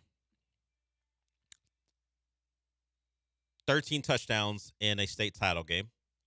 And Sean simply had a question. At least that's how he's positioning it. He wanted to know. Off the air, too. Yeah, he did. You're the one that immediately read off his stats and was like, Sean wants to know what level this is. Well, you did want to know. I don't actually care that much. But you did ask. So you got an answer now. Yeah. Thank you, Del. You're welcome. I simply want to inform. Bodie Ham is his name. I didn't know his first name because the tweet or the screenshot of the tweet only gave his last name. Bodie Ham is the player. He went for 13 touchdowns in a state title game. We read off the stats. He at halftime he had 10 carries, 206 yards, and 5 touchdowns. My favorite part is that 3 completions for 3 touchdowns. He also played and 113 defense. yards. He was the offensive MVP and the defensive MVP of the game. Bodie plays 6-man football, And he also is garnering scholarship offers, most recently from, at least from the article I read, East Texas A&M, Division II East Texas A&M. So he is gaining some attention, as rightfully so if you put up those type of numbers. He just happens to be the nephew of Dustin, who listens to the show. So shout out to Bodie Ham for what he's done. And hell, forget about all the stats. He won a state title. Congratulations. Yeah. I'm sure it's not about the stats. Well, it is about the stats. No, it's about lifting the trophy. No, sure. It's about winning. When you win a state title, understand, legendary stuff. But also, when you do it the way he did it, it adds a level. The offensive and defensive MVP. Yeah, he plays for Jayton. I don't know where Jayton is located, but they're the Jaybirds, and Bodie Ham, the star of that team. Like, I played youth sports, and in high school, I was an okay soccer player. Played left back, played some forward. Never had a moment like this.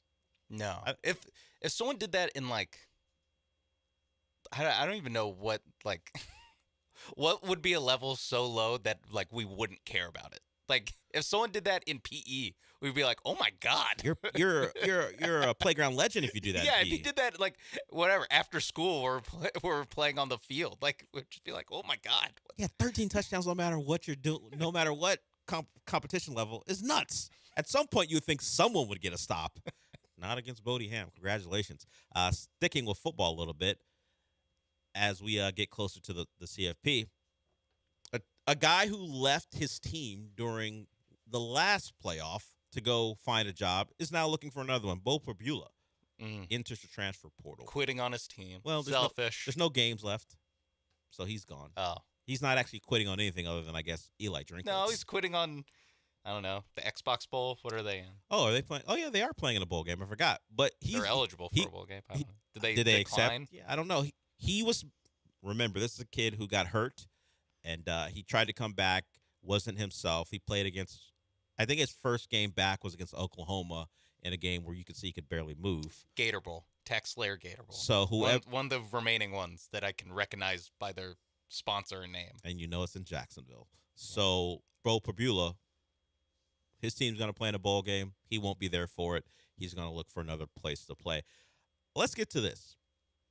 So, I don't know if I see it's over there, I think, but I don't know if I saved it under his name. This is from Jeff Traylor. It should be, if I didn't download it over there, it actually should be in our download file. But Sean, I think you're going to be able to play it off the computer. So Jeff Traylor is the coach of UTSA. At one point was one of those guys, like, he could move up to maybe a power 4 school. Texas guy, maybe winds up at a Big 12 school. He remains at UTSA, and while Bo Perbula is leaving Missouri, he would be one of many if he was on the UTSA squad, because Jeff Traylor is dealing with it. And normally, this show, particularly myself, doesn't have much sympathy for coaches dealing with problems. I feel like, you know what? Very Don Draper-ish of me. That's what the money's for. All the problems you deal with, you get paid handsomely to deal with them. But here's the other side of it. Jeff Traylor, not at a big school, has to fend off big schools as they try to take his players. Here's his thoughts before his bowl game. We'll be a shell of ourselves, but whoever we got out there, we're going to go out there and play the best we can. It's just the numbers so big, and with all the tampering, all the agents, it's coaches too, it's all of them. Our kids are being numbered they're being promised such incredible numbers. They're getting lured into the portal. I just hope all the things those coaches and agents are promising they're going to do for my kids. I really hope so. Well, logistically, I made a mistake. Because did I tell people a number to call in at? You said a time. We'll get to it at 11:15. X out. Thank you. Yeah. I got to fix this. We'll get to Jeff Traylor. Mistake on the host's part.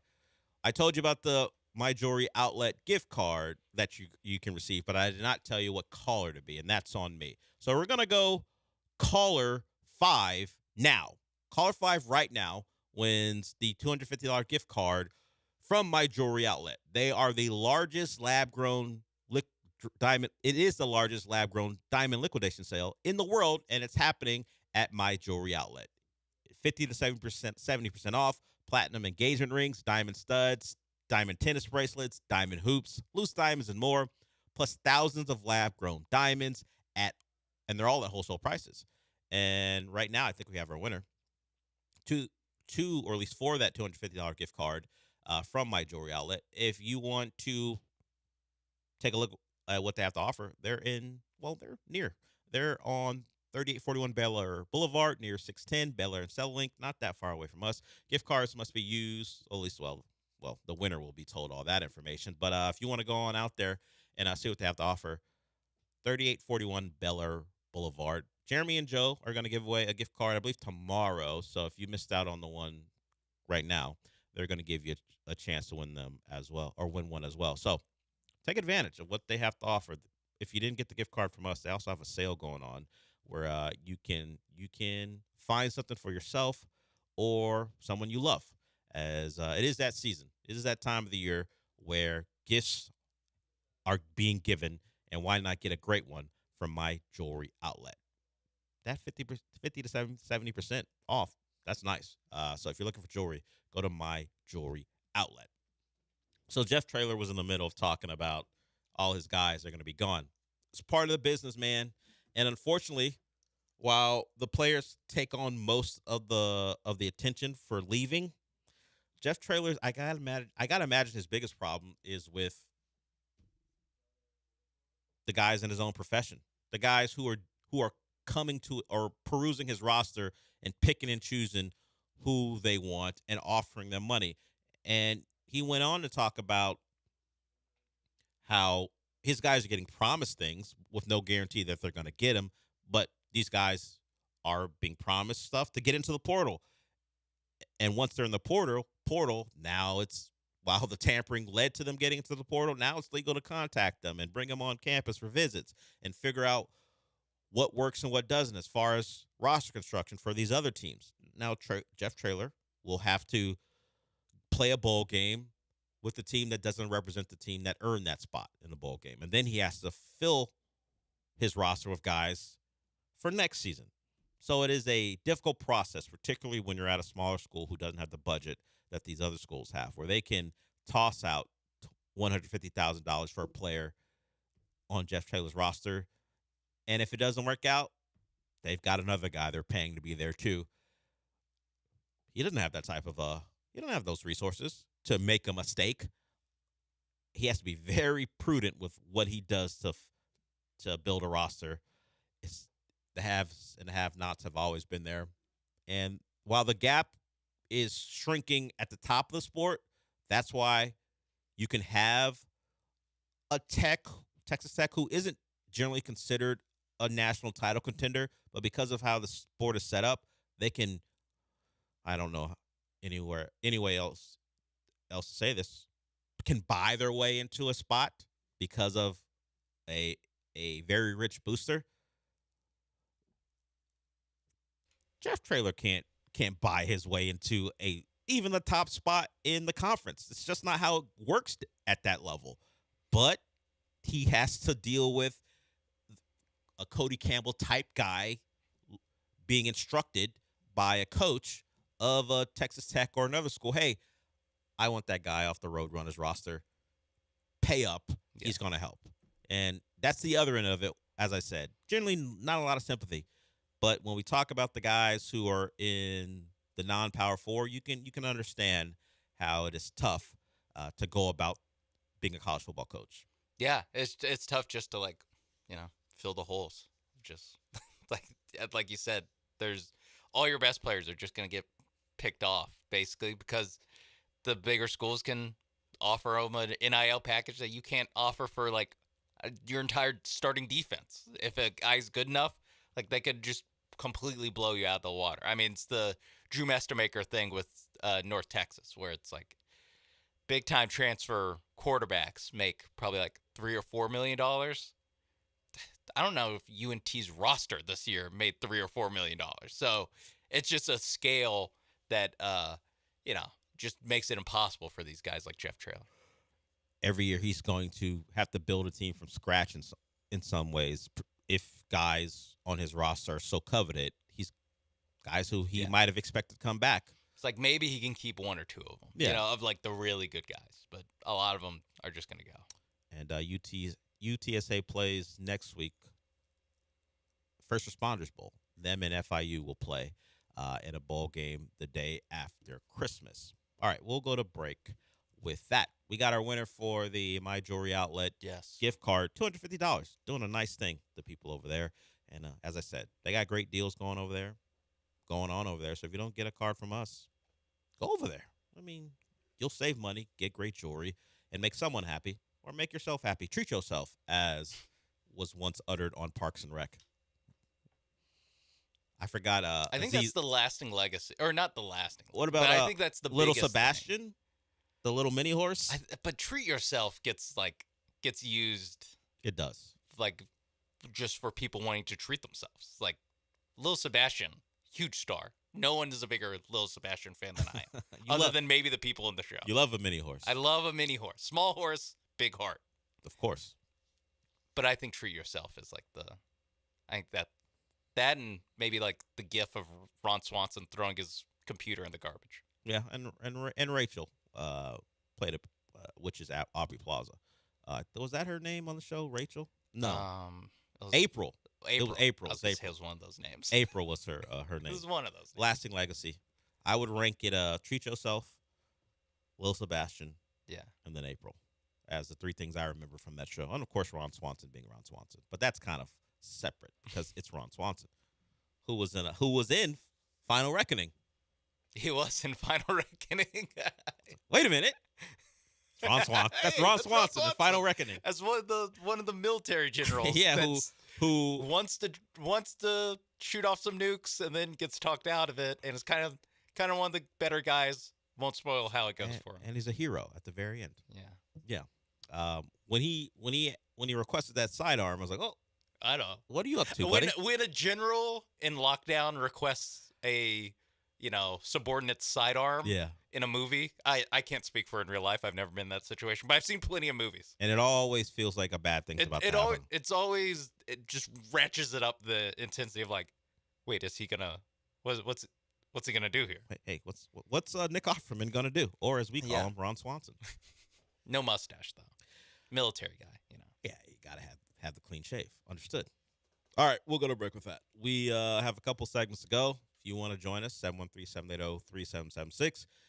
You can watch Dead Reckoning and Final Reckoning back-to-back like I did over the weekend. All four on Paramount Plus. I would not recommend that's how you watch those movies. Because the first hours of Final Reckoning is just a recap of the entirety of Dead Reckoning. So I would say watch Dead Reckoning, wait like 6 months, and then watch Final Reckoning. Or just let yourself start to forget the details. Yeah, or allow Final Reckoning to alert you to the details, and then watch that. Just watch that one. But you should definitely watch both movies at some point, but maybe not back to back. Yeah, back to back's tough. You're right, because I just started pausing Final Reckoning because I know I just saw that was me in the movie theater. I was sitting there like, I just saw because you did a rewatch before you went to go see it. It's like I know I'm all over it. Yeah, I saw all of this. Thank you for repeating. All right, thanks. At least I like Paris. The French. Yeah, the French that's when the movie starts. Is when she gets busy. Yeah, I was like, all right, time for some action. All right, we will go to break with that. We'll be back.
You're listening to the Del Olalea Show. That's kind of full of sports, but also filled with a lot of movie talk. Now back to the Huntington Bank Studios with Del Olalea and Sean Mapes.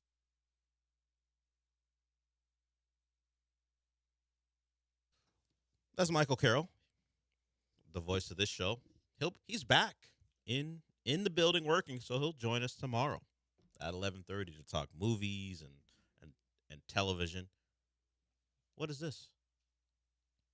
Was that just That was just a bad the end of the rejoin? Yeah. Okay. What did he say he was going to see this week? Anaconda. Anaconda, But embargoed until he can't we're talk on about break. it. The Paul Rudd, Yeah. Jack Black joint. Yeah. He- Don't want to get on the wrong side of Rudd. No, he seems like a very vengeful individual if you get on his wrong side. Yeah. He'll bury you, Paul Rudd. Like he buried the Ant-Man franchise in that final movie. Wasn't all his fault. It wasn't.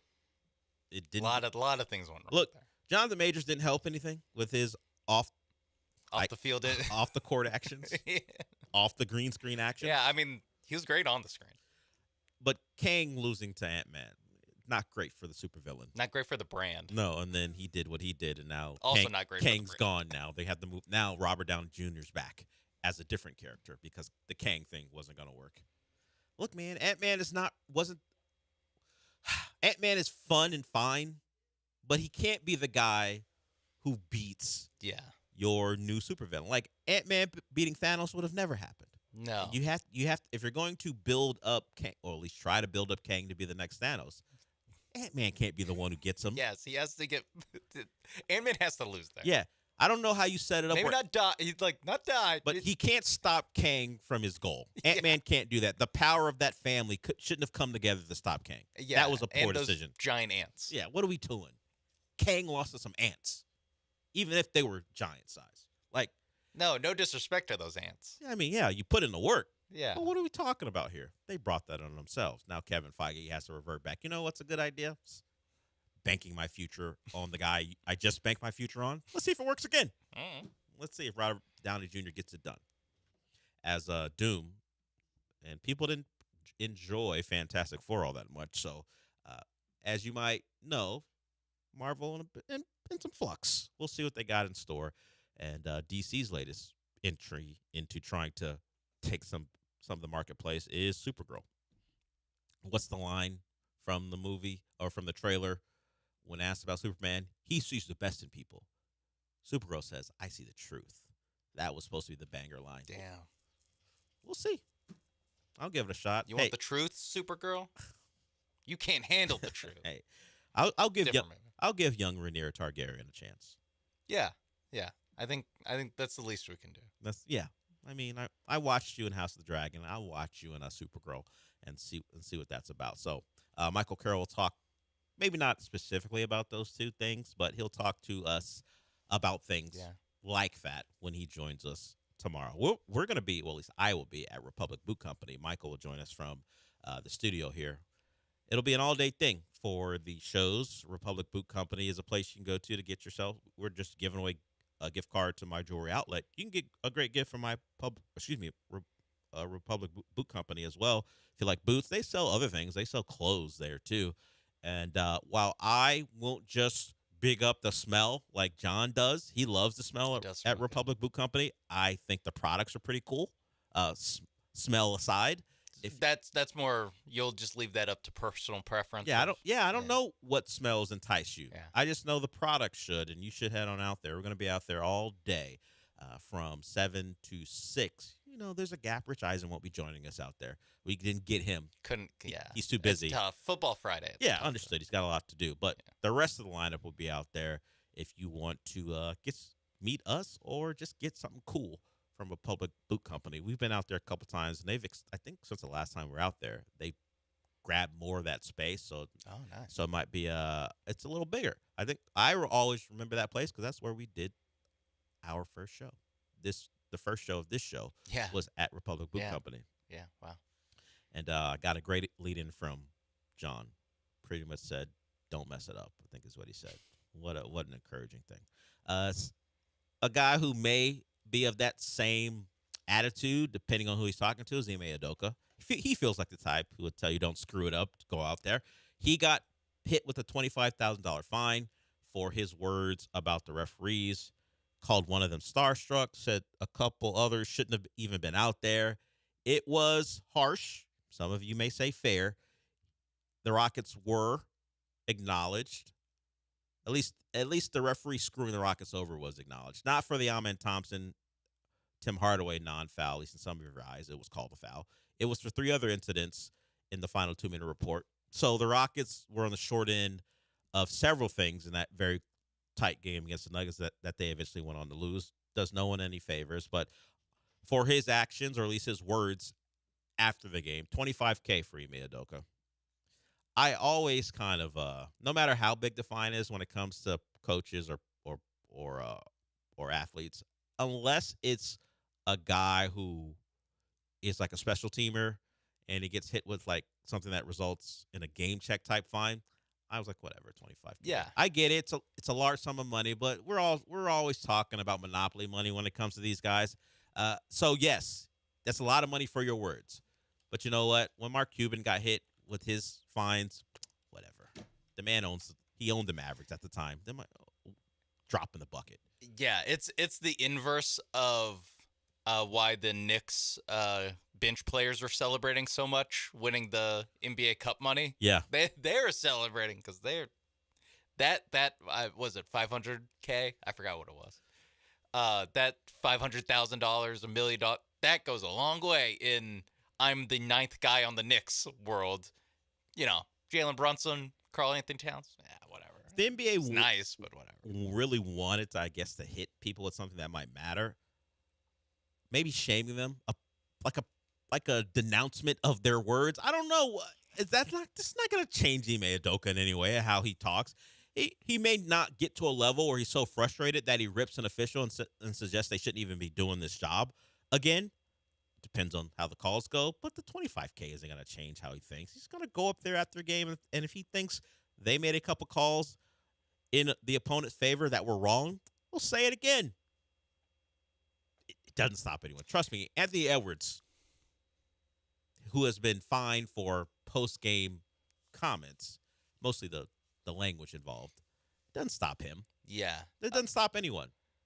Ime Udoka is estimated to make about $8 million a year, or $11 million a year. Sorry, $11 million a year. I divided that by 82, so just how much he makes per game, $134,000 per game. So for the Nuggets game, he just made 111 or 109. That's tough. How's he going to spend all that money at my jewelry outlet now? All that money he lost out on. They call him Mr. Udoka when he walks into my jewelry outlet. Definitely. He's one of those guys who would get the Mr. Like Anthony Edwards got fined $400,000 last year combined for obscene gestures, for cursing, criticizing officials, taunting fans. The taunting fans one he got his money's worth. Yeah, he got a lot out of that. Hasn't changed the way he operates, and it won't. Too much money being made for that to matter. Yeah. So I don't know what they would do. It's just, hey, could you not? And then they'll continue because there's no big enough penalty that'll stop anyone from being the way they want. Yeah, if they really want to do it, they'll do it. Like maybe it's enough to where it's like the next game, Ime Udoka won't just do this after every game. He could, but he won't. Yeah. But but eventually, it does just get to a point where it's like you know what, this one it's worth it to take the $25K. Like it's actually this one I'm upset enough to make the calculus in my brain of he could have been up there like on the podium with like his debit card out, being like, I'll tap to pay right now. I'll pay you the $25K. Whatever. So I can say whatever I want right now. Yeah. I love when a coach goes, I'm going to get fined for this. They're all aware of what happens, and it doesn't matter. It is like... Oh, no, actually, I will say maybe the fines do work, because sometimes you'll hear I don't want to get fined. I don't want to get fined. That's true. But they're probably in a mode where they're not that upset. Like they're not as upset. They're not as upset because they can actually calculate, okay, if I do this, I'm going to get fined. So if you're upset enough, you'll do it and you don't care. I don't like Aziz Al-Shaair when the NFL issued a statement about him, NFLPA and the NFL came together, issued a statement about him. That hurt because it was a condemnation of kind of who he was, at least in his eyes, as a person. The fine wouldn't have mattered, but it is somewhat embarrassing for, what was it, JC?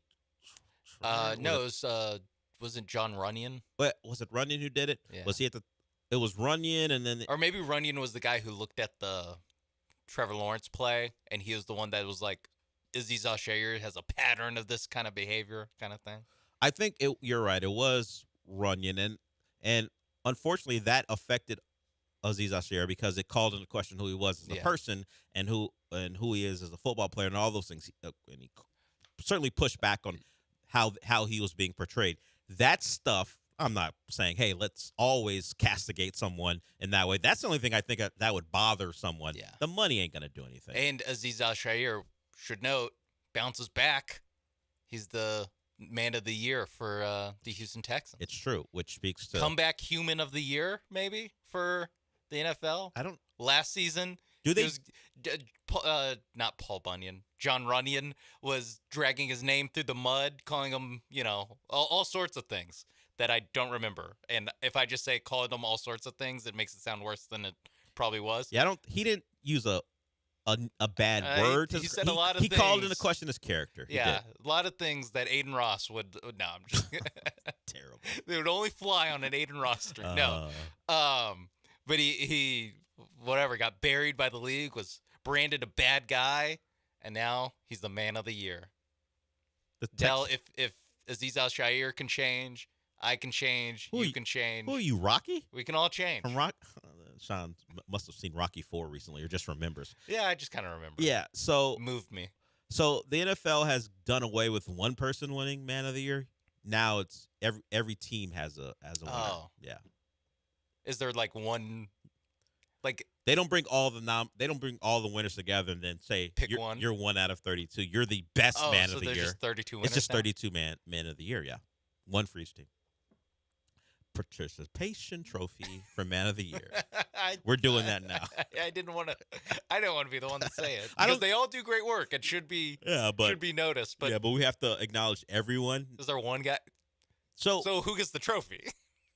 Not to be that guy. Well, Aziz gets it for the Texans. He's the best man at inside the Texans organization. Is what they're saying, as far as players are concerned. Is it still the Walter Payton Man of the Year? Or if Walter each Payton trophy is it Walter Payton Men of the Year? Is Aziz Al-Shaair now a Walter Payton Man of the Year? Man of the Year, along with 31 other guys. It's like how in the NBA, or actually, it's more like Pro Bowl voting, where it's like there's 45 Pro Bowlers on every conference because everyone turns it down. So there's like 6 NFC Pro Bowl quarterbacks. And it kind of drives down the oh, okay, yeah. Yeah, right now it's the Walter Payton NFL Man of the Year / Club Man of the Year, where it just goes to one of everybody gets one this time. Man, James Harden would have been the Club Man of the Year if. It's not that. Not that kind of club. No, not okay. the type of club. Yeah. That's what the NBA should add. Who spent the most at the club this season? They got giant problems. I don't think they want to add that to the mix. It's tough enough with the MVP. People have their own narratives and agendas. Now we're gonna add who spent enough time in a Miami strip club to win off the court player of the year. I think they would like that reserved for doing stuff in the community at the NBA Cares Award between the hours of 7 a.m. and 6 p.m. Business hours. Yeah, business hours. Business hours off the court player of the year. Late night player of the year. Look, I am not one who cares that there are a lot of awards. Now we're getting to a point where there are too many awards, where we're doing after hours Man of the Year. Lou Will, back in 2020, would have had it locked up, leaving the bubble to go get Magic City wings. That would have been unanimous. Never in David Stern's NBA. Never would that happen. No. Wouldn't even. You'd bring back the dress code. Yeah, for the coaches at least. He wouldn't allow the coaches to do what they do now. It's been years now. I get in the bubble why they couldn't bring 5 different suits, and you also didn't want them wearing the same suit 25 times. Sure. Come on, guys. People spend a lot of money to go to these games. Sitting there in a quarter zip. All right. I actually like the I relaxed. think it's fine. The relaxed I version think of the it's coaches fine. now. But I also think it's funny to be like the guy who's like, wear a suit, sit up straight, use good language, be you have to present yourself as a professional. If Ime Udoka can call LeBron James the B word, it should be done in a quarter zip, not in a suit. It really look the decorum or the lack thereof of calling LeBron James the B word. Mm-hmm. That should not be done in a suit. Yeah. Just do that in your. I think they wear sweat. I don't think even the Rockets wear quarter zips. They're in the. Oh yeah, they're like crew necks. The fitted crew necks. Yeah, Yeah. that's what they're about. The entire roster. I wonder if they of have coaches to does that. Make the Ime wants to wear crew necks, so everyone Yes, has I to think wear that's crew what necks. it is. I think they all follow the lead of the coach. If the coach wants to wear this, everyone else wears God, this. imagine if that's actually why they'll never wear suits again, because no one wants to be the guy who's like, nope, all you guys got to wear suits now because I want to wear a suit. Probably. And look, Al Golden coaching the Canes. Ooh, I don't think anyone's gonna do that to be the NBA version of Al Golden. No. And I would advise against it. he didn't even wear a suit. He wore an ill-fitted button up and a tie. Who's the there's a Niners coach. There was it was Mike Nolan. He was honoring his dad. That's why he was wearing it. Want to make a joke about that, Sean? No, you don't. Let's go to break. We got one more segment of nonsense. 713-780-3776. You think about whether you want to take a shot at Mike Nolan for honoring his dad. I kind of want to do a Lou Williams joke again. Figure it out. We'll see if you got something when we come back. We'll come back with a little bit more before we go. 713-780-3776 is the number. Rich Eisen at noon. Jeremy and Joe after that. We will be back.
Now back to the Del Olalea Show from the Huntington Bank Studios. Here's Del Olalea. Might be a little shakeup in the AFC South race, at least for that final wildcard spot. Do we remember that Anthony Richardson is a football player? Do we even remember how he hurt himself? He was working out pregame, getting himself warmed up, and he got hit with one of those bands in the eye. He is going to be back at practice today for the Colts. They're opening up his 21-day window. What that means is once you do that, you got 21 days to be activated, or then you have to be just out for the year. He won't play against the 49ers. Phillip Rivers will start in the Colts' next game, but he's going to be at practice. So we're talking in 2 weeks after Sunday. Is he going to be available for the Colts against the Texans? We'll see. Might be good news for the Texans, but who knows? So Anthony Richardson could be back in the fold, and even if it's just simply to run some quarterback power plays, he might be effective for the Colts in short yardage. So we'll see if that provides a little bit of a shakeup in the AFC South, if the Colts can get back their one-time franchise quarterback. Sean, do you remember the Coldplay incident involving the CEO and his HR person? And Yeah. Swang in the and they get shown on the Jumbotron. Yeah. Yes. Well, Kristen Cabot, the woman in the video who immediately ducked out of the way. Yep. When she was seen on screen. Yep. Has spoken out. Okay. She is now speaking about her time in the public spotlight. Did she say, "Hey, listen, I heard everyone say that we could have gotten away with it if we just played it off, but she did not say it's that. not as easy, Monday morning quarterbacking. Yeah, you stand in there and you do that." She did not say, Okay. "Hey, it's easy to say it from afar." Yeah. Sitting on your couch at home. Yeah. No. Okay. No, she did not say that. She did talk about how embarrassing and devastating it was.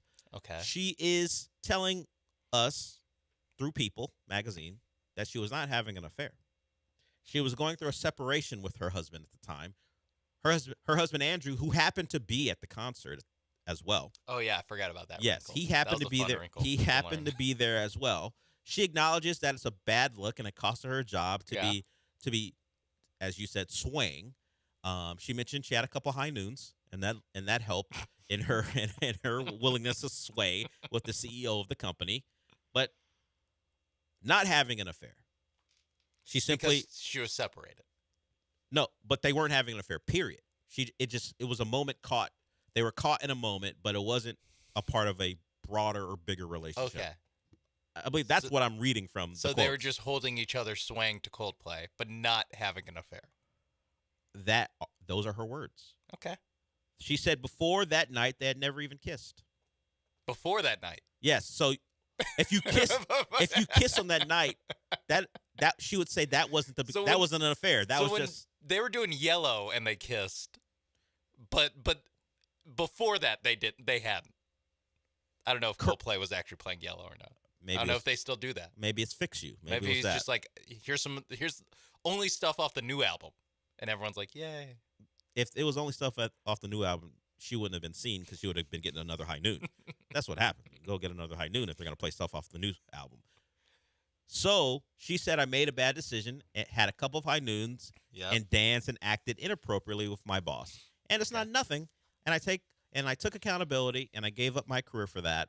That's the price I chose to pay. But she said, wasn't an affair until they were seen at that Coldplay concert. You can choose to believe that or not, but she was in the middle of a separation that she said was amicable. It was going fine. Great. She was just sad that her what soon-to-be ex-husband was at the concert as well and had to be dragged into it. Okay. This might be controversial. Maybe. We'll but see. I think that makes it worse that they weren't actually having an affair. She said she was acting inappropriately. You know how we talked about how Ime Udoka got his money's worth out of his fine? Yeah, she did not get it. She does not get her money's worth out of ruining her career. And you would imagine At least have the fun of having the affair. all of the surrounding stuff going did not lead to those two after that magical moment. It actually leading to anything. No, how could you do it? I don't know Probably about. also ruins Coldplay for her. I don't know what the CEO, where his marital status was, other than he was married at the Chilling. time. I don't know if he was separated too. She goes along to say, I'm not some celebrity. I'm just a mom from New Hampshire. Even if I did have an affair, it's not anybody's business. Okay, so we've done long enough, believing her and asking questions in the world of this is all true. Yeah. There's no way this is true. They had to have been having an affair. It's been like a scarlet letter. People erase everything I had accomplished in my life and achieved in my career. This can't be the final word. It's the final word. No one's that interested in you, Kristen Cavett. By the way. I mean, for her life, she can go on to do other things. But as far as publicly, she is cemented as the Coldplay affair woman. You can have a great career and still, also, I only know you because you had an affair. Yes, I don't know what she'll go on to do. And I'm not limiting you. You could be the all-time greatest, wasn't it public relations for a weird pharmacy company or something? She was the HR person. HR person, whatever. Makes it worse. HR person. She acknowledged how bad it is. Yes. I like how every answer starts with, I know it's a bad look, but, and it's some excuse that only kind of makes it better. It was the high noon, Sean. It was a couple high noons. And she got her swaying with her boss. I imagine. Because he was comforting her because she was going through a separation and the guy was there. It doesn't really. Probably with, it doesn't really a pass. younger coworker as well. It doesn't pass the smell test, really. Look, I'm sure a Coldplay concert can be very romantic. And if you're separated, sure, you want to spend some time with someone you like. First time, it couldn't be the first time you've been together in that spot because you were very comfortable, as you have pointed out. I guess it all depends. What is an affair? That's what she should have said. Yeah. She should have gone full. Define affair. She should have pulled the Bill Clinton. Define an affair, and I'll tell you, I know it when I see it. Yeah, Kristen. Chris Martin, define affair for me, huh? He was in the middle. He was in the middle of Fix You and was like, wait a minute, what the hell's going on over there? Oh, they're having an affair. Yeah. It was all of us. You think Chris Martin was like, I know it when I see it. When I see an affair going on over there. Yeah. Boom, right there. And as you said, you can't be blamed for not responding in a way that doesn't draw attention to yourself when you know you shouldn't be doing what you're doing. I don't hold that against her. And no, him. no. I don't hold any of this against. I don't care if she has an affair or not. It was just a funny video. Same. And I'm glad she's getting her moment to talk to the Times, the New York Times, by the way, and People. Cool. Ruined her life. I would say, hey, if you don't want people to be interested in what you're doing, maybe don't do the interview with People in the Times. That's all I'm saying. All right, we're done. Maybe Rich Eisen will talk about this too. Feels unlikely, but you never know. Jeremy and Joe after him. Since we're done for today, Sean, what does that mean? Hey, give me some of that salchicha. Does she know Spanish? I'll talk to you tomorrow.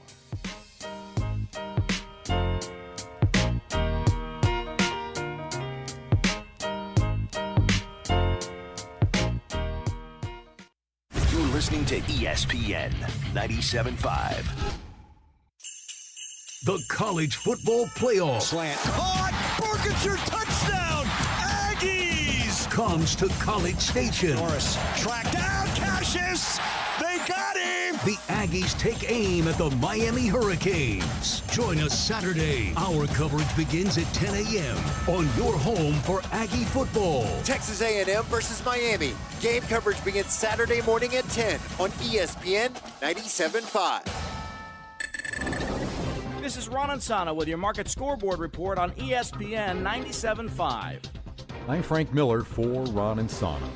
Well, investors will be keeping an eye on the tech sector today after weakness in tech stocks drove a steep decline in the NASDAQ Wednesday. The index looks to rebound today, though. The tech sector led lower by Oracle. Company shares plummeted 5.4% to a 6-month closing low.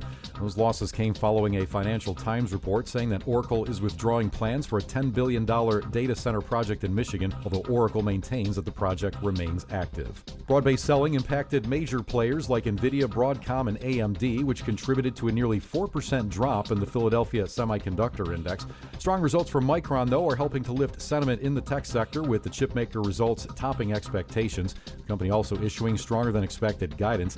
That's largely thanks to gains in the AI sector, as the company's chips are used in data centers, smartphones, and PCs. Micron also one of 3 major suppliers of AI chips.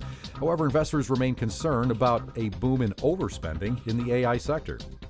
Get in on exciting gaming action at La Berge Casino Resort Lake Charles. Introducing our new exclusive statewide table progressives. We've linked our table game progressives between 4 pen play destinations in Louisiana. That means our big payouts just got bigger. No matter which location you choose, you have a shot at these combined jackpots. Get to La Berge Lake Charles or Baton Rouge, Boomtown, New Orleans, or Margaritaville, Bossier City, and get ready for big payouts. Must be 21 or older. Gambling problem? Call 1-800-522-4700. All right, now the holidays are rolling in, and the Best Stop Katy and Baytown are ready to power your table high with pure Louisiana joy. From boudin and cracklings to smoked meats and all the Cajun flavors that make the season shine, we got everything you need to turn any party into a Christmas feast worth talking about. So don't show up empty-handed. Swing by Katy or Baytown today and bring home the Cajun Christmas spirit. Visit the Best Stop and make your holiday taste like home.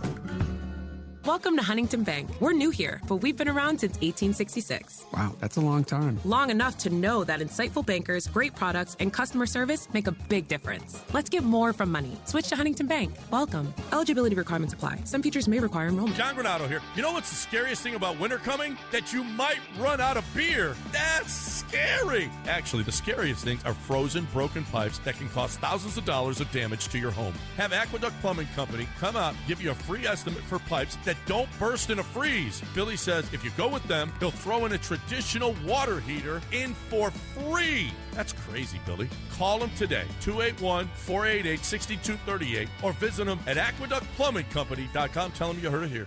John Granado here. Walking into Republic Boot Company at 11th and Studewood in the Heights is like walking into a time machine to the Republic of Texas. Seriously, go check it out. Whether it's their exclusive 1836 collection of all leather boots or a customized pair with whatever material and design you want, these are going to be the most comfortable boots you've ever worn. Hats, suits, and all kinds of handmade leather products in a Texas-inspired haven. Book their space for your next event. Republic Boot Company, where tradition meets style. RepublicBootCompany.com. On sale now, the University of Houston Cougars and LSU Tigers will battle it out in Houston's biggest college football showdown for the Kinder's Texas Bowl on December 27th at NRG Stadium. Visit KindersTexasBowl.com for tickets now.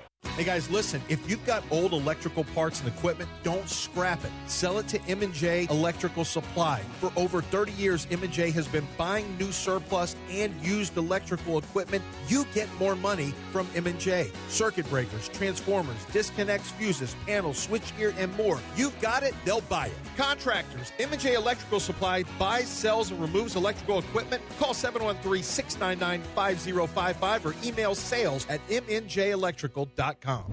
Listen to Texas Radio Hall of Famers John and Lance weekday mornings from 7 to 10. Listen up. ESPN 97.5, presented by Zadok Jewelers. KFNC 97.9 HD2 Mont Bellevue, Houston, a Gal media station. This is the Rich Eisen Show. Hey, everybody. Can't get enough of the Rich Eisen Show? You're in luck. You can find us everywhere. Watch us weekdays on Disney Plus from noon to 3 Eastern. Miss the show? We've got a podcast so you can listen anytime. But here's the best part. Our YouTube channel. Subscribe at youtube.com/Rich Eisen Show and you'll never miss a moment. Now, on with the show.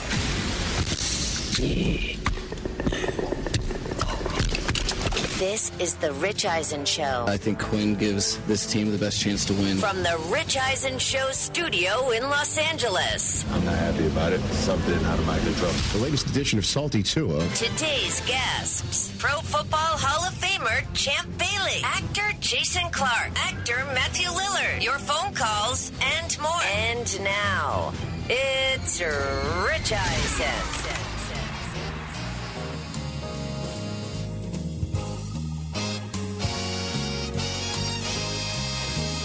Hey, everybody. Welcome to this edition of the Rich Eisen Show. Lots to talk about over the next 3 hours from the world of sports, pop culture, and more. 844-204-RICH is the number to dial, whether you're watching us on the Disney Plus app. Hello, and same to those watching us on the ESPN app. listening on ESPN Radio, presented by Progressive Insurance. Just make sure to turn the radio down when you're hanging on the phone lines, getting ready to chat with us. And the same thing if you're listening on Sirius XM Channel 80. 844-204-RICH, again, is the number to call. We've got not one but two actors coming in studio. Matthew Lillard, who's been here before, he's coming in support of Five Nights at Freddy 2. It's a sequel, which means I have to ask him, is this nights 6 through 10 at Freddy's? And did nobody learn over the first 5 nights? He's also the voice of Shaggy from Scooby-Doo. He did that the last time he was here. Maybe he'll do it again. Who knows? But he's joining us in studio in hour number 3. And the actor Jason Clarke, who's in a ton of great things, including the remarkable series that's going down on Hulu right now, Murdoch, Death in the Family. He also played Jerry West in Winning Time. He's coming in here in hour number 2. Right. Champ Bailey, Pro Football Hall of Famer, who's part of the Turner coverage of the college football playoffs this coming weekend. He's first up. And again, there's you at 844-204-RICH, number to dial. Christopher, good to see you over there. Chris Richard, Brockman. great to see you. How are you, my friend? DJ Mikey D. These nuts is at his post, and TJ Jefferson, candles already lit. Good to see you over there, sir. How's everybody doing? What up, man? You're doing great. We have to start with the way Week 16 is starting. This isn't just any ordinary Thursday night football game. This is lots at stake. Rams and Seahawks, this has been lurking. This has been percolating. This has been boiling underneath the NFC West lid and the entire NFC lid since these two teams faced each other earlier this season when the Seahawks darn near kicked their way to victory in SoFi Stadium when the Rams and the Seahawks faced each other in week number 11. Ball on Jason Myers' foot from about 60 yards away with no time left, despite all of the turnovers that the Rams got off of Sam Darnold. Again, the Seahawks almost survived. And then the Rams tripped up in Carolina, and the Seahawks now are neck and neck with the Rams, welcoming them into their homes tonight on Thursday Night Football with the NFC West at stake, and the NFC at stake. The Rams are 1 in the NFC. The Seahawks are 5 in the NFC, and lurking right behind them are the San Francisco 49ers, ready to take control of this division and also maybe the conference, ruining the story and perhaps the dinner and perhaps maybe the evening, to use the phrase from Step Brothers back in the day. This is what it's all about. On top of all that, would you believe this is the first ever Thursday night game? Which is remarkable because Thursday Night Football has been going on ever since NFL Network essentially invented it. And I went on the road and heard all these folks saying these games stink for about 15 years. And then handing it off to Prime Video eventually after so many other networks were doing it on our behalf at NFL Network. Would you believe this is the first Thursday game ever in which both teams enter with 11 or more wins? Wow. Really? Correct. That's crazy. I haven't seen a game like this before. Also, the last time the Seahawks played a game in December or later in which they were taking on an opponent who was just like them in the top 2 records in the NFC. Last time the Seahawks played in such a game was Week 16, 2014. When they beat Arizona. Remember the Arians coached Arizona Cardinals with Carson Palmer? They beat Arizona and then went on to lose in the Super Bowl to Brockman's Patriots. Oh, yeah, that's right. Last time the Rams played in a regular season game between the NFC's top 2 records in December or later was 2001 when they beat the San Francisco 49ers in Week 13, and then St. Louis went on to lose the Super Bowl to Tom Brady and Chris Brockman's Patriots. Man, we won a lot, huh, TJ? Well, the good news is whoever wins this game and makes the Super Bowl will not see Tom Brady in it. Oh, not yet. Not even calling it. I don't know. Okay, great. You never know, Rich. You never know. You know what I mean? Never say never. The Rams already clinched a playoff spot. The Rams have already clinched that spot. They can't clinch the West tonight, but with a Rams win, the Seahawks would need to win 2 more games. They only have 2 left. They'd have to sweep those games and have the Rams lose their final 2 games.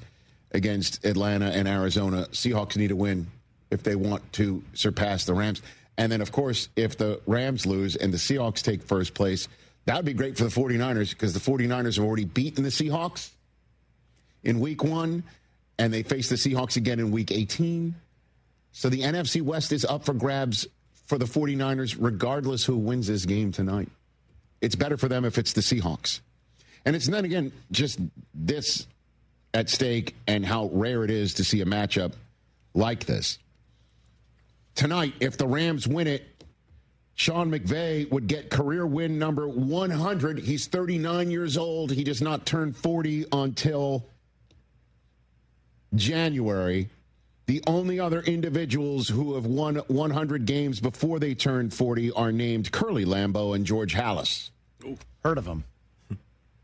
So McVay, fresh off of having his second baby, and then perhaps seeing Puka Nakua's latest video having a cow, he's got good 90s reference. A big milestone up for grabs tonight. Is the MVP of the league playing in this game? Well, I have about 3 pages of stats here in front of me that says Matthew Stafford is in fact playing in this game tonight, and he is going to be the MVP. He's got a career best win percentage and passer rating. He's also leading the NFL in passing touchdowns and passer rating and touchdown to interception ratio. He's second in pass yards, 209 behind your guy Dak, TJ, who is about to throw for 4,000 yards as a Cowboy. Yeah, boy.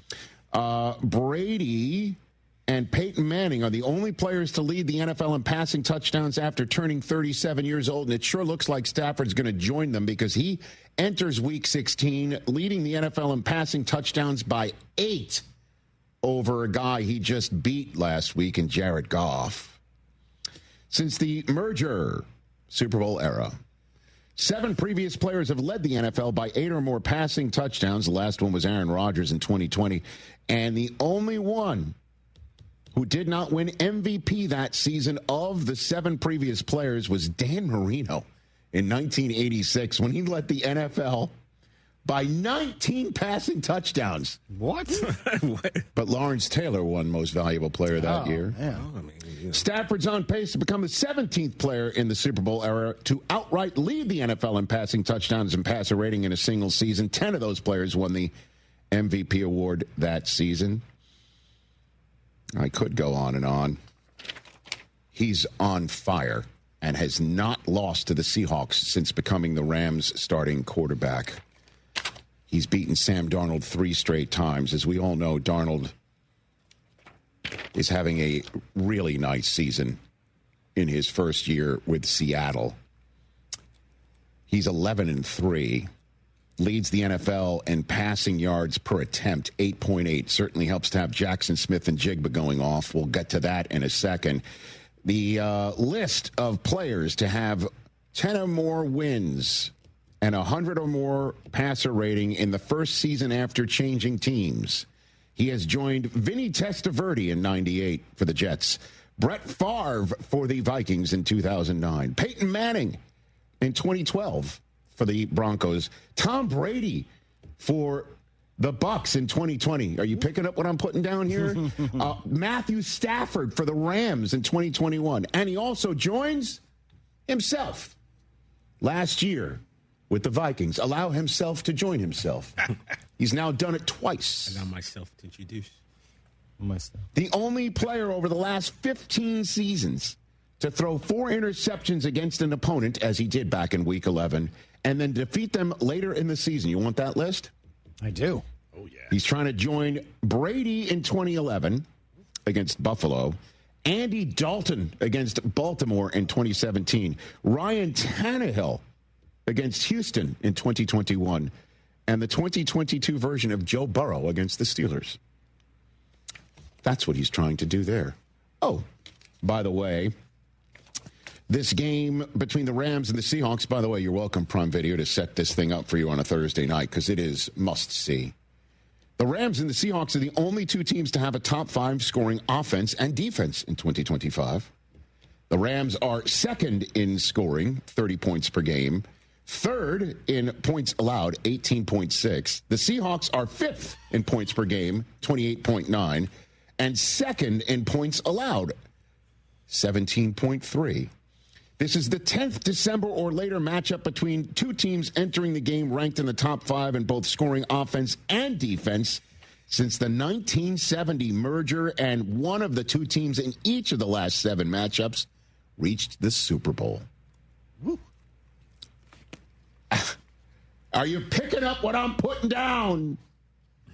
The best sack differential this season. The Broncos, and believe it or not, the Falcons are 1-2 in that regard at plus 41 and plus 27.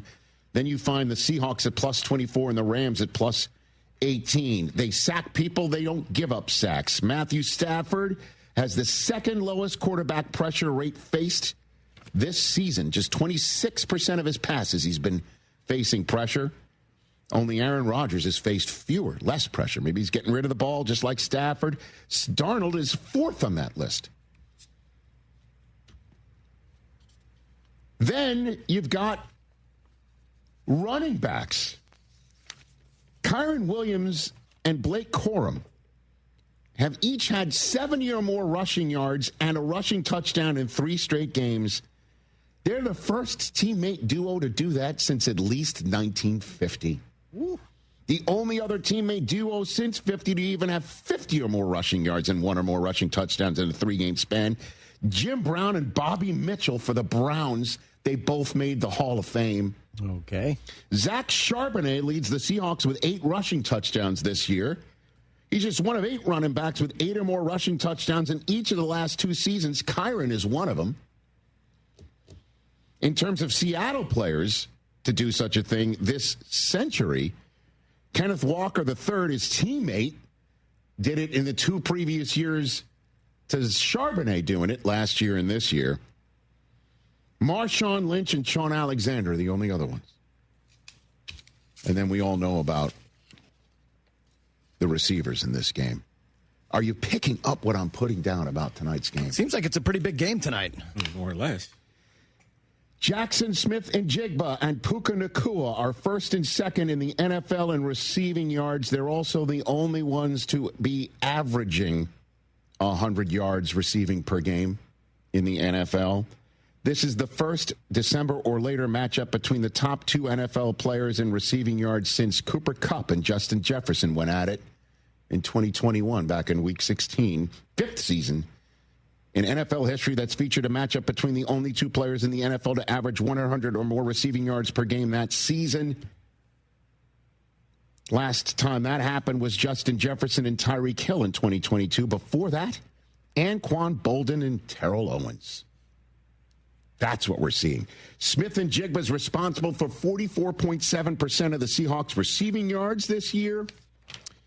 And Puka has had 167 yards receiving in Week 14 against Arizona, and then followed it up with 181 receiving yards last week against Detroit. The last receiver to have as many such yards in a 2-game span for the Rams was Torrey Holt in 2003. Big game. I think I've laid it all out for you. Take that for data. Thank you, Coach Fizdale. Oh, and there's one other thing to keep an eye on.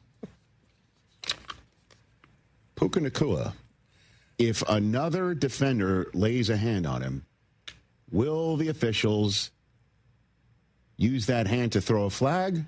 Or perhaps, as Puka said on a live stream, use those hands to type out a text to people, hey, I'm on TV.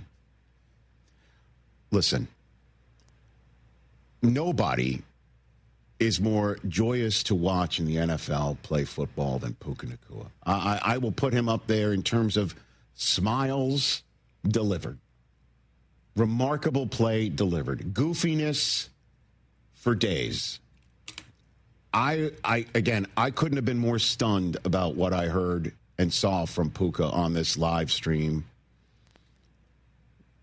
Apparently, this live stream, he wanted to set it up reportedly in the Rams facility, and McVay's like, are you serious? We're playing the Seahawks. I just set up what a massive game this is. But this doesn't help. Puka saying this about the refs to these live streamers who are, I guess, very eager to elicit such things because we're talking about it nationally, and so is everyone else, because you never really hear a player say these sort of thing publicly about officials, and then on top of it, someone of Puka's remarkable stature. Do you think the refs be bull sometimes? Oh, 100%. I'm like, they had a... Yes, the refs are the worst. Because there's just some of the rules aren't that, like, these guys want to be... These guys are lawyers, and, like, they want to be on TV, too, bro. Like, the game is... You don't think he's texting his friends in the group chat, like, yo, you guys just saw me Sunday Night Football? Like, that was... No way. Like, that wasn't PI, like, but I called it. I was like, seriously, they do that? I mean, these guys are normal human beings, too. So we will see what happens tonight when the officials are calling this, and I'm going to say they will be professional about it, but they are humans as well. I wonder if one of them will go up to Puka before the game and say, what's up? I don't know. I doubt it. Yeah, let's see. These officials just want to be anonymous, and you know, he's right. The officials are human, and so is he. He's 24 years old. I've had nothing but the most awesome interactions with him. I root for him. My God, do I root for him. So I will also offer these 2 cents, if I may. Puka, do not do that touchdown celebration that these guys were telling you about, spinning a dreidel and making this hand motion. This hand motion I'm making on the screen right now is an anti-Semitic trope. It is awful. To me, it's beyond offensive. It's not funny. It's not fun. It's Hanukkah. And again, I don't want to lay this on you because you may not know. There's never a good time to do it. Right now, it's a particularly dangerous time to do it. Please don't do it. As for the football, go ball out, kid. You're awesome to watch. Awesome to watch. And also, in the community, face forward, keep doing what you're doing, man. But this ain't it. And I can't wait to watch him tonight on Thursday night. The Rams need him. I didn't even mention Devontae Adams is not playing in this game, most likely. I don't think you're going to see him till the playoffs. Yeah, seems like it. But the last thing I wanted to do is take a minute out for the real life stuff. But I have to.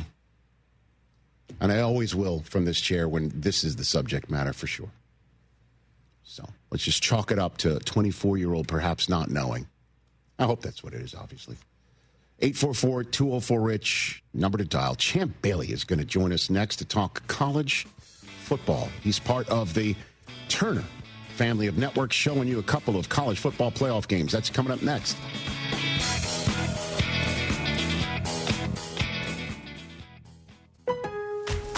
Getting more as a MyLowe's Pro Rewards member is easier than ever with the Lowe's app. Download it today and earn 500 points the first time you log in. Plus, your digital wallet helps you scan, save, earn, and access what you need to manage it all in one place. Download the Lowe's app and take advantage of your pro benefits today. Lowe's, we help, you save. Valid 12/125 through 1/7/26. Offer valid for first login per organization only. Loyalty program subject to terms and conditions. Additional restrictions apply. Visit Lowe's.com/terms for more details. Subject to change.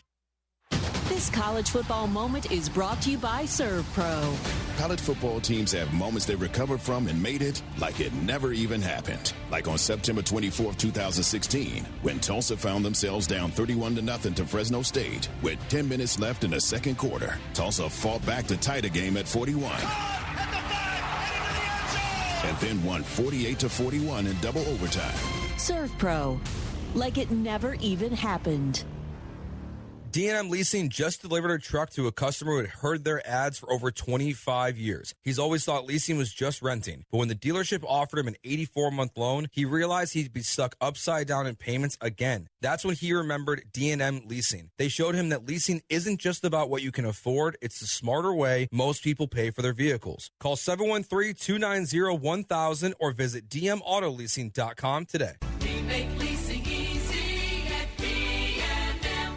For premier recreation, dining, and entertainment, head to East River 9, located 1 mile from downtown Houston. East River 9 is the only 9-hole par 3 golf course, driving range, and pickleball facility in town that features night golf under its LED stadium lights. The venue boasts a tremendous view of the Houston skyline, which is perfect for sunset gazing while enjoying your favorite cocktail or River House restaurant menu item. Go to eastriver9.com to book a tee time, pickleball court, or sign up for our annual membership. You'll be glad you did. When it comes to accidental injury cases in Harris County, there's one law firm that files nearly 3 times as many cases than any other firm, and that's Daspit Law Firm.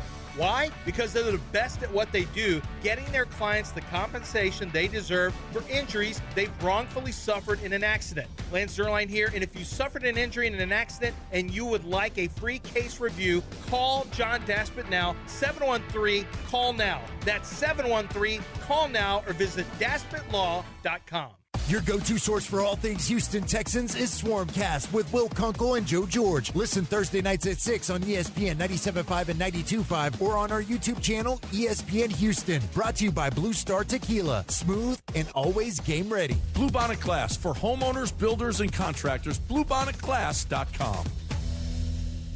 $5,000. That's the average amount of money people in the U.S. are now spending on gas in a year. $5,000. That's crazy. If you drive, you have to download Upside, the free app that gives you cash back every time you get gas. That's right. You can earn real cash back with Upside just by buying the gas you're already buying. You can literally start earning cash back today. I use Upside every time I fill up, and I've already made around $200-$300. You're putting gas in your car anyway. Why not get real cash back? If you like free money, download Upside. I'm saving the cash I earn from using Upside to help pay for a vacation later this year. Download the free Upside app now to earn cash back every time you buy gas. Use promo code LOT to get an extra 25 cents per gallon on your first tank. You can cash out anytime right to your bank, PayPal, or a gift card for Amazon and other brands. Just download the free Upside app and use promo code LOT for a 25 cents per gallon bonus on your first tank. That's code LOT for a 25 cents per gallon bonus. Houston, if you're still paying for 5-gallon jugs or stocking plastic bottles in the office, there's a smarter way. Flow Water's 7 times advanced purification refill station removes up to 99% of contaminants, eliminates plastic waste, and cuts delivery costs while giving your team clean, cold, great-tasting water they'll actually drink. Boost wellness, strengthen sustainability, and streamline your office with one upgrade. This month, Houston companies can access a fast-track water quality report and demo scheduling at drinkflowwater.com. This holiday season, make her smile twice as big for less than half the price during the world's largest lab-grown diamond liquidation sale at My Jewelry Outlet. Save on engagement rings, tennis bracelets, diamond stud earrings, diamond hoops, plus fine jewelry closeouts on watches, vintage pieces, and so much more. Why pay over $13,000 for a natural diamond when you can get the same real lab-grown diamond for just $7.99? That's 50% off or more than our competitors. The world's largest lab-grown diamond liquidation sale happening now at My Jewelry Outlet on Bel Air Boulevard. Subscribe to ESPN Houston for free on YouTube.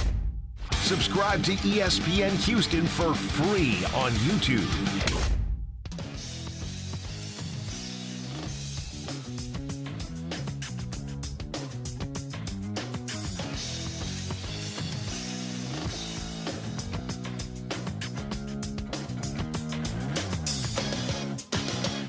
Game, he still feels like they have a chance to win. So, I let him have his, his pregame talk and all that. He loves to chatter.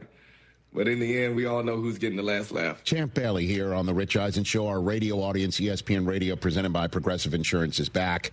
And there's 2 college football playoff games that you can watch across TNT, True TV, and HBO Max. They are Ole Miss hosting Tulane, and then James Madison at Oregon. And Champ Bailey, part of all the coverage on the family of networks at Turner, back here on the Rich Eisen Show. So let's jump into it here, Champ. How are you and the rest of the crew going? Because obviously this is big. College football games are big. Not to get too deep into the business of it, but Turner and ESPN striking a deal for these 2 games. It's big business for everybody. But how are you going to handle the subject matter of James Madison and Tulane playing games that a lot of people who are tuning in don't think they have any business being in, Champ? Well, here's the thing, and I think we sit in a perfect spot as we're only doing post game. So understand we'll be reacting to what's happened, not predicting, and making assumptions, right? So for us, I think we have a unique spot to speak on what's happened in the game immediately after the games. And, you know, I was a little iffy about it at first. I'm like, why are we just doing post-game? Well, I like it because it gives us sort of a pregame, some pregame insight before anybody else can speak on what's coming up next. Yes, sir. Right? You know, the next round of the playoffs. So here's James Madison and Tulane with a chance to silence all the critics. Because I got to admit, I'm one of those people that say we need the 12 best. I said this long before they even qualified for a playoff spot. And I still believe that. Now, they can go prove themselves as worthy of that spot. And they are based off the criteria that exists. But I think ultimately we want to sort of have what the NFL has. The NFL always has the best of the best, right? There's never a question of, you know, should this team make the playoffs or not? That's never in question. It's your record is your record. Everybody's schedule is hard. And until we really figure that part out, we're going to be in this place where we're trying to figure out who the best 12 are. And I don't like the criteria now, but it's acceptable as we progress towards what's really fair and balanced across the league. Yeah, because again, I'm assuming you're doing post game after both of these games, right, Champ? After the JMU game, right? The final game, the JMU Oregon game, we'll do post game. Okay, live on set. Okay, in Eugene. So the issue again is you'll be able to have your first. You'll then be the crew to have the first crack at did these teams deserve to be in or not, right? Yeah. And if I'm the coach of either of these teams, I am 100% playing the nobody believes in us card. I'd play it. Yeah. I'd play it as if it's every card in the 52 card deck that's in my hand right now. You know, I would too. I don't blame them. If you look at the conferences they come from, there's no doubt that they're an inferior group of colleges. Right. But that doesn't mean that they can't win a game. You know, it's possible, but it's unlikely. And just based off the strength of schedule and historically what's happened with these type of matchups. I mean, look at Tulane, for example. They lose 45-10 earlier to Ole Miss in the season. Now, it's a little tricky now because Lane Kiffin's gone. John Summerall, he's going to hang back before he goes to Florida and coach. And a lot of things going on, a lot of distractions. So this is a perfect climate for Tulane to sort of have an upset victory in a game like this. So I'm looking forward to that one more than anything. So who's the best team in this tournament, do you believe? Is it your alma mater? Could it be Indiana? Because we saw what happened in the Big Ten championship game, and clearly, you know, the Ohio State is outstanding, and last year lost their last Big Ten game, and it didn't matter. They won it all. Yeah. What do you think? Or is it somebody I didn't mention? I do believe the Bulldogs are playing better than anybody right now. And, you know, everything's clicking at the right time. You saw them progress, like, throughout the year and get better and better week in, week out, especially on defense, which I believe is the thing that helps win championships more than anything. It's turnovers and defense. If you're not getting stops, you don't have a chance. Now, Indiana has proven, you know, they knocked off the defending champs. But I'm a believer in some, it's hard to beat a team twice. So if they ever met up with Ohio State again, I don't think they could beat them again. You know, Ohio State missed field goal here. You know, little things happen throughout that game. So I do feel like that was a very evenly matched team. But the top three teams, I believe, are Ohio State, Indiana, and Georgia. You know, I do give Georgia the edge, and, you know, a little bias there. But at the same time, man, they've proven that they belong in this top four as they did the previous season. So, you know, for what it's worth, man, we got to play the game. And, you know, I'm looking forward to it. But, again, it's a toss-up at this point on who can pull this out, because you can't sleep on Texas Tech. And the sleeper to me out of all this is Oregon. Oregon lost to the number one team in the country. So you can't fall asleep on them. They had no other losses, some decent wins, but ultimately they have the talent to win it all. I'd say about 6 teams can win it. And you're not just saying that because you're going to go to Eugene as part of your television. Not at all. And you want to be welcomed into places where you're going to go eat. But and you just mentioned 6 teams. So then let's on the screen here all the teams that are playing this coming weekend. Which one outside of Oregon and the other 4 first-round byes do you think has the best chance to go on a run here and be a Cinderella, if you will? Wow. I'm going to say Texas A&M. Okay. And, you know, Marcel Reed is the real deal. So anybody who has a quarterback that's impressive like that, and they've been tested, you saw them come back and beat South Carolina, you can't overlook that. Like, you know, I know South Carolina's had a sort of down season, but they're still a tough SEC opponent. And for them to come back and win the way they did, it kind of shows some resiliency there. So I can't look past them with a dynamic quarterback they have.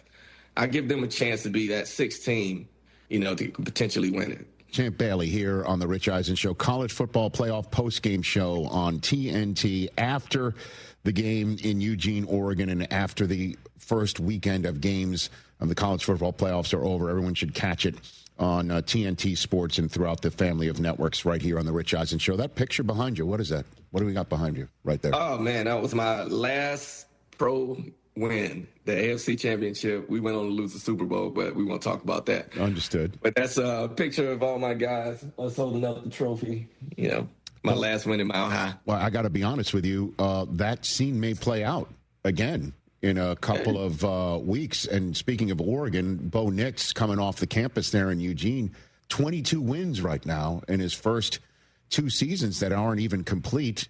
What do you make of the current Denver Broncos? Champ? Man, unbelievable run up to this point. And, you know, obviously the defense gets a lot of the hype. Bo Nix does too. But it is a lot of great role players. You know, when you look at their defense, I think the 2 stars, Nick Bonito and Pat Surtain, PS2, are you know, they're the guys we talk about. But there's so many role players on that defense that are just that's balling. On the screen right there, Champ. That interception last week is game changer. That was but that's why he doesn't get much action. You know what I mean? Like that's why nobody throws his way. That's why I was really surprised that he threw it the way he did. And I'm like, man, he's in perfect position. And a guy with his length, he can pick off any ball that you throw. If he can get to it, it's going to be a problem for the quarterback. So I was a little thrown off by that throw, but, you know, if you're going to get it out there, Watson's a speed guy. Let him go run under it. And, you know, unfortunately, that's not what he did. And it changed the game. And that put them on the path to win the game. Yeah, and you know, I'm a believer, you know, that Denver could really do this. This is real, could. right? Yeah. You know? Yeah, I do believe they have a shot. You know, they haven't been perfect all year. Like, they started some games slow.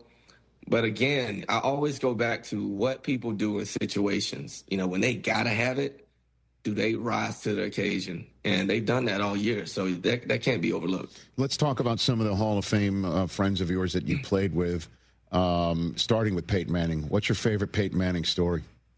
Oh, my God. Oh, well, you know, I won't put him on blast or anything like that, but, you know, he's obviously a funny guy. I mean, I watch their Manning cast probably every week. Every time they're on, every time Monday night comes around, I'm probably going to watch their version instead of the original version of Monday night, only because I learned so much. And it's really, and it was no different when we played together. He walks into the locker room and, you know, he's just a year ahead of me. So it's not like, you know, this is a point where we're both double-digit years in our career. He lands on our team, and now I'm not the old guy anymore or the only old guy. Mm-hmm. You know, I have another proven leader to kind of, you know, lean on, and he was nothing short of great, you know. And, you know, I was fortunate enough to have that time my final years. And, you know, he was amazing to me. He was amazing to our team. And he obviously went on to win a Super Bowl a couple years after my retirement. So, man, the dude is a winner. And he wins and does great at everything he does. So it's kind of hard to throw him under the bus. I'm not asking you to throw him under the bus. No, I'll give you anything crazy. But, you know, he's one of a kind. And, you know, he is as advertised. But, I mean, you know, the sheriff showing up, you know, where Elway had left a void. Oh, yeah. It couldn't have been more monumental. Obviously, you know, you were there for Tebow time, and that ran its course. You know, that ran its course, and then Elway's like, "Here's what we're going to do: we're going to get Peyton Manning." and we're going to have him finish his career here. That had to give a jolt to the locker room. And I just love the fact that you say that he taught you football, or taught you something about football. He's still teaching me football. I love it. Right. I love that. Yeah. He's still teaching. And it's not, and it's funny. I don't know if he's even trying to teach. I just think he loves to talk about the game and gives insight that's invaluable. Like you can't get that anywhere else. Yeah. So the platform that he's had, I always tell kids, man, if you really want to learn about the game, like go watch the Manning cast, and you just pick up nuggets here and there. If you're paying attention, there's no doubt you're going to learn. So I'm always encouraging young people who are interested in taking it to the next level, man, go learn about the nuances of the game. That gives you an edge. You have no idea when this information pops up in moments that help you succeed in certain plays. It's a real thing. So soak up as much as you can. Speaking of kids learning the game of football, pop up the photograph here. What about the kid in the middle there in 2000, in between Darrell Green and Deion Sanders in Washington? What about that kid, champ? Look, man, I'm on cloud 9 right there. You gotta think, I grew up my first game was watching the Redskins in the Super Bowl when I was 5 years old. I think they were playing the Raiders, and that's my first memory of really paying attention. And just so happened Darrell Green was on that team. So fast forward to 1999, I get drafted, and he's still on the team. So I think that was his rookie year, I believe. But and then Deion's Deion, right? I mean, you've worked with Deion. Yes. And you know the type of person he is.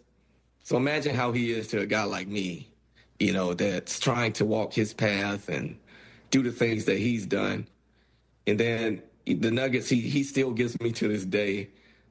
Look, man, I tell people all the time, the best thing can happen to a young player is you fall into a locker room where you have veterans that care about you and pour into you.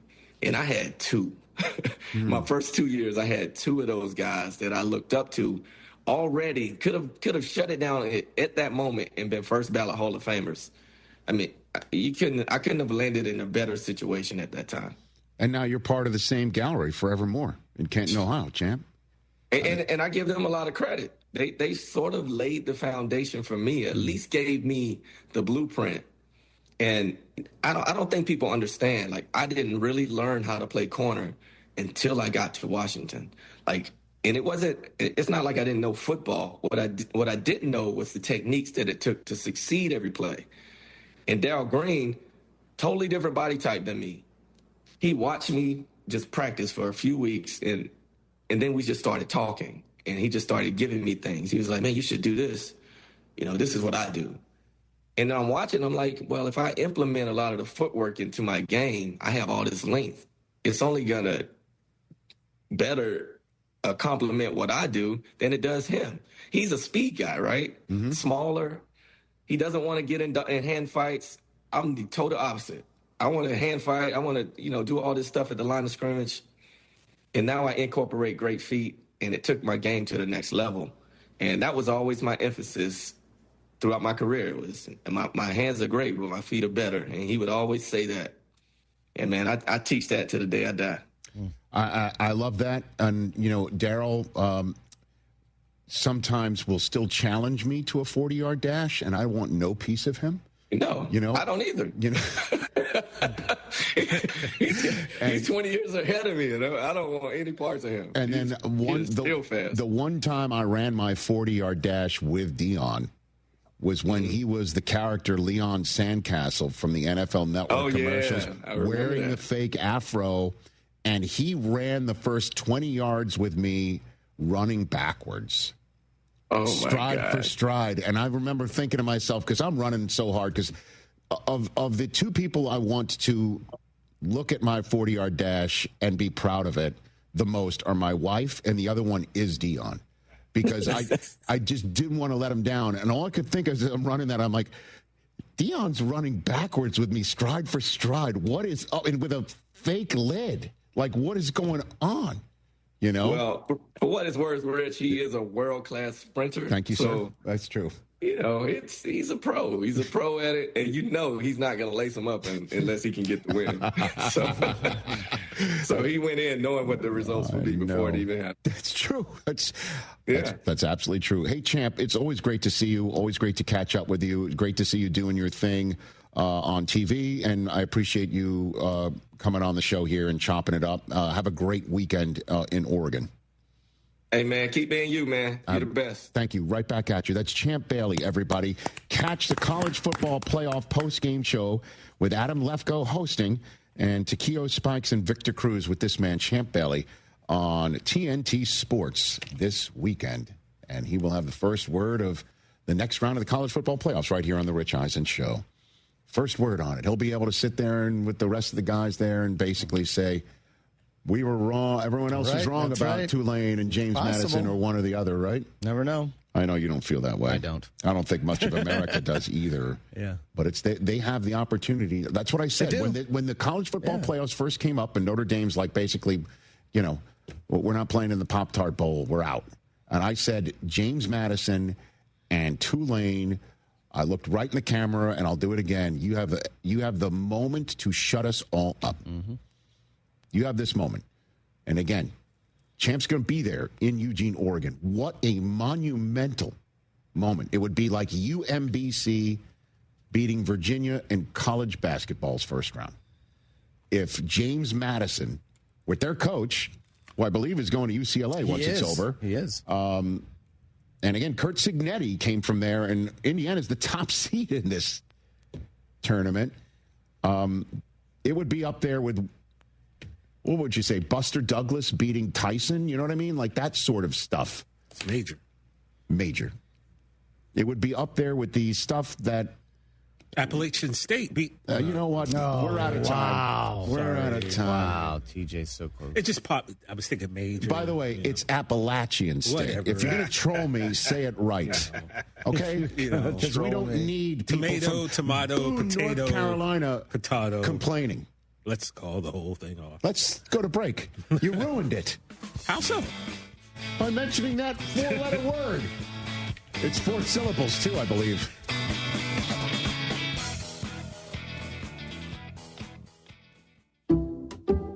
Some people just know you can save money on car insurance by checking Allstate first. Like you know to check the weather first, before wearing face paint to the game. Bro, your Go Cats is dripping into your nachos. Oh, and now paint is in my eyes. Interception! Did you see that? No.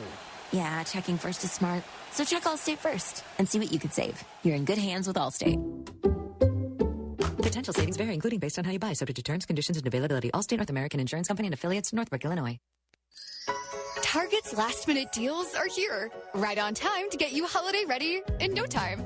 Snap beauty gift sets for every style, the hottest toys, can't miss entertainment, crowd-pleasing candy, and much more.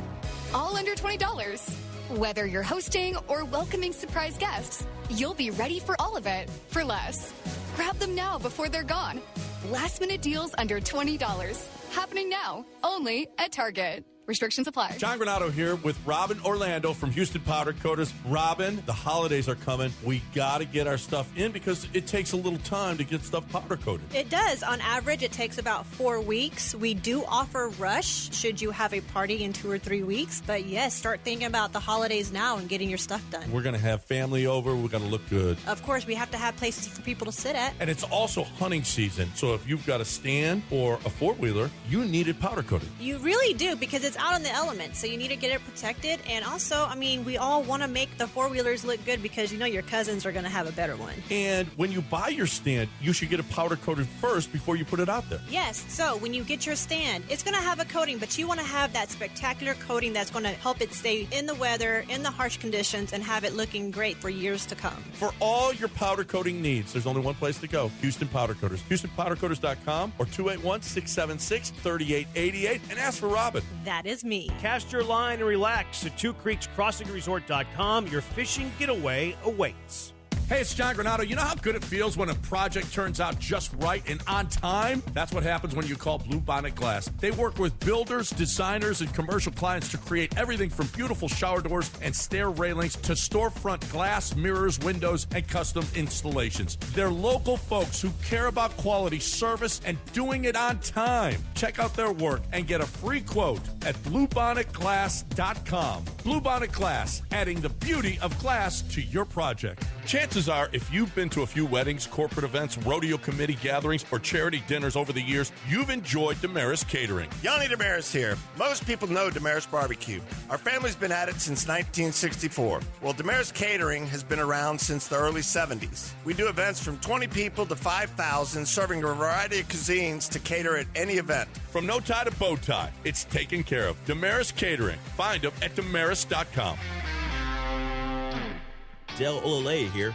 What's the scariest thing about winter coming? If you were thinking it's all that obligatory travel to see your family, you be dead wrong. The scariest things are frozen, broken pipes that can cost thousands of dollars of damage to your home. Have Aqueduct Plumbing Company come out and give you a free estimate for pipes that don't burst in a freeze. Billy says if you go with them, he'll throw a traditional water heater in for free. Call him today at 281-488-6238 or visit aqueductplumbingcompany.com.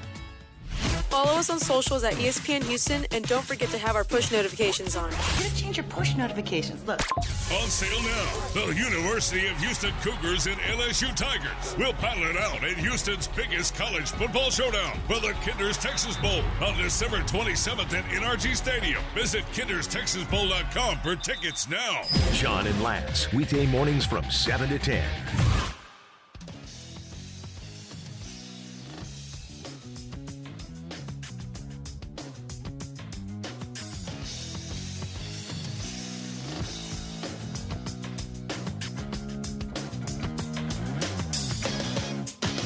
Radio is presented by Progressive Insurance. They make the claims process easy so you can get back on the road in no time. It's why over 43 million drivers trust Progressive. See for yourself at progressive.com. Let's go to Josh in Jacksonville, Florida. Let's take his call. Line 2, Mikey D. What's going on, Josh? Hey, Rich, Chris, TJ, how's everybody doing today, guys? What up, man? What's up, bro? Say hi to Mike, otherwise I'll hang up on you. Oh, hello, Mike. I'm so sorry, Mike. I completely forgot about you. That's my fault. You know, I've been told before as a Birds fan, we're not all the way there, so maybe that's the problem. Ah, you're an Eagles fan in Jacksonville, where the Eagles once upon a time played in the Super Bowl. I was a little kid, and back in 2004, when the Super Bowl happened down here in Jacksonville, been a fan ever since. Okay, cool. So I got a couple things I want to talk to you about. One of them is my Birds, but the other thing I wanted to ask, Rich, is what's more likely, okay? The winner of tonight's game will represent the NFC in the Super Bowl, or anybody else from the NFC will? Oh, tonight's combatants or the field. What's your other point? Tomorrow. Because we're going to chop that up when we say goodbye to you, Josh. What's your other point? The other point I wanted to say is just a little personal thing, Rich. I don't know who came up with the end of your YouTube videos where you're like, hey, you made it to the end. Thanks for that. Yeah. I just want you to know that's awesome, and it's a great hook that keeps me coming back for more videos, and I love it, man. Excellent. So just wanted to throw that out there. Okay, great. It's better than just, you know what, the original idea, we had two choices, would be either me saying that at the end of the video or just flipping the bird.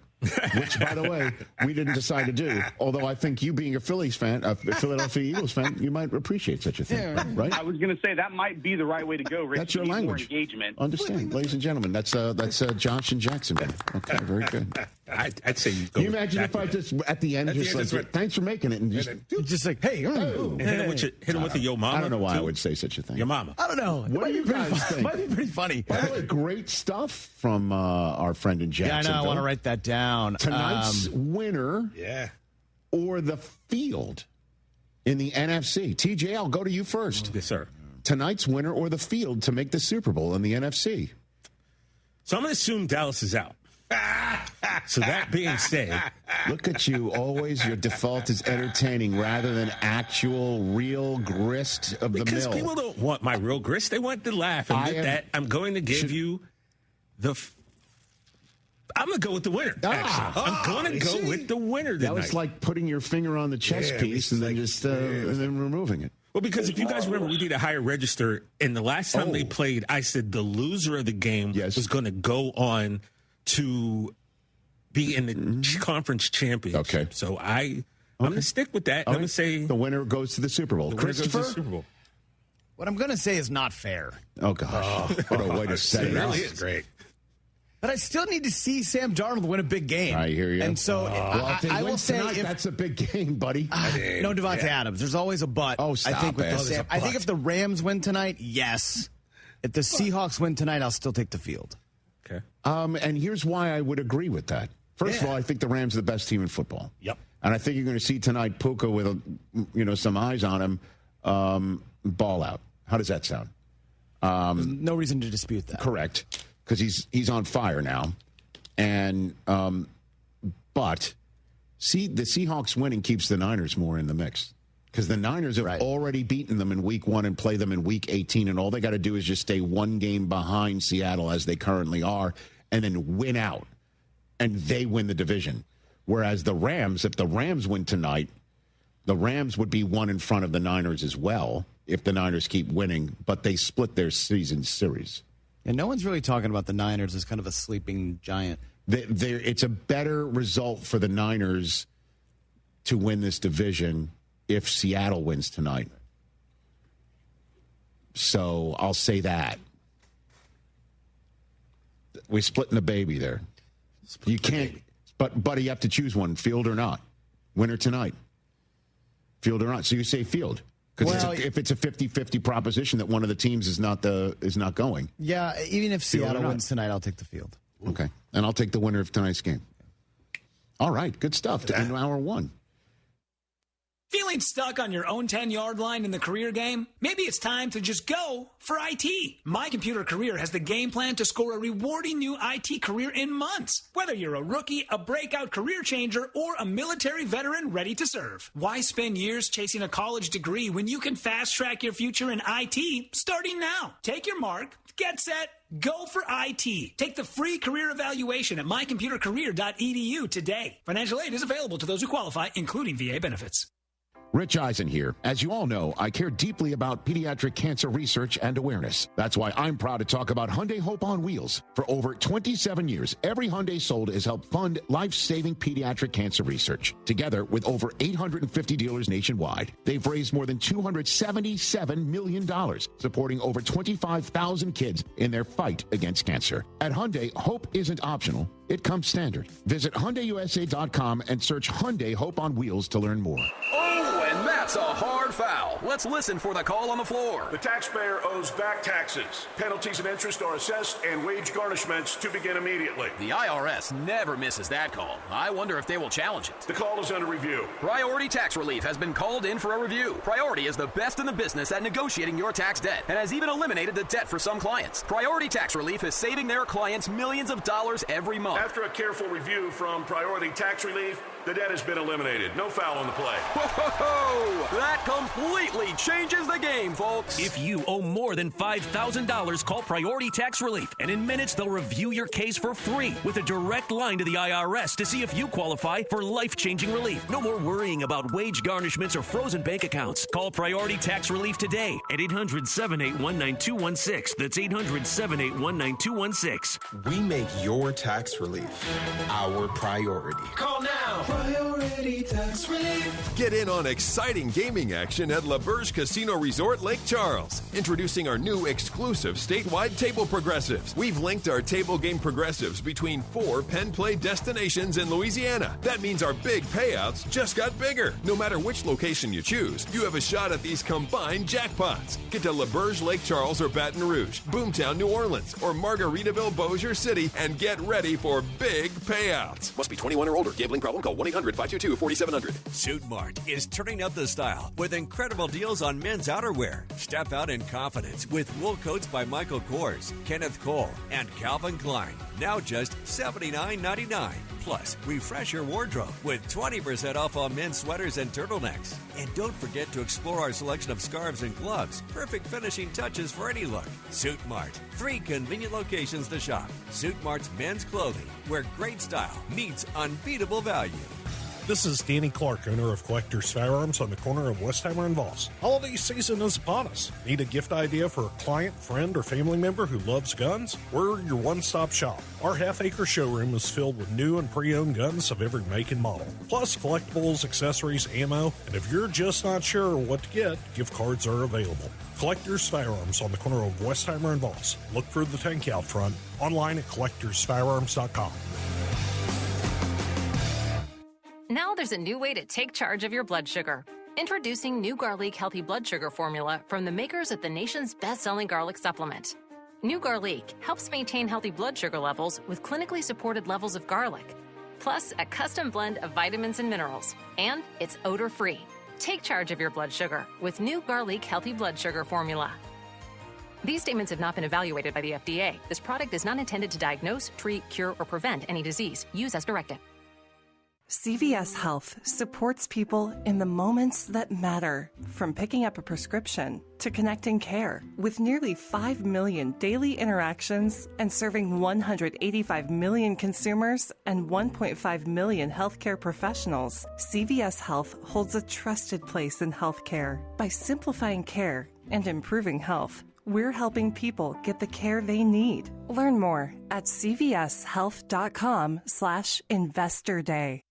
You like savings? Well, how about some holiday event savings on your new truck from Gulf Coast Chevy Buick GMC in Angleton? Lance Zerline here. Let me turn your attention to the incredible 2026 GMC Sierra 1500 Elevation with a crew cab 4-wheel drive and Turbo Max engine. It's a beast. Right now, well-qualified buyers get 0% financing, plus with an eligible trade-in vehicle, you enjoy trade allowance, engine credit, and $2,000 bonus cash. That's some serious savings. See Gulf Coast Chevy Buick GMC for details. GMC, we are professional grade. ESPN 97.5, presented by Zadok Jewelers. KFNC 97.9 HD2, Mont Bellevue, Houston, a Gal Media station. This is The Rich Eisen Show. Hey, everybody. Can't get enough of The Rich Eisen Show? You're in luck. You can find us everywhere. Watch us weekdays on Disney Plus from noon to 3 Eastern. Miss the show? We've got a podcast so you can listen anytime. But here's the best part. Our YouTube channel. Subscribe at youtube.com/Rich Eisen Show and you'll never miss a moment. Now, on with the show.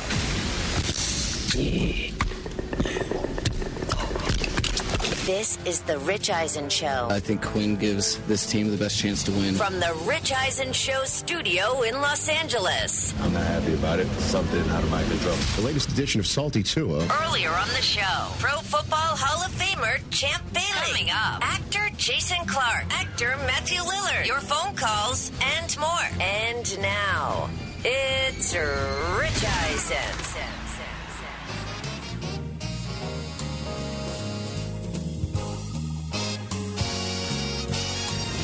Hour number 2 of the Rich Eisen Show is on the air. He set a good hour number 1 with our friend Champ Bailey. He's part of the college football playoff coverage of the final 2 games of the first round of the college football playoff weekend that begins tomorrow night on our friends at ESPN and the family of networks when Oklahoma hosts Alabama. And then there's a triple header on Saturday. And then there's 2 NFL games as well. It's a 5 football Saturday. Yeah, buddy. Then Sunday, and then Monday, where Phillip Rivers finishes things off with the 49ers of Week 16. It starts and ends great. Dude, and Week 16 begins tonight with the Rams and the Seahawks. So basically, if you love football and you love your family, say goodbye to your family. For the week. For 5 days. For the weekend. You want to invite them with you? Yeah. Have them join you. No, I'm assuming they want to. Okay, I'm just assuming some are not going to sit around all weekend. Yeah, but you're not saying goodbye to them because they're choosing not to be with you. So you've got to Interesting, flip it, right? I didn't know. You know, that's the way I should put it. Keep your relationships intact this weekend. Jason Clarke, speaking of family affairs, Murdoch, Death in the Family. It's an interesting family. That's on Hulu, inspired by the Murdoch Murders podcast. I also saw the documentary on Hulu on this family and everything going on there with that family in South Carolina. Jason Clarke's about to join us. He's also in The Last Frontier on Apple TV, A House of Dynamite on Netflix. He's all over the streamers right now. That's right. And then back in the day on HBO Max, played Jerry West in Winning Time. Yeah. Clutch. Lots to talk about with Jason when he comes out here in hour 2. 844-204-RICH, number to dial on the program. So the news that broke yesterday, we led the show with it yesterday, is that Tua Tagovailoa, just a couple years removed from his massive contract extension, is now benched for Quinn Ewers, who at this point last year was getting set to survive an afternoon with Cam Scatterbo in, I think, the best college football playoff game of last year. It was game was pretty good. Yeah, the game was pretty good. You went to overtime. The fourth down touchdown, right, to tie that up, if I remember correctly. Yeah. Was it to Golden or Bond? Oh. Look that one up. I'm sure Texas fans are screaming at their radio right now at the correct answer. But at any rate, long story short, Quinn Ewers is now, as the college football playoff world is beginning, is the starting quarterback of the Miami Dolphins, with Zach Wilson as the backup, and 3 games to go in a season that is now officially over in terms of playoff contention for the Dolphins, despite a 4-game win streak and 5 wins in 6 games to get themselves out of a 2-7 hole, only to have the Steelers end their season on Monday Night Football, bringing about this benching. This is what Mike McDaniel had to say about why he made the decision. So why the decision to go with Quinn, and also who will be your number 2 this weekend? So the decision is complicated but simple. The simple piece is I think Quinn gives this team the best chance to win. Our focus is obviously to win the next 3 games, but in particular, like I tell the players, we are focused on beating the Bengals, so that was the motivation. Zach will be backing him up, and Tua will be the emergency third. And what was the thinking in having Tua be the third as opposed to the backup? I think it was the best for all parties involved, Quinn, Zach, and Tua. Man. Not for long. Well, here's the thing, man. To hear the best chance to win, we didn't give him that cliche. We gave him all the other cliches to use as a coaching crutch. But he gives us the best chance to win. He gives the best chance to win. Quinn Ewers is not taking his starting snap in the National Football League. He's taking on Joe Burrow and the Cincinnati Bengals. He's going to go point for point with the Bengals this weekend. The Bengals are playing out the string. We'll hear from Burrow in a second. The Bengals who scored 0 last week. Mm-hmm. I understand what they scored last week, Chris, but I don't think Joe Burrow is going to get shut out 2 times in a row, and I didn't go higher register on that one either. But Quinn, I don't think so either, Chris, just saying. Let's not lose sight of a coach saying that a guy making his first career start, drafted in the 7th round, in his estimation, gives the team a better chance to win than Tua. And I'm just wondering if it's more than the interceptions, 15 that leads the league, or the fact that they are eliminated from playoff contention. Remember when Tua was talking about after the game, hey, he was talking as if he was, the first-string quarterback and captain and leader of this team, and, we've got to all look in the mirror and take responsibility and things of that nature. And I'm like, I was even wondering, how did the rest of the locker room look at Tua for that sort of leadership if it rings hollow at all? And again, I'm not there. I don't know. But I do know what people like J.J. Watt and others who observe the game now were talking about Tua chit-chatting with Jalen Ramsey afterwards on the field, laughing it up. Yep. Your team's just been eliminated from playoff contention, and I know he's a former teammate, but you are the starting quarterback of the Miami Dolphins. I'm just wondering if, again, we only see the tip of the iceberg, and this may be irresponsible of me to just even spitball on this. But that may be the complicated part of it that he doesn't want to mention. I'll just say, here's the simple thing. I'll just go out there and say, this kid gives us the best chance to win. Because I guess he's not going to come out and say, we need to go and see if we have Tua's successor already on the roster before we go into the talent evaluation portion of our calendar. I guess he's not going to say that publicly. But that's apparently what's happening right now. Because Tua's got more neck-up ability in the NFL and experience playing football games than Quinn Ewers does. So there's that. And then McDaniel was asked in the press conference, listen to this answer. He was asked in the press conference if there was any sort of regret or second guessing of himself since he was advocating for Tua to be re-signed, and now he's benched a season later. The way my brain works is I'm not. You're talking about emotions, and I have no idea. Like the emotions are not part of my duty, and in times where there's tough decisions to be made, the furthest thing from my scope is how I feel. People are depending on me to do with full intentionality everything as best as I can do it. So thinking about those broad scopes, that's dismissive to the players in that locker room, that's dismissive to this team. So I don't go there, not because it doesn't exist, but because people are counting on me not to go there. What an answer. Very long-winded way of saying, but how about shit? A very McDaniel way of saying, F my feelings. I'm the head coach of the Miami Dolphins. And I guess kudos to him to say, I'm not throwing good snaps after bad just because I was advocating for this sort of thing. Right. Certainly, since, again, if his way of staying head coach of the Dolphins is, well, Tua's not going anywhere because we're paying him all that money, and my system is the best for him. For him to basically say, let's see what we got in Quinn Ewers, I think is gutsy, if I may say. Maybe even another word that you don't want to say. Well, I mean, yeah. But the NFL knows who Zach Wilson is. We don't really know who Quinn Ewers is. I would give Zach a run. I don't understand. It is kind of weird. What do you mean? I'd give him some run.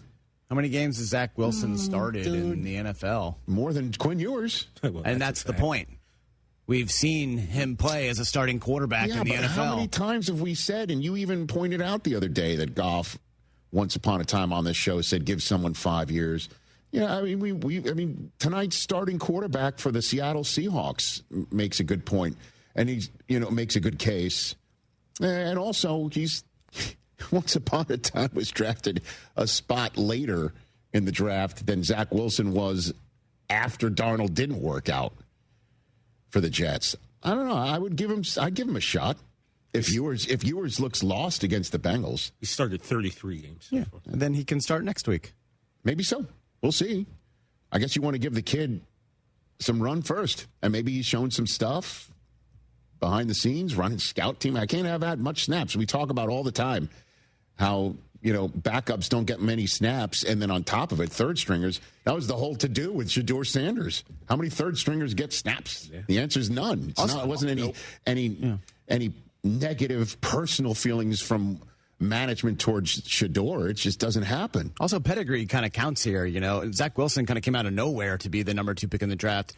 Quinn Ewers was the number 1 high school player. He left high school early to go to Ohio State. There wasn't a spot for him. He transferred to Texas. This guy has been highly touted his entire football playing career. And then in terms of what you look for in the next level to succeed early is reps and starts at the collegiate level, and Ewers had a good amount of those. Yeah. I think it's fair to give him a shot. I'm not saying it's unfair. I'm just saying maybe you would give, if it doesn't work out in the 4 quarters here, or he looks lost, or the Bengals just beat him up. Maybe you take a look at Zach Wilson. But the thing that's kind of crazy, think about this, okay? Think about this as the Carolina Panthers go into the final 3 weeks of the season, all right? And you take a look at who they're taking on the next 2 weeks to try and win games. The starting quarterbacks that they're facing the rest of the season are Baker Mayfield and Sam Darnold, who, as you know, do not recall their Carolina time fondly. Crazy stuff goes on in the NFL. Just nuts. Joe Burrow spoke yesterday, and my gosh, these sessions, like, they should have him do this from the couch. Because the questions that are being asked, like, lie down on the couch. Dr. Melfi, I mean, whatever you want to do. Analyze this, analyze that, however you want to go in terms of a pop culture reference for a therapy session. But Burrow, last week, as you know, made it sound like if I want to keep doing this, I need to have fun. Well, it's got to be about either his injuries or certainly it's got to be about the Bengals, right? And then he, after the game, was like, yeah, this was never about the Bengals. It's not about it. Okay? This is after a shutout. Then he's just like, I'm a football player. I love playing football. Now comes his press conference yesterday, and the media went diving back into his mindset and whether he wants to keep doing this. Is it about the Bengals? All of it. Hit it. Go for it. I like playing football. For the same reasons that I wanted to come back from injury, same reasons I want to play this week. It feels like everybody's trying to do everything in their power to make me not play football, and I feel like I'm fighting it, like fighting everybody else. Like I just want to play ball. That's all I want to do. He's a gamer. That's all he's about. You speak to anybody, whether it's what Jordan Palmer's been on here, and I'm sure his insights are really keen. Works with Joe Burrow and his bro, who I believe just won the state championship as his first foray of being a high school coach, I believe. Yeah, Carson. Congrats to you, Carson. This is all about, for Cincinnati Bengals fans, the PTSD of Carson Palmer, first overall selection, savior of the team. You're going to take us from the depths to the heights. Where's the same friggin' number? Joe Burrow wears the same number 9. It's the same. Every Bengal fan. Is it happening again? Is Burrow going to just wake up one day and say, I'm done here? You folks don't get me. I don't get you. You don't protect me. You don't give me the, what I want. You don't give me the roster. What they have given him, though, is the money. I mean, they took Paul Brown's name off the damn stadium. They took Paul, you know what I mean? Like the Brown family just took the Bengals name off the stadium and finally sold it to some corporate. That's why we nickname it Peugeot Stadium. Yeah. Right? So it's like, one more time. You want to play here? Hit it. Is there any world in your mind where you're not the quarterback of the Bengals next year? I can't see that, no. Have you ever thought about the possibility of not being the quarterback here during your career? Or you think about a lot of things. And when you look at quarterbacks over the course of their time, great ones, Peyton, Brady, you kind of have to understand that you never know what this league will bring. What did you learn from watching how their careers unfolded? Yeah, a lot of crazy things happen every year. Micah Parsons got traded right before the season, I think this year. That is something I hadn't seen in a long time in the NFL, so crazy things can happen. Not exactly. I love it here. I'm going to be a Bengal the rest of my life. I mean, but what do you want him to say, though? That, I think if you're a fan, you want to hear that. I'm a Bengal for life. Why would he ever say such a thing, though? Because we know. You right there should know that that's not the case. You would have never thought Brady would have left, right? Right, and Favre and Manning and Joe Montana, and the list goes on and on. I know. Places where, Peyton Manning is a statue. The stadium, the statues in front of doesn't exist without Peyton Manning, and even he left. Yep. It was over. All of those players once said they want to be that. I got it. Team for life. Richard, Joe's given an opportunity to do that right now. Of course, I can't see not being the Bengals quarterback He's next really year. Couching all his words very carefully.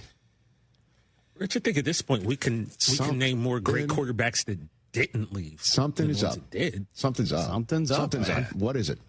I just think it's a frustration of a season. I really do. Because I mean, you know, this organization, this coach. If the coach has got a year left on his contract, he's gonna be the coach. And they don't trade for people. They don't do that sort of thing. That's what even Pelissero goes. The Bengals don't trade. They don't make trades. It's rare to make trades. Joe can sit. Well, that's what Carson said he was going to do, and that's why Bengals fans are losing their minds. But what do you want him to say?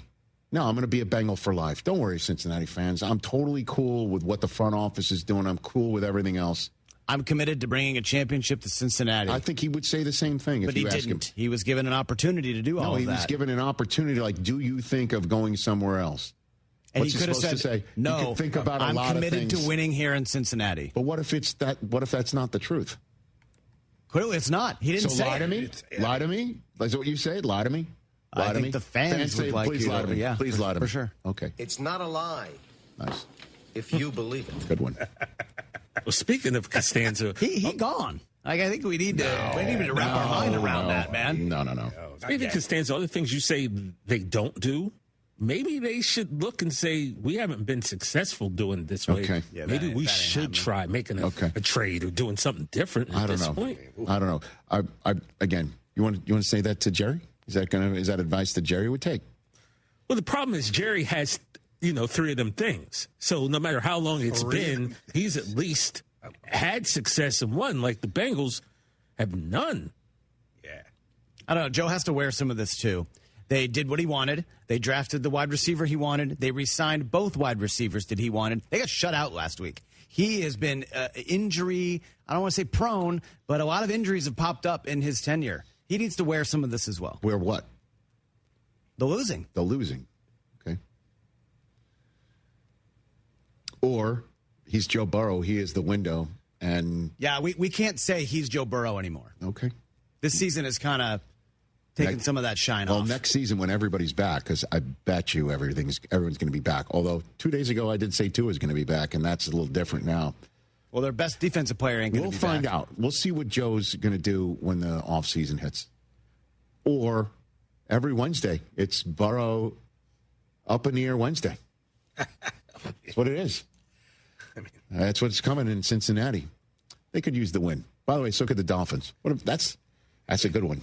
That's a good game. 844-204-RICH, number to dial. Jason Clark, let's bring him out. It's going to be a fun chat with Jason when we come back.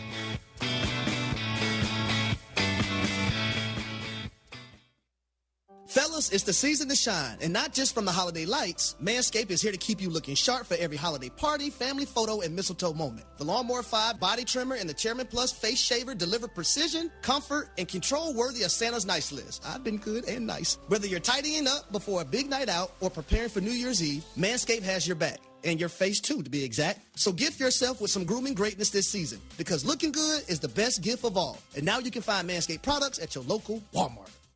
The post-crib assembly press conference, brought to you by Progressive. Michael, you had some trouble putting the crib together today. What went wrong? Those instructions can be tough, and, you saw the outcome. Were you upset when your wife pulled you and called in the backup? No, the baby needs a crib to sleep in, so whatever it takes. You've got a changing table to put together next. It's got a lot of drawers. What's your comment? You know what? We're done here. Like it or not, sometimes you need a backup. That's why there's Progressive to protect your home and auto. Progressive Casualty Insurance Company affiliates and other insurers. Not available in all states or situations. I asked the D&M executive the other day, who's your ideal customer? Someone frustrated with luxury car depreciation, someone trading every few years and piling up negative equity, or someone looking to save up on a monthly payment? His answer was all of them and more. D&M has over 50,000 active clients who know that leasing is not renting. It's the smarter option. Call 713-290-1000 or visit dmautoleasing.com and get no payments until 2026. We make leasing easy at D&M. Time to hydrate, Houston. Rambler Sparkling Water's cranberry flavor is back and available for a limited time this holiday season. Available at Sprouts, Whole Foods, and many other retailers. Cheers to the flavor of the season. Rambler Cranberry. Get ramblin'. John Granado here with Yanni Damaris, talking football season now. I got a few suggestions for you, Yanni. Why don't we do a Thursday night steak night? You know, that sounds great. How about Saturday, all-you-can-eat ribs? That also sounds awesome. We got 16 TVs where you can watch your games all day long and eat Yanni's ribs. What about on Sundays to watch the hometown team? How about a little happy hour? How about a football happy hour? It's all going on at 18th Street in the West Loop. I don't mind giving the business away. It ain't mine. It's great barbecue and a whole lot more. Damaris Barbecue. John Granado here. Walking into Republic Boot Company at 11th and Studewood in the Heights is like walking into a time machine to the Republic of Texas. Seriously, go check it out. Whether it's their exclusive 1836 collection of all leather boots or a customized pair with whatever material and design you want, these are going to be the most comfortable boots you've ever worn. Hats, suits, and all kinds of handmade leather products in a Texas-inspired haven. Book their space for your next event. Republic Boot Company, where tradition meets style. RepublicBootCompany.com. DraftKings Sportsbook at the Golden Nugget Lake Charles is your best bet this football season. Catch all the action and immerse yourself in over 3,200 square feet of LED screens. Wager, watch, and win in the sleekest setting with the best odds. Order your favorite game day bites and sip on an award-winning cocktail at your game day headquarters. Only at the DraftKings Sportsbook, Louisiana's largest sportsbook at the Golden Nugget Lake Charles. A 2-hour drive from Houston. Must be 21 or older. Gambling problem? Please call 1-877-770-STOP. Contact Tax Relief Helpers for details and restrictions. Hey, Max Relief here. Did you know your tax debt is growing every minute? Look, it just grew again. Penalties and interest are added every day to your debt, and the IRS will take aggressive actions to collect. To protect yourself from garnishments, levies, and liens, call Max from Tax Relief Helpers at 800-681-8319 or visit max.taxreliefhelpers.com. If you owe $10,000 or more in tax debt, our licensed tax professionals are ready to step in immediately. Tax Relief Helpers negotiates with the IRS to settle your debt for less. Call 800-681-8319 now. At Tax Relief Helpers, we start every case with a real conversation. Your tax debt is personal, and your solution should be too. The IRS isn't waiting. Every second matters. Visit max.taxreliefhelpers.com now or call 800-681-8319. When tax brings grief, call Max Relief. Your go-to source for all things Houston Texans is Swarmcast with Will Kunkel and Joe George. Listen Thursday nights at 6 on ESPN 97.5 and 92.5 or on our YouTube channel, ESPN Houston. Brought to you by Blue Star Tequila. Smooth and always game ready. This holiday season, make her smile twice as big for less than half the price during the world's largest lab-grown diamond liquidation sale at My Jewelry Outlet. Save on engagement rings, tennis bracelets, diamond stud earrings, diamond hoops, plus fine jewelry closeouts on watches, vintage pieces, and so much more. Why pay over $13,000 for a natural diamond when you can get the same real lab-grown diamond for just $7.99? That's 50% off or more than our competitors. The world's largest lab-grown diamond liquidation sale happening now at My Jewelry Outlet on Bel Air Boulevard. John Granado with Robin Orlando from Houston Powder Coaters. Robin, I'm out there and I'm saying, well, what metal do I need powder coated? We do bicycles, we do wheels, we do bumpers, we do patio furniture, we do antique items such as sewing machine bases. Some people will have light posts in their front yards. Yard art is also a big thing. When you have Round Top with the antique festivals in the spring and the fall, tons of things you can find there that are vintage. Boat parts, anchors. How about gas lamps? It has to be carefully taken apart, but anything that's metal on there and cleaned off, we can definitely do that. Yep. Trailers, we do barbecue pits. Really, if it's metal, give me a call and let's talk about it. You had frogs in one woman's backyard that you did. Yes, it was a frog that represented all 5 of her kids, and then she also had 8 grandkids, and each one had a frog. For all your powder coating needs, there's only one place to go, Houston Powder Coaters. HoustonPowderCoaters.com or 281-676-3888 and ask for Robin. That is me.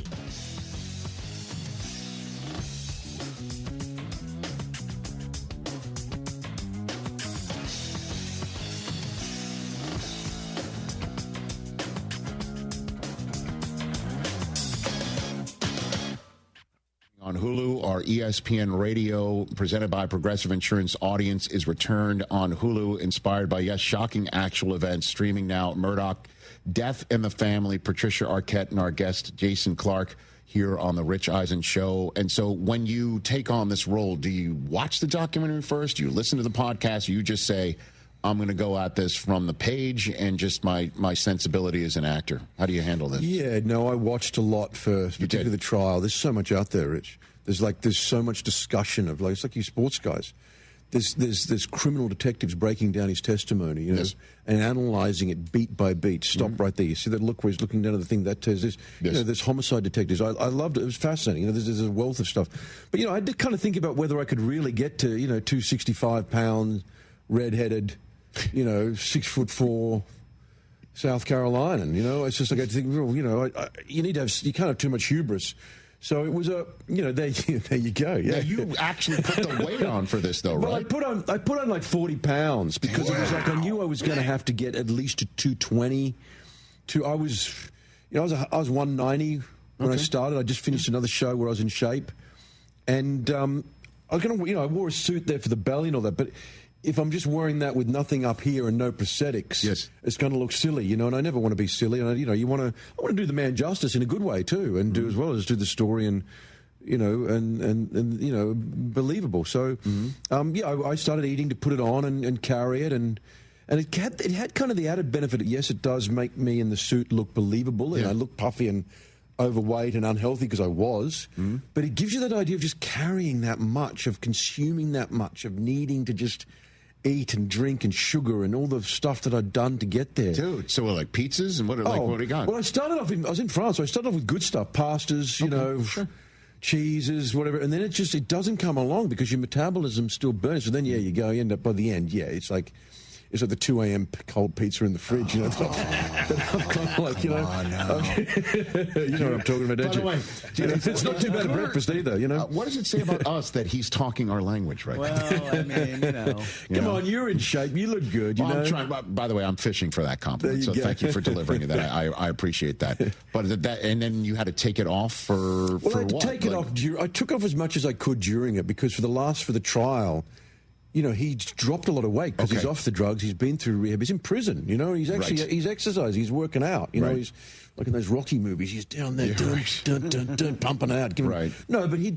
Funnily enough, he looked stronger and better as the trial went on. He looked more and more human. He found a tangent back again, and so I just stopped. So I was angry eating to put it on. I was angry taking it off. You know what I mean? Sure. It was like I literally just picked a date with the show director, and I said it takes me about 2 weeks before you'll see results, and I got off as much as I could. Heck of a cast, man, for sure. It was a great cast, wasn't it? Patricia Arquette, Brittany Snow, and your dad is played by Gerald McCraney. He's been here before. Has he? Telling stories about working with James Garner and being, on Deadwood, which is one of our favorite shows here. That had to be a blast working with him. He was, I got to tell you, that man is a straight up beast, No, but he really was. There was a couple of days there where he admonishes me and he admonishes all the boys. You needed someone who's the head of that family, the head of that clan, the patriarch.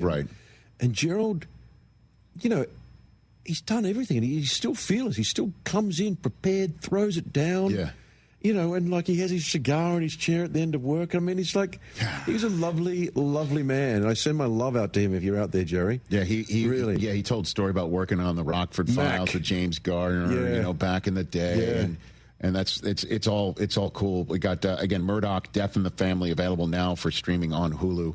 And obviously this gentleman, if you will, if I may, again, calling somebody who served 2 life terms and now has 40 extra years of crime. So this character, if you will, this guy, he's not the first real-life guy you've played in your career. No. Completely on the opposite end of the spectrum. You played Jerry West. I played Jerry West. Winning Time. Yeah. Now, how did you prepare for that role? When you read his book. You did? I read his book like 4 times. Right. I listened to his book even more. You watched a lot of the footage you can get hold of.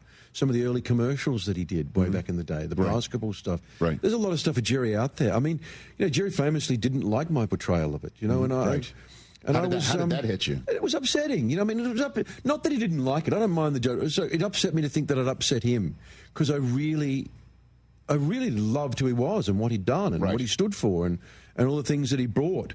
And, there was a kind of a style waver within that. I mean, I thought we were making, a John C. Reilly, a much more a slightly heightened version of what this 80s poster pin-up world was, not a docudrama. And, right. But, that said, I took everything from his book, and a lot of the criticisms that some people seem to have was like, didn't you read Jerry's book and his dark heart and the hole he had and the rage he had and the golf club breaking, it's like he did break his golf clubs famously, and he talked about in the book, it's all there. I might have raised it up a little bit, but I wanted to make him memorable and cool and exciting, and that those, like the Testarossa and the 930 Turbo posters and all the pictures of these great players we all had on our walls. I did love the show. The show was fantastic, and Jeff Perlman has sat in this chair. Yeah. He's a friend of mine. Yeah. And I just think some of the West family was upset at the portrayal of his anger wasn't always so flashpoint in that regard. It wasn't so flashpoint, but when you've got, I can get that. I texted his son when he passed away. You did? I didn't want to comment or anything publicly, but of course. And he sent me the loveliest text back, and he always hoped, and we hoped to get together at some point, right, with Jerry. And my answer, because I love this, my answer to that is like, I just wanted, you're bringing the heart on the sleeve to the few scenes that I have as Jerry West. Yes, sir. That show was not about Jerry, but I wanted to make him memorable and dynamic and, one of the baddest asses around in that business that just had such a passion to win and to be the best and succeed and bring the best out of his players that it upset him, which is what he talked about a lot, and what he's carrying. So, yes, I maintained the rage a little bit too much, but it was like, I had X amount of scenes to bring Jerry's passion, which I thought was deeper and stronger than anybody else. Well, the thing that I also heard on the flip side about the complete accuracy was his, I guess, inability at times to watch the live games, that he would just be in the hallways. We had some scenes of those too, in the basement of the bowels, if you will, of the arenas. Yeah, and he refused to go to Boston. He never stepped foot there again, God, what was the line about the Celtics in it? That was, what was that again? Fuck Boston. You know what I mean? The one, but I do recall that. No. Well, dude, you asked for the driver. I gave it to you. No, it was. You wanted a chip shot. It was something about about a priest and the Celtics or something like that. I should have looked this up beforehand. There were some great lines about how he just hated the Celtics. And the scenes, obviously, where Michael Chiklis playing Red Auerbach were priceless. I'll never forget seeing Chiklis in the full get-up. And him coming out to me, looking at me, oh, my God, look at you. And I'm like, oh, my God, look at you. And he was just, the cigar. Because my first job in America was in Rhode Island, was about, loosely based on the Bolger brothers, and I was playing, Billy Bolger, and so I grew up in that Boston world. I played Ted Kennedy. I know that world and love that world immensely, and the people and the heart on the sleeve thing, and there was just, that whole, I read all those books. I read Wilt Chamberlain's books. I read, Red's book. I read, the great... Arguably the greatest, when you argue about who's the greatest, the winningest basketballer ever, the centre for the Celtics. Yeah, Bill Russell. Bill Russell. And I love the way that Bill Russell just still puts, count them, dude, count them. Exactly. You know what I mean? Well, whatever you want to argue about, it's just like, you didn't beat me, nerd. And it's just like, and I love that, and there was that element of, yes, I was a boy and a fan of this world, not just of these players, but of this time and this representation, like, the Testarossa, the Miami Vice. The world was larger. We were kids. America was like, dude, as a foreigner, America was like, man, I got to get there, Look what's going on over there. Magic. Yeah. It was great, and obviously I thought it was a superb show that I really wished had more time than it was allotted by I wanted a bit more of, like all of it. Of like Step Brothers and a bit more of like a bit more of John C. Reilly. John C. Reilly. I used to joke with John. Because you've seen Talladega Nights and all that. Well, I used to joke like pre-scenes. With the pre-roll, we're getting ready to start. I'd have a little bit of light. Booking a foursome on the the Beverly Hills golf course. Because that's where he used to play, and I'd book it under the name Mike Honcho. So I'd be in there. No, honcho. No, for 4 of us. No, it's 7 a.m. because John's about to walk in and do a scene with me, and the crew would just be cracking up. Honcho, Mike, you want me to spread your butt cheeks, dude? No. Because I'm taking the scene out of Talladega Nights. Of course, I love exactly John what you're doing. And so, what was the line you were saying that? Paul Revere should have slept in. Yeah, they should burn this place to the ground. Yeah. I know he should have. Yeah, he should. And by the way, Chickless would take that personally in real life. No. The fact he's been on this show and he's talking about how my name's on the parquet floor. He really meant it. That's what I mean. These guys wear their hearts on their sleeve, and Jerry in his book talks about it so clearly, so passionately, and that deep hole in his heart. Yeah. And that's what I was after. It's funny because Murdoch was a Gamecocks fan. Mm-hmm. So I started going down the Gamecocks thing. I had no idea about that song. Yes. Was their song. So you learned all about SEC football from this? College sports, man. I mean, America, look, I've always loved that here. America loves its sports. It really does. So what is your sport? Ooh, I'm a big soccer fan. I'm a big Arsenal fan. You can call it football. Don't worry about it. Yeah, it's fine. I'm a big tennis fan. And now it's cricket season in Australia. So who's your tennis player? Who is it? I mean, John McEnroe was my dude. Yeah. I mean, that was the guy. I mean, I played a lot of tennis myself. Sure. And I started off loving Borg and the cool demeanor, but then along came John Mack. And he's just like, I used to think, if I saw that dude on a court, I think I'm going to I'm going to clean the court with his ass. You know what I mean? This skinny little dude with whatever. And then you'd watch him and the way he served and changed his game and his touch and his magician. And he's like, and all those cool dudes, with the headbands. There's a famous photo of them. They were suave dudes back in the day, weren't they? Dressing well, hanging I'm from out. Staten Island, New York. So to see a guy from Queens do that, but with back that in the touch, day. he was, he spoke to that tennis ball. Yeah, Johnny Mack. It did everything. And you go, and I remember being heartbroken when he lost. He lost in 5 sets to Lendl at the French Open in '84 when he lost his. Because my mum there was one thing my mum would let me sit up and watch. Was the tennis in Australia with this small little thing, trying to get a thing. And I'd sit up and I'd watch, I watched the Borg McEnroe 5-setter. And then I watched years later, I watched him lose to Lendl after he was 2 sets to love up. In a break, I think, in the third, if I remember. Jason, and then he lost somehow. You and I are a similar age, and my parents would 43. never... Yeah, right, exactly. My parents would never let us watch TV while having dinner. Yes, except for the Super Saturday at the U.S. Open, we would wheel a black and white television in to watch the men's semifinal wrapped around the women's final of the U.S. Open because my mom loved Jimmy Connors. Super Saturday. Loved Jimmy I saw that Connors. him and Jimmy, the kid. They made up finally. Remember Aaron Crickston? Aaron Crickston. I read they made it because Jimmy disappeared. He didn't talk nobody. He's not out there doing anything. He's just off living his life. Just being Jimmy freaking Connors. And he was the original. Take it to the camera and pump it. When he did that in the old, Louis Armstrong Stadium at the U.S. Open. Yeah, so I'll just go here with you, too. I think I could get a point off Carlos Alcaraz right now. Okay. Yep. I think just give me one day. See, I fancy myself, too. I fancy him, and I'd probably get a point of a Carlos more than I'd go Sinner. Sinner. He's a bit more... He's still a little, but Alcaraz can get to everything. Alcaraz can make a mistake. That's what I'm saying. I also found this out. Did you know, Jason Clark, did you know that if you hit your opponent on the fly with a serve, it's your point? Yeah, of course it is. Yeah, dude. Yeah, my shoulders, I used to have a big serve and volley game. Mm-hmm. My shoulder's not the same as what it was, but I've started playing again. Okay. I mean, you know what they're teaching? They're teaching that Sinner, he's able to hit the backhand with an open stance. Yes. Which I can't do because it's just so, it's always get the foot across and lean into it. But he's hitting it with such power from the hip, like a Tyson, body shot there and just ripping it.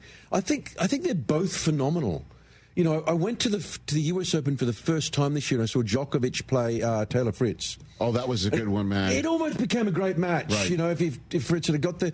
Look, I've insane respect for Djokovic. At that age, to be pounding out against those guys at that level and facing... Because you see that you play with these kids nowadays. There's a kid I train with, and he's a ranked junior, and they're hitting the ball with such venom and spin on their wrist. Yeah. It's like, dude, stop it. Stop it.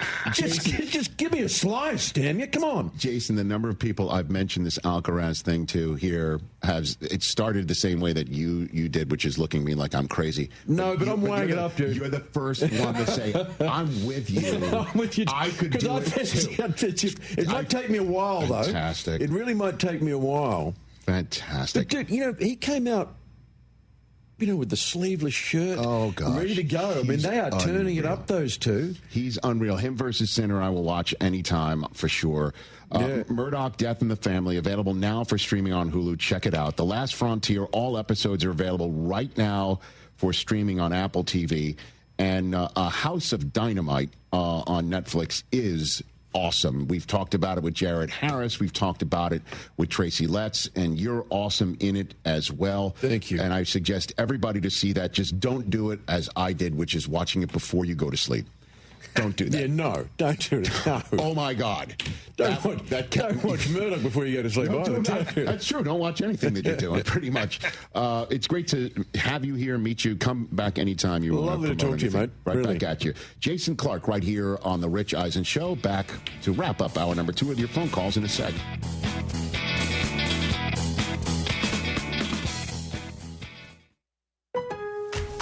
Getting more as a MyLowe's Pro Rewards member is easier than ever with the Lowe's app. Download it today and earn 500 points the first time you log in. Plus, your digital wallet helps you scan, save, earn, and access what you need to manage it all in one place. Download the Lowe's app and take advantage of your pro benefits today. Lowe's.